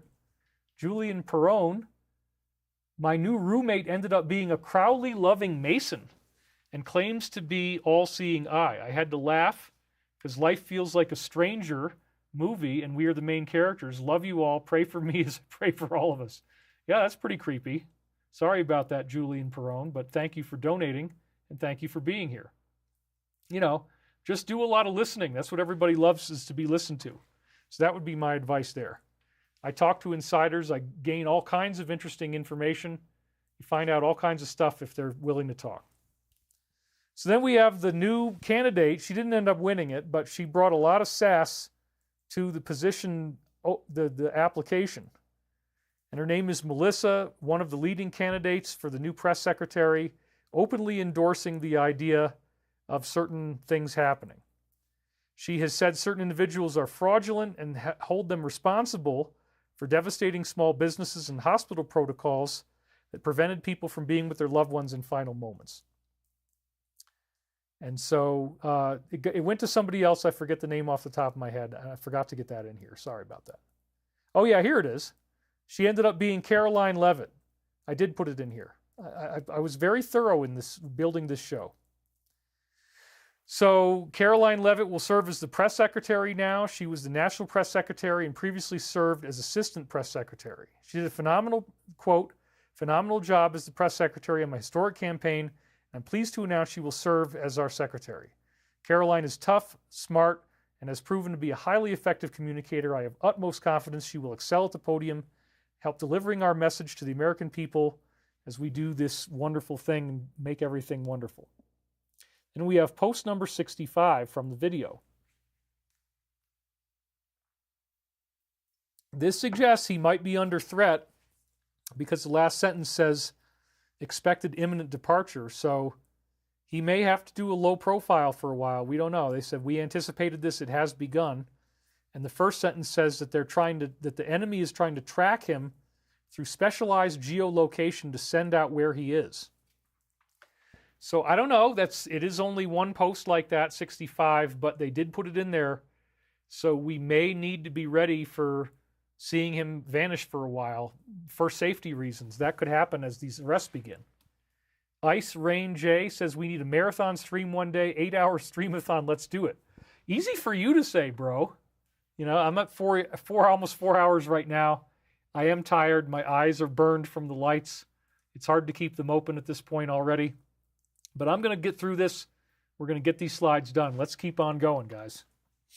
So next we have Harry and Meghan got a bug-out house in Portugal. You can probably understand why. Luxury property is a potential escape option once January rolls around. They may want to be outside the U.S. in case situations arise that they would wish to avoid. They needed a plan B. Isn't that something? People are really freaking out. We got 30 seconds, and that gives us this particular post. And it's talking about devices being placed in there for surveillance. So again, they're following up with the idea that he's under surveillance. He may have to disappear for a while. They linked it in with this other post. So that's very interesting. And he had to drop the Secret Service detail, and they're doing the same kind of things now. How they're vetting out people. They're doing their own vetting internally. Why would he take that huge risk given what we know? I cannot point too much out because it's highly classified. So yeah, that's very interesting.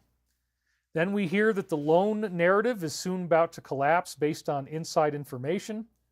And this would be the National Security Advisor, Mike, who is now saying openly that there was more than one individual involved. And he's going to become the guy advising us on national security. This is a big deal.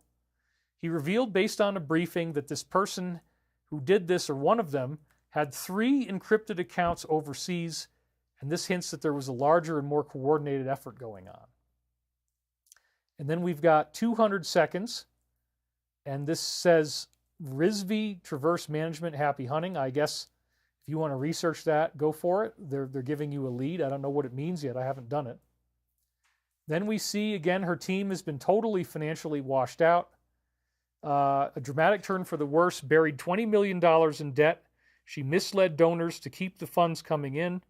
Allegations are swirling that everything resembles a massive money laundering scheme and that millions were reportedly funneled into endorsements.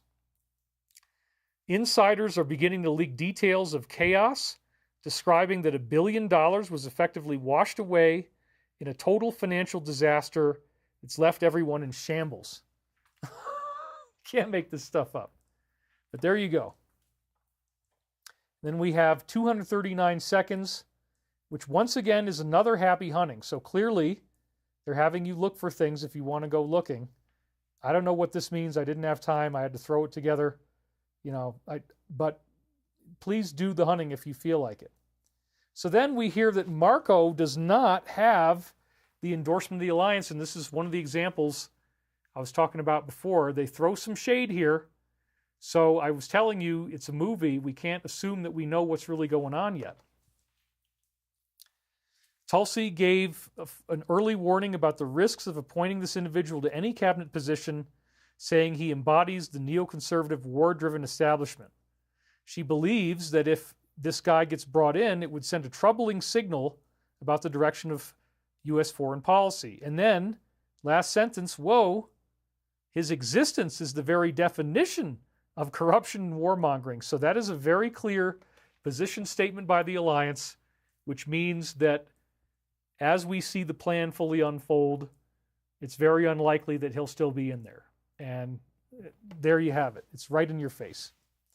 57 and that's a lot of views there too, 1.5 million once again. So then we got post number 57, which again is the same one talking about Muslim infiltration, as you can see at the end of the first paragraph. So that's what they're fighting against. They know this is a big part of it, and maybe he's connected to that somehow, and that's why they're dissing this guy. So there you go. That's the infiltration they're speaking about. Then we see that the Pentagon is planning their own rebellion. It's not surprising. They got to try something, right? Otherwise, it's, too doom and gloom for them. High-ranking officials are reportedly discussing the possibility of rebelling, disobeying orders that they don't like, that are too controversial, openly contemplating acts of treason, and expecting the media is going to back them up. That makes sense. They're going to keep playing games. It's not just going to go away overnight. The actors are worried about the following. Number 1, active duty troops. Number 2, the purge of nonpartisan staffers and defense individuals. And number 3, military orders. Okay? That makes sense. Pentagon leaders are now strategizing various responses to these potential developments, the enemy from within. And we have 96 seconds, which gives us this. And we're going to start at the top, where it says that he sent 221 million out right before he left office. And they're calling this some type of a payout. Then it says, amazing how things make sense once you're asked a question. That's the entire point of this operation we're doing. It's up to you all to collect, safely archive, and distribute in order with the crumb dumps. Then it will all make sense. Once it does, we look to you to spread the word and get the word out. And they're talking directly to people like me who are doing this show. Timestamps will help you validate authenticity. Your president needs your help. He wants full transparency for the great people of this country. Everything stated is for a reason. God bless you, patriots. So that's beautiful. Then we see that Tulsi is being blocked. She's eyeing the role of the secretary in this cabinet, but they are not wanting that to happen. They're pulling out all the stops. She understands that certain individuals were not calling the shots, and she's described the second individual as the new figurehead of this organization and the maidservant to the Grand Dame, good old Aunt Hillary, so-called queen of their organization. So then we see here 97 seconds, and this is one that we've read before. It's pretty long. And again, it's talking about what we just saw. So game theory and define it. Why is this relevant? Moves and counter moves. Who is the enemy? And then we're talking about a particular type of person, his identification, history, background, and family. So this is clearly relevant because now we're looking at these stories in the present. And then define hostage and leverage. And then force the narrative, etc. You can read all this. And then they're talking about Flynn, his background, rank, was he involved in intelligence, access or special privileges? Why is this relevant? And I don't know the answer to that yet. Then the next part of it, set up who wins and who becomes exposed. Who knows where bodies are buried, who has access? They mentioned military intelligence and who was fired from Obama. Why did he get rid of all these people? And what did they do after they were fired? Well, I think we're finding out the answer now. Why is this relevant? And then there it is. Disinformation exists and is necessary. 10 days of darkness. So they say it again. So we really don't know at this point whether this is all going to be, totally smooth or not. But they did say that the winter should be expected to be smooth. So maybe in January it'll happen. Who knows? I mean, it could still get pretty wonky when we're into the final stages and they're really starting to tighten down. Anything can happen. War of good versus evil. The roadmap of the big picture is here. Review post-happenings clarified. The crumbs are not only for you guys, it's for the silent ones, including friends and enemies who are monitoring. And again, they mention Snow White, Seven Dwarfs computer. Then we see that when Ratcliffe gets in there, they're expecting he's going to spill the beans. He's the new director of the company, formerly the DNI, and he was among the first to expose this particular hoax and another cover-up. Now he is set to play a key role in declassifying some of the nation's most guarded secrets, including, all of these things that you can read right there. All the hottest stuff. If you're just listening, it's all the hottest stuff.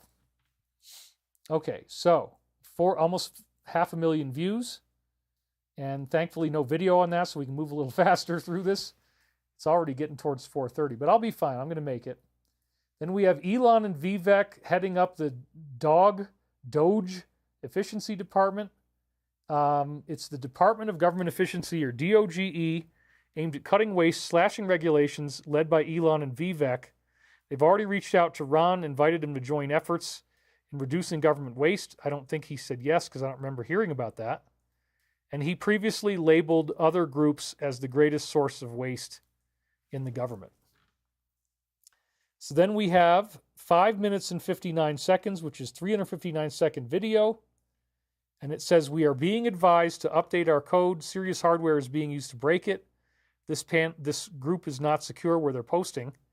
And then they said updated in 359. So I think what they're really referring to here is that they have updated their own methods of how to keep everything secure so that they're not at risk of any further problems.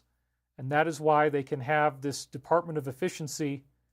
It's something that will not be interfered with because they've updated all their security. That would be great, because this sounds pretty amazing. Then we hear about Al-Walid from Saudi, and that apparently he sang like a bird, and now he's using his money benevolently to keep X really thriving. So the CEO, Linda, recently returned from a trip over there, sponsored by the Prince Al-Walid, where she confirmed a new partnership between him and X. He is a founder of Kingdom Holding. He was famously arrested. This is what I keep talking about. I didn't know the exact day, but they're totally defining it now.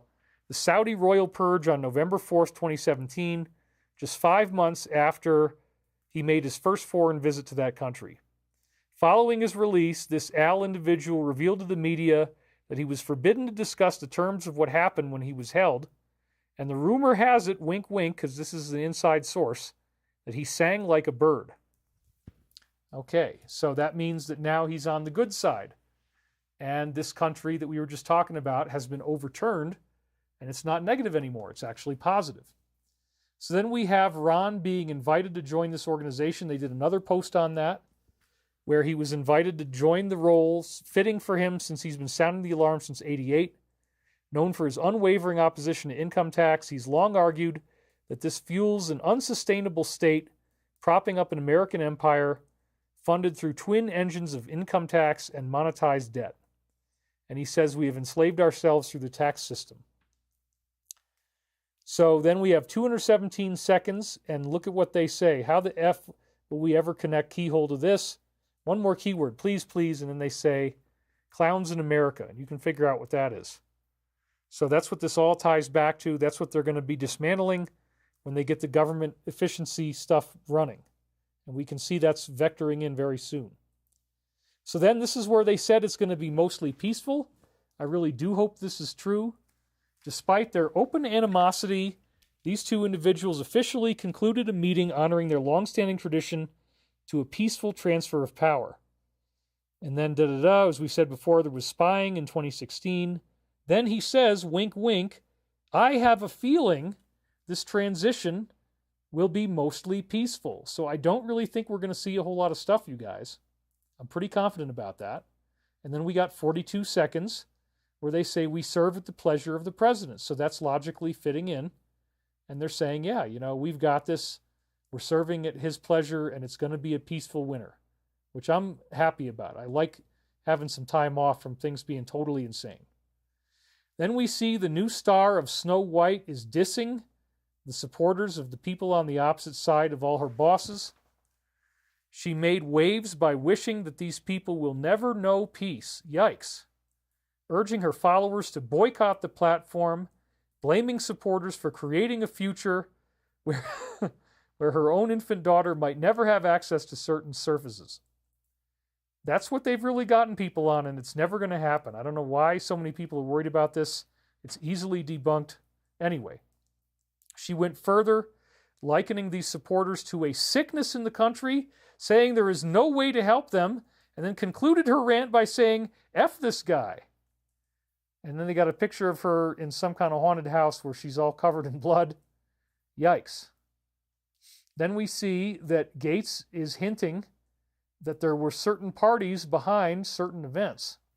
He floated a theory that certain things may have happened in collaboration with countries here and abroad, and urged Bill Barr to testify about this.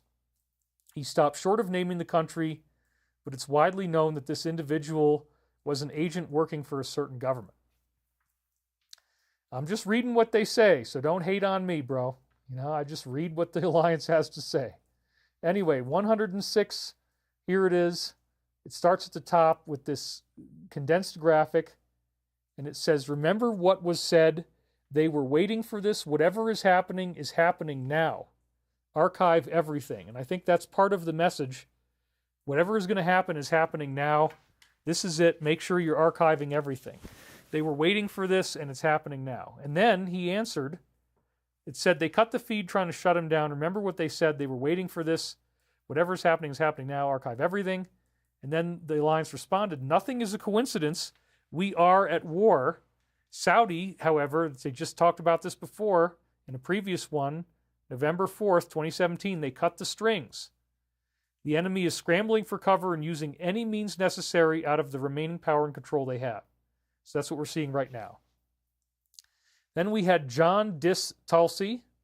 He's outraged over the appointment of DNI for her, said it's one of the worst choices that was made, and tried to label her as incompetent. In 2020, John Solomon reported that in the 6 months leading up to his role as the National Security Advisor, he received $115,000 from a particular oligarch who was also a donor. I don't think he wants her digging around. Interesting. Well, they already know, and they're already telling you what's going to happen, what you're going to learn about. So there's nothing he can do about it, apparently. Then we got post 301, and it says, fly, Roths fly, sweet dreams. So you can kind of do the math there. Like, oh, right. This is all about purging groups that are so secretive that nobody knows what happened, and it's all secret military stuff. And, but that's all that cleanup is happening right now. And this guy doesn't want to be exposed for his ties to this organization of people. Most likely that's what they're intimating. Then they point out that our boss can fire the guy whenever he feels like it. They said he can turn him into a private citizen anytime he chooses without ever having the chance to reclaim any seats. And he looks pensive in that picture. So again, people are complaining about it, but they've already given you the answer. And we said, let's go back a little bit. Eva Longoria doesn't want to be here anymore. She's leaving America. She's had enough. She voted and has reportedly left the U.S. seeking a brighter future in Mexico and in Spain. She cited these recent events as her reason and says that if promises are kept, everything here could become frightening, but what skeletons does she have in the closet, And so they showed this image of Joe, and he's trying to, grab her, and then she moves his hands. It's really funny and sad. 7 seconds gives us this. Why wasn't she prosecuted for the emails? Put simply, It was ultimately okayed by using a non-government email address to communicate. They had an alias along with the cabinet members. So they knew that there would never be any indictments. And he lied about that, but it came out in the dump. So what they're just telling you is all this stuff is going to come out. All these things they're talking about. Then we have the workaround in order to make sure that the Senate goes the way that they want. He struck a major deal with the majority leader to accelerate cabinet appointments. By securing an agreement for recess appointments, he doesn't have to wait months or even years for Senate confirmations. And this is so that the powers that were can't continue to just control everything. That's why this is necessary. It's according to the recess appointment clause. It shows up in Article 2, where vacancies can be temporarily filled while they are in recess and thus sidestep a lengthy approval process. This will prevent any delays. And we need that for what's going to be happening. Then we see here, again, 14 seconds, 500,000 views. This is another one we've seen many times before. George Washington crossing the Durham River. And then we got the top part there. It says, oops, I forgot to cut that one out. Anyway, we've seen this so many times. I've read this so many times. Does he know where the bodies are buried? Does he have the goods on most bad actors? Was he asked to run for president? That's the key of that part. Yes, he was, by the alliance. And then here again, it says, why is he surrounded by highly respected generals? Who guards former presidents? And then what authority does he have over the Marines? And then again, was he asked to run for president with assurances made to prevent tampering? That's what just happened again. So this is very apropos. It's just a really long post. Then we see Megan Fox posing in black goo. Now, this is a strange thing I've talked about. Apparently, there is a black goo that is controlled by the AI, and that's part of what's inside the Earth that we have to contend with. They did talk about it in the actual X-Files. So that black goo discussion apparently is disclosure, and it's apparently real. So this is weird that she would do this. She announced her pregnancy with a bizarre photo of herself covered in black goo, hinting at themes of inner demons or dark possession. Yeah, I can see that. This dark viscous symbolism has been used by many celebrities, often to represent mysterious or shadowy energy, like we would think of with the AI. She has also openly admitted to taking part in certain types of ritual ceremonies. Yikes. Then we have RFK giving a brave answer to a very tough question. When asked if he fears being taken down for what he's doing, he answered with unwavering courage, stating that dying is not the worst fate. What is worse is living as a slave, watching your children lose their freedoms that countless generations of Americans fought and died for. He boldly declared our generation must be ready to make whatever sacrifices we need to defend our own freedoms, no matter the personal costs. He emphasized that true patriotism requires you to stand up for what's right, no matter the danger, for the sake of your country's future. And I agree with that. 2.5 million views. Wow. That's bigger than, the MSNBC and CNN combined during the day. Post 130, which is actually just a picture out of the jet window. But then on the other side, it says, closing act dismantled, impossible to clean. So once again, they're showing you that the government efficiency group is going to dismantle that organization, and the operations are being run by no such agency. This was quite shocking. I'd been watching his show, Tulsa King, and enjoying it, and then he did this huge endorsement and a surprise appearance. Sly joined on stage and praised with bold words. No one else could have done what this man has achieved. He's like a modern-day George Washington. Sounds like a new republic is incoming. And then we got 89 seconds, which gives us this. There's open investigations into certain foundations. Who was the FBI director as this was happening? How much money was sent under various disguises? And what countries were donating big money before they got taken over? That would have been SA. So then again, Snow White, again, the concept of the seven dwarfs of computers we talked about last week. So then we have Bobby wanting maybe to go after certain individuals. He's expressed a desire that he would do it, alleging that certain crimes took place and that there was a facilitated transfer. He said, quote, if crimes were committed, of course I would tell the AG to prosecute him and not hold off. So there you have it. And it's 130 seconds, again, leading us to the exact same thing we just saw. So they did it twice to really make the point. It is that this group will be dismantled. It is impossible to clean. Then the new border czar is actually going to be locating missing people. And he's shared an update on his operation to locate over 300,000 amidst the chaos of what has already occurred. This is going to be challenging because they don't have a digital trace, so the focus will shift to investigating their sponsors. Certain NGOs are primary financiers of this whole thing and are even advising people on how they can make it through. And then we see once again, we're at 183. Let's start from the top. It says, confirm green sky, giving an order to Captain Green to do something to a particular group. We were given this crumb beforehand and also wrote a message to the Lord R. We can hear you breathing. This was a map.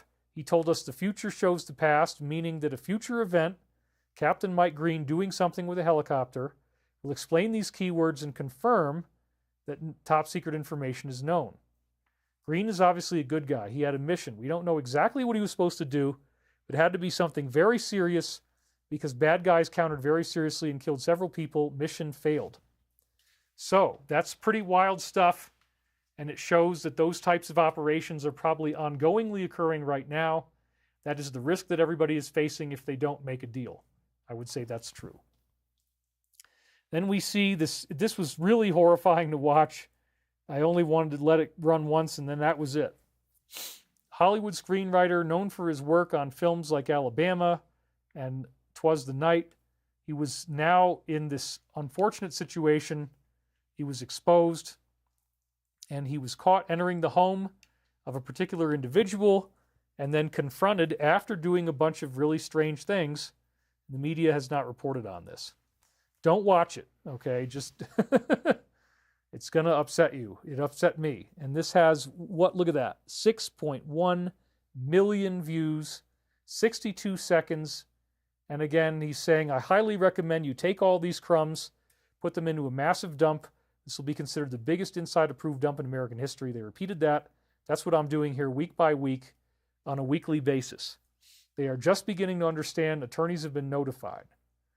And everything's being recorded, but it doesn't matter. Then we see that the family of Malcolm is suing over what happened to him. His lawyer represents the family. They filed a major lawsuit against certain organizations, alleging that there was a conspiracy. He claims to possess new evidence that will directly link everybody in on what they think happened. This legal action comes after two men were wrongfully imprisoned for decades and then got exonerated in 2021. He had believed he was under surveillance, particularly during travels abroad for his pilgrimage, following his conversion to Orthodox Islam. Unlike MLK, he was not friends with certain families. Ooh, ouch, you got to take a shot at MLK? Wow, okay. That's pretty painful. Hope didn't go very far, but yikes. Then we see again 174 seconds. Coordinated effort to silence. It will only get worse. All right, we're all doing this for a LARP. No, this is very true, and they don't want you to listen to this stuff. It's not a LARP, live action role play. Then they said, did he go through a humiliation ritual? And this was 13 seconds. And it was very strange. I mean, Nino and I texted about this a little bit because he is a former boxer. He was 38-0 on his victories before he got clobbered. And his life, it's a whole story that he's got. But he did very well. And he was training with Mike Tyson at one point. And I didn't like the fact that Jake stomped on his foot and then got him to slap him in the face. That was really low. That's not warrior code. That's not ethical. And that was part of the humiliation, I think. So here they are talking about it. Did he just go through a humiliation ritual? And he did lose in the 8th round. Well, then we got 13 seconds. And it says, now think about the timing of him traveling to China and South Korea. I've said too much. So they're trying to make peace with us now, and I think it's all going to work out in a beautiful way. And again, humiliation rituals is what they were talking about. Now we have Bill saying, oh no, I never went there. Never went there. Right, okay. Despite the witnesses. As the inauguration draws near, he unexpectedly is now denied that he ever went anywhere near it. He has a forthcoming memoir called Citizen. He acknowledges that he took airplane flights, but claimed he only chartered the flights for business, and he never went anywhere else. So now we have one of the few politicians who has consistently spoken out about this for years, and he's now coming in to save the day. So then they have this video, and it's 41 seconds long, leading us to this post, which I literally just mentioned at the end of the show I did with Nino on Wednesday, and they put this out on that same Saturday, I believe. And this is talking about something I'd actually said in our show, which is that the Alliance will take out groups of negative black ops guys. Nobody ever finds out because, like, what are you going to do? You going to admit that you were committing these crimes and then say who the names of the people are? No. You got to keep it secret because it was an illegal operation, let's say.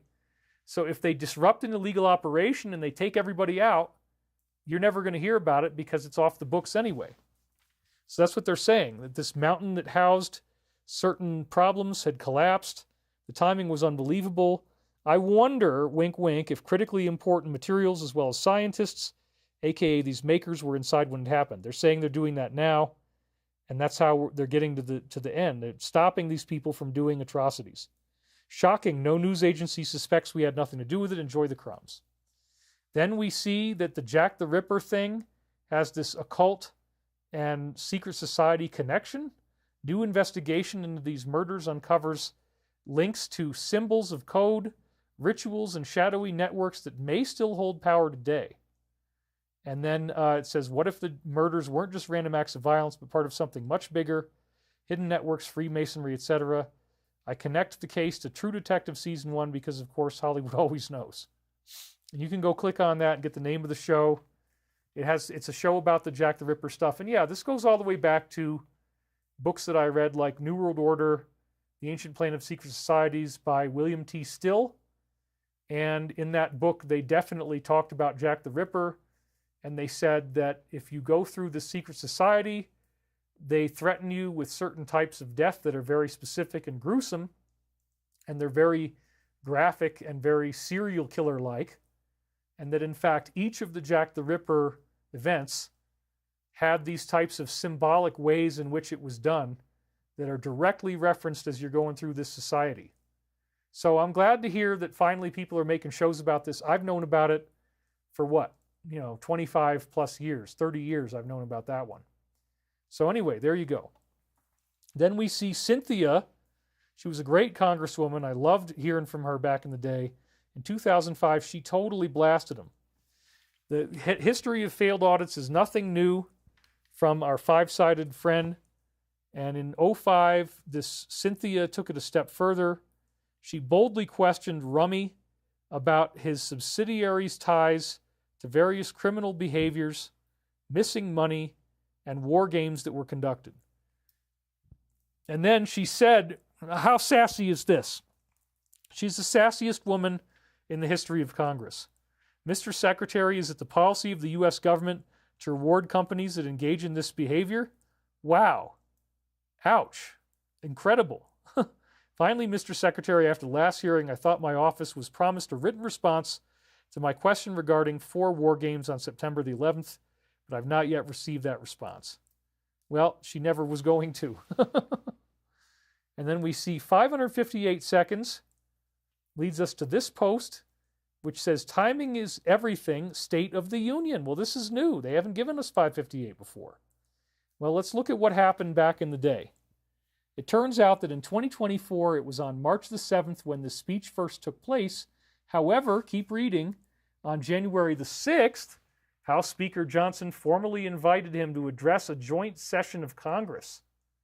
Took two days after Super Tuesday, giving him a chance to address the economy, democracy, and many other issues. So, this could be talking about March 7th, it could be talking about January 6th, or something in between, but it said timing is everything, State of the Union. Okay, so there's going to be a State of the Union address. And again, the point was, this was her giving fire to the military-industrial complex and holding them accountable and being very, very sassy. And then they immediately say, State of the Union. So apparently, I don't know when he's going to make a State of the Union address. Apparently last time it was March the 7th. But there could be some very, very big stuff that happens during that time. That's what it really is looking like. Let me fix my cable here. Okay, got it. So we're just about at the end of the show. The next thing we have up is our Global Peace Meditation, as you can see right there. But first, I want to spend some time just reading your comments. This has been quite a show. It's gone on for a really long time. I do have to pee again. Kick Dreaming says Elon posted a meme with on X an hour ago. It had QNN with a cup on the desk reading, "Where we go one, we go all." So anyway, somebody said, Allison Queen said, it's 333, David. Project Skyfall says, good job. What about the RV? Well, that would be the, I don't know if you're talking about currency revaluation or if you're talking about the reproduction vehicles.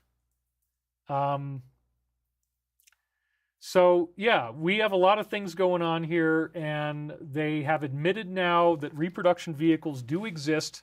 It's pretty fantastic. This disclosure leads to a whole bunch of other stuff. Now it gets dark at 5 o'clock, which is actually, it's 4:30 right now, but already the lights are really burning my eyes. I have to pee. So let's just end this pretty quick. Let's do our meditation right now. Thank you guys for being here, by the way.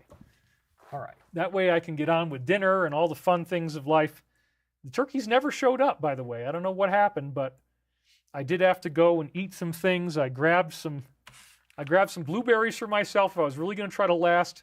Like, let me, and it's a, don't worry, be hippie. That's the name of my blueberry brand is, let's see if you can see that. Don't worry, be hippie. Isn't that something? All right. I guess I didn't need them. I'm making it through the show. We got to the end. So anyway, Patty Sklodowski says, David, you are shining light on so many things. You should be working with them in the military, piecing all your prophetic dreams and gems to drown out the dark with your shining light. Thank you very much.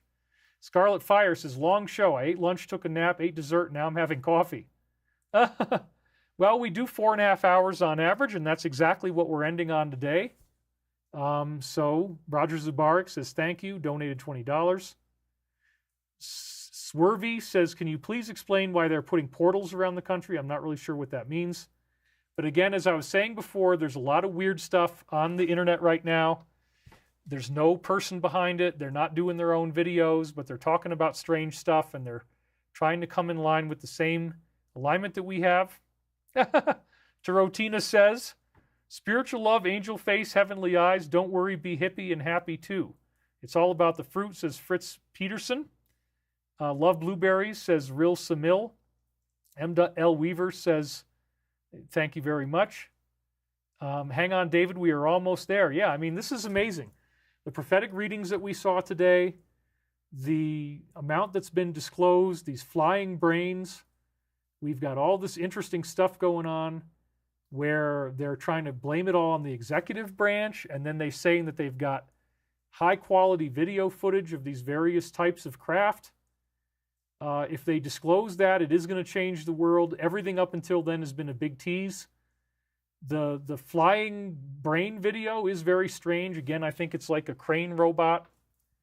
And so we went through that whole document. We talked about the settings of spheres traveling in cubical formations and also actual craft that look like a cube inside a sphere. Jackie Baby says, thank you, David. It's all coming out. People are waking up even more now. Love you and love the turkeys. 5th super chat. So yeah, we've gotten it done. I finally got you to see my turkeys, all 17 of them. Today is 17, and Elon posted a meme about that letter. Jimmy Stutzman says, thank you, David. I will be 75 on the 22nd. Let's have it down with the law of confusion meditation. Says Craig William. Yes, let's do that. I'm definitely ready to get on with my day. This has been a long day. It's been a long week. There's a lot of crazy stuff going on. So here we go. Ready for the meditation now? And so coming back to our center, coming back to a point of total peace, I'd like you to close your eyes, take a nice deep breath, and just let it go. Breathe into the peace of this moment. this interesting period of apparent checkmate, where the enemy really can't do much more to disrupt our lives, so we don't need to live on edge. We can relax a little bit, enjoy the holidays, take some time to nourish ourselves, and just take your time to be as relaxed as possible. Because as your consciousness expands from a tiny point that you find in the center of your being, as your consciousness expands to become larger and larger and larger, widening the aperture, eventually filling the entire universe, you are that floating point of light. You are able to experience the glorious white light of creation, this cosmic Christ consciousness, to feel yourself merging with it, becoming ever more kind and peaceful, and all the things on earth that are holding us back from feeling relaxed and free and peaceful and happy are all being gently removed one by one, like the harvest metaphor in Matthew 13. Plucked one by one, the weeds come out of the wheat. And we are seeing this unfold in our world. The time loops have given us very interesting dream prophecies from January 12th, 1999, telling us what we're seeing right now, talking about parties and talking about the food they're eating and certain things being placed upon the food. And then all that stuff where they're talking about voting in certain groups. It's a fascinating week here. The time loops are very fresh, very accurate, and shocking. And it's all leading to this glorious ascension experience where these entities will be returning. They will come back to us once again. We will no longer feel that we are so alone. We will no longer feel like we've been abandoned on earth. We have angelic beings who are actually going to be helping us in very practical ways, helping us clean up the planet, helping us build new types of craft that will make it handier for us to travel. All of these wonderful gifts are coming our way as soon as we get the homework done and the bad guys are properly exposed. So we take this energy that we've raised today, we take this energy in fellowship and love and friendship, and we raise it up, seeing that all beings be surrounded with love and light, so that the highest good for all may be fulfilled here on earth. And so it is. And now I'd like you to drift back into your body, wiggle your fingers, wiggle your toes. Yeah, when I do those faded images, I think it always gives me an artificial reduction. I think somebody programmed that in and makes it look like everybody left. But we still got 5,239, allegedly. It's probably about 1,000 more than that, at least. But anyway, whatever. That's part of the daily David Wilcock routine. So we're at 4 minutes and 37 seconds. I probably want to make it 4:38. I think it's a little bit better. Deborah Tierney says, great show, David. You're great. Michael Sala is nominated to work with the team. Yeah, Sala does great stuff. Thank you, David, says Liza Dunn. Amen. Chad Benson says, wigga wigga. You know what that means. Project Skyfalls. Thank you, David. Vega 1 says, peace. Awakened Light Warrior. Thank you, David, and God bless you. Now we're up to 5,700 viewers, so you see what happens? It keeps going up. Look in the mirror says, keep going. Well, my bladder says otherwise, and I don't want to have to keep taking breaks. Shelley said, I love the meditation. December 3rd, 2024, they will arrive, says Edward Sosa. I don't know if that's true. Tarotina says, have a great week, fulfilled with love and light. Thank you, Tarotina. Thank you, David, so much. I appreciate you, says Victoria Lancaster. Great show, says Allison Carr. Much love, David. Keep it coming, says Chris Lewin. Love and light to all. Thank you, David, says April Williams. And, you know, lots of great stuff here. I'm hanging my brains out of my UFO, says Kung Fu Chicks. Can you show us the turkeys, Michael McGeaney? Well, we're about to end here. Tammy Lively, but I did that earlier. Go back and watch the show. Tammy Lively, thank you, David. God bless. See you next week. I mean, it is flying in right now, folks, as it usually does. So we will be back here again next week, and I can get this into 4:38. Thank you so much for watching. We'll see you next Sunday.